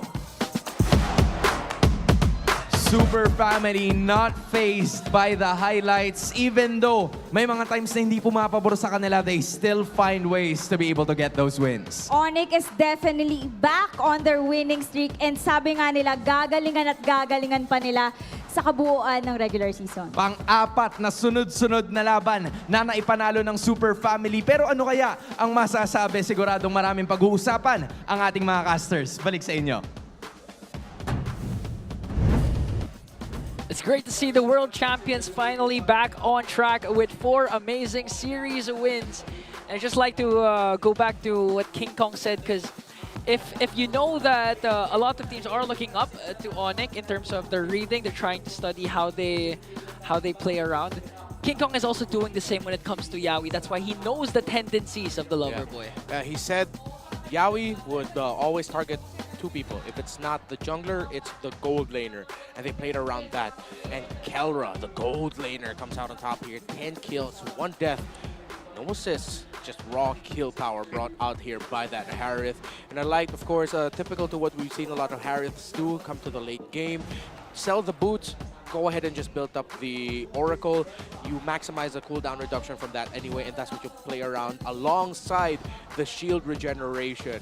As great as Kelra's performance here was, again, I want to go back to the pure aura that King Kong dished out in the 2 attempts on his life. Pablo Escobar levels of escaping attempts by Yawi to take him down in that final fight. But of course, when we go back to the highlights here, you see how Onyx Philippines were able to set the tempo up until things started going wrong for them from great TNC play. Yeah, and we're trying to call back. Is this the time where TNC was able to clap back already? Because I think this is where their lead started ballooning up. Yeah, this was where Onyx Philippines were still in control. They were invading, they were setting the tempos. Ida, though, was... This was the long clash. Yeah, this was the long clash that I think Onyx was still able to come out on top. This is where it gets turned around because, yeah, BennyQT got the Lord. And even though the members of TNC would fall here, they'd survive. I think my memory... Oh, here! No, it's this one. Okay, it's this one. Yeah, there we go. Is this the Savage part? Yeah, this is the Savage of BennyQT. Oh, amazing. from the Savage. Oh, and this was after the second Lord. Oh no, yeah, BennyQT already got that. You know what's funny? Last week I remember when when TNC slotted in BennyQT, we were asking the community if they think BennyQT is gonna be rusty, but a second series in, already a Savage. Actually, for this one, it's great that Brusco was able to flicker to the back. Now, if I'm not mistaken, he tossed Benny, or at least it forced a flicker out of Benny, meaning that they were able to take down the Granger without that much of a problem. Yeah, I believe it was a flicker toss-up from Brusco that set up what would eventually be the turnaround for Onic Philippines. So Brusco deserves his credit for that as well. Yeah. Speaking of Brusco, Kirk also was an amazing XP laner for today's game. A lot of clutch AOGs, and not to mention the use of his Revitalize, because there were times that they were literally getting ganked by TNC, especially with Zaida, but still they were able to sustain it because of the healings that coming from Kirk. If it wasn't for Kirk, the Revitalize plus his like Unbreakable taunt, Zaida would have gotten probably a lot more openings to go for the kills. Yeah. I like this drafting philosophy and game philosophy that Onic Philippines is going for here. As much as possible, they're actually not letting Kirk be the main frontliner of the spot. They're actually using Brusco as a sacrificial lamb here. Yeah. And it's working out well for them because game number 1, as the Hilda Roam, sacrificial lamb. Game number 2, of course, the nature of being a pick-off hero, there's a high chance that you're going to be the first blood as long in a team fight, as long as you can get that pick off. It happened again, but then Kirk would just come in with a late entry, and I like his itemization. Once he built that Twilight armor, that really made him a force to be reckoned with against TNC Pro Team. Great itemization. Yeah, I can't believe the game was literally 23 minutes, and I'm excited to see how much GPM the BPI rich guy is, because this is a long game. Yeah, wasn't Onyx also at one point down by like 6,000-7,000 gold? Yep. And yeah, so like got erased immediately. I mean, think how much they had to come back from here. So I don't know. Onyx Philippines obviously and I know there was a lot of talk about them in the beginning of the first half of the regular season. Well, it seems like they've done whatever work they had to do. Again, I don't know if it's the change of hair color from King Kong, but he was pretty locked in too through this game. But I think that's what makes it exciting. And I know Coach Why Not mentioned this a little bit in the interview too. It's just like it's so competitive right now in our just overall league for the MPL Philippines that I don't know, man. Even with them getting the win here and then how TNC's played, I don't know what to expect by the time we get to week 8. Yep. BPI Rich Guy, again, the most aesthetically appropriate BPI Rich Guy. Wearing the red and yellow of BPI very proudly. It's King Kong. 764, not that high, but I think with how long this game was, just got to the point that his GPM was reduced to 764. Yeah. Earlier on, though, he was definitely leading the pack in terms of GPM. I feel like if we got a much quicker game, it would be at around 840, 850. Yeah. You know, I'm starting to wonder if a player mid-season changes his hair color, do they also change the picture? No, I don't. No, they don't. No, I don't think so. Did they change your picture? That's a valid question. Did they change the caster picture? You know, Naisu, the reason why I love you is because, yes, I love you. Even if you're bullying me as a daddy. That's not bullying. And that sounded... that string of words should not be said on broadcast again, bro. Oh, well, let's just see what the players have to say for this amazing game. Digging a hole right now, Baldy.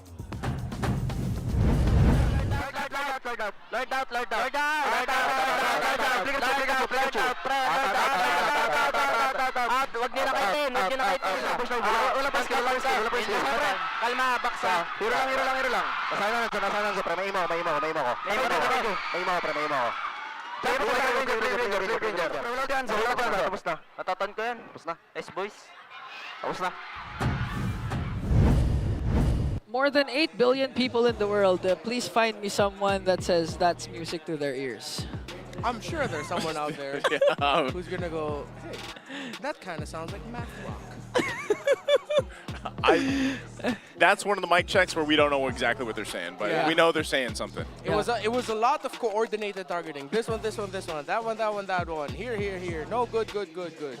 And I like how in the end there it was King Kong and Keller who were calling and saying, oh yeah, we can end it here. Yeah. You see how they approach, they literally pincer maneuvered the base. They came from 2 angles so that there's always at least one strong option to just focus basic attack onto the base. Okay, so for Onyx, that's one team down once again. But again, their true test as world champions, so their standards are high, are the 4 that are above them in the standings. That's going to be Aurora, TLPH, Team Falcons, and no, they're the 4th. Yeah, they get their revenge on who they need to. Yeah, tomorrow they go up against RORA. Yeah. Then they go against Falcons and Team Liquid later on in the weeks. So, especially with what Brusco mentioned earlier, there's a bit of a banter. Yeah. Although it's kind of heated online between Renegade and Brusco. About how they're saying they're going to crush each other. And then Brusco's comeback there was that he said, all right, cool, but he should be the one who's careful because, let me remind him, he didn't beat me last season. Oh. Imagine it is Onyx, though, that ends the streak of RORA tomorrow. That's so poetic. That's a good story. They saved their own win streak. Yeah, but then imagine if Aurora just like, smashes. hammer on through Onic Philippines. That makes us, I think at that point, people are going to be thinking, yo, it might be RORA time. It might be RORA time. Is it possible to have the scheduled match of Onyx and Aurora move to week number 8? So in case Aurora goes 13... We can't. That would have been such Just a great... like they can't change your haircut on the pictures. And you can't change your skills, but you can change your device. So you do need pro level speed and make the smart switch and stay ahead of the game.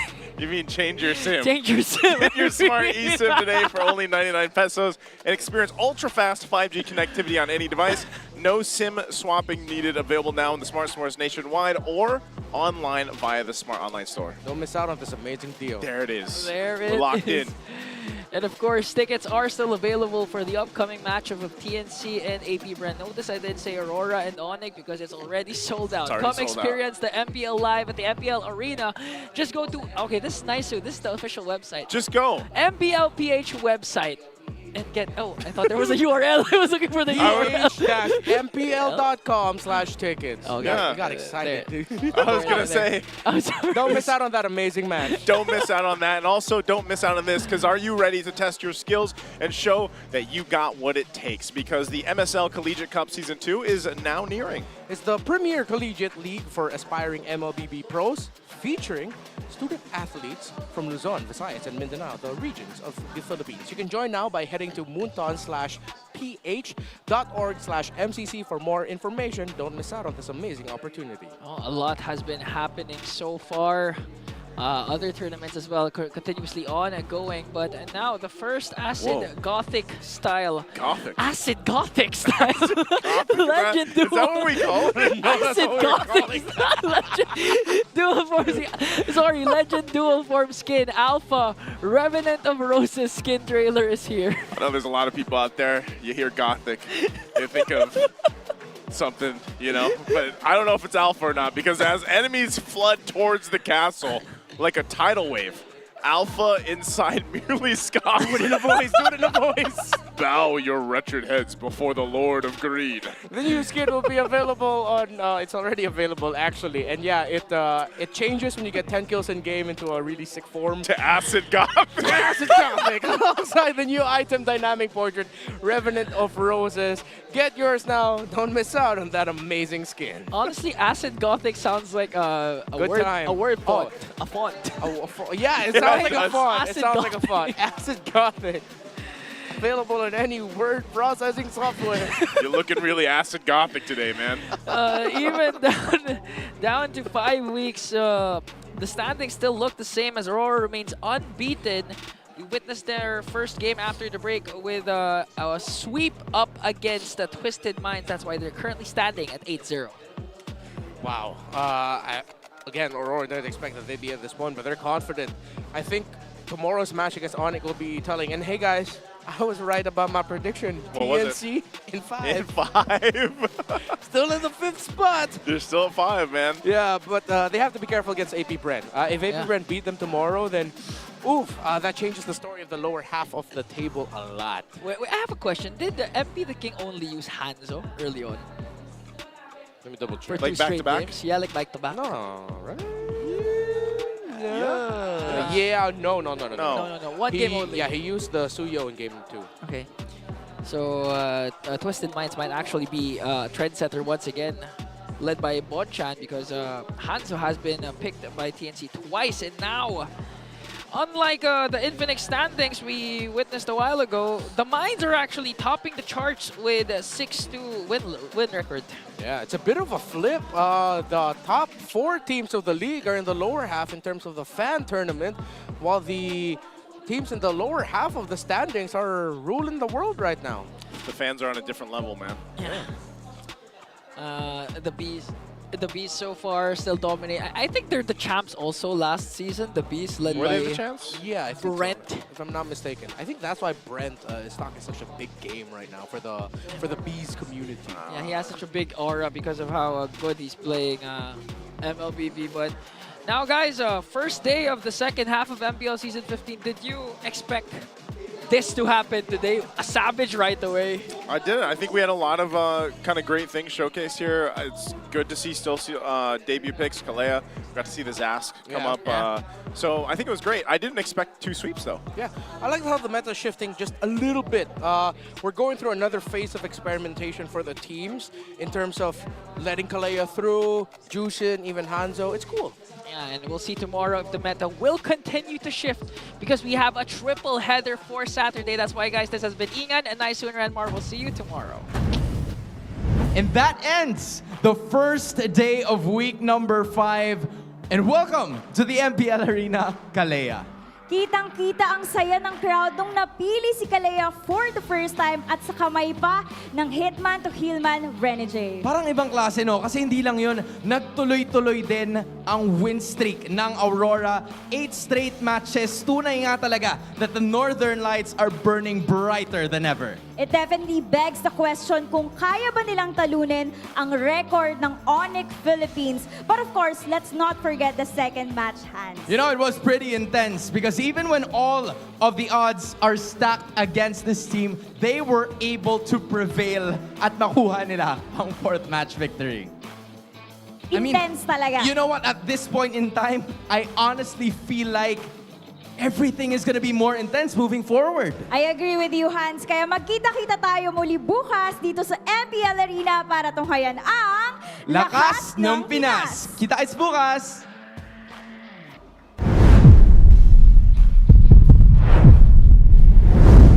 15th season of MPL Philippines is brought to you by the following sponsors.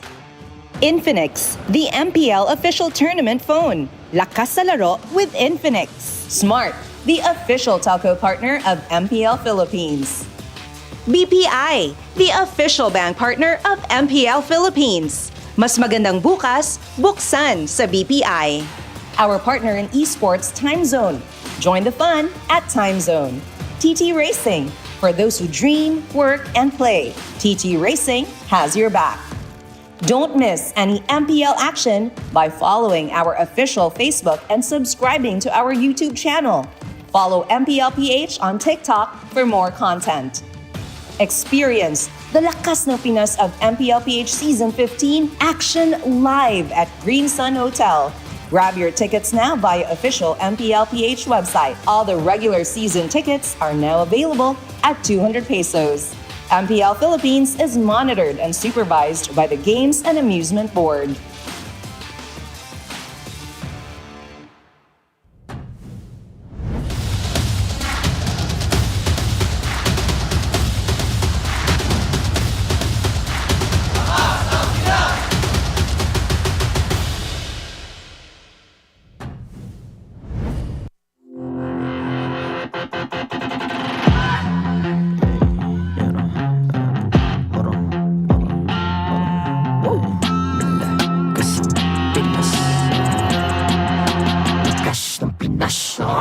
Malakas, Pilipinas, malakas, kahit anong lane, we become the monsters.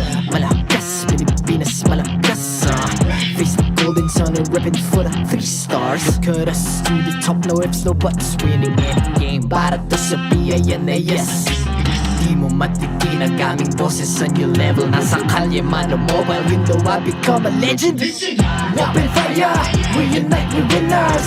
Built with pressure, like diamonds are made of. Switch na lane na parang gera, HP racing, may reset up. Pintakatang buhat ni Hilda, full load SS parang Lyra. Susundan ko ang iyong bakas, kasama patas, tagumpay natin to dahil tayo'y malakas. Para sa Pinas, Nasa amin ang alas, hindi tuwa atras. Kinikilala sa taas kasi kami ang malakas. Para sa Pinas, nasa amin ang alas, hindi tuwa atras. Kinikilala sa taas, ganito kami sa Pinas. Wow! Hold on. Yeah, wala ka sa Pinas. We are laging every beat, no surrender, no retreat. Pag nagsama-sama, just imagine what we can achieve. Lacking every beat, no surrender, no retreat. Giving 100 all my all, cause we just cannot be defeated. We are unstoppable, immune and invulnerable. Ready ang equipment, lahat frozen, malang crowd control. Pakita ko na jab like east to the southeast. Taas sa watawat, proud and loud, cause every enemy we devour. susundan ko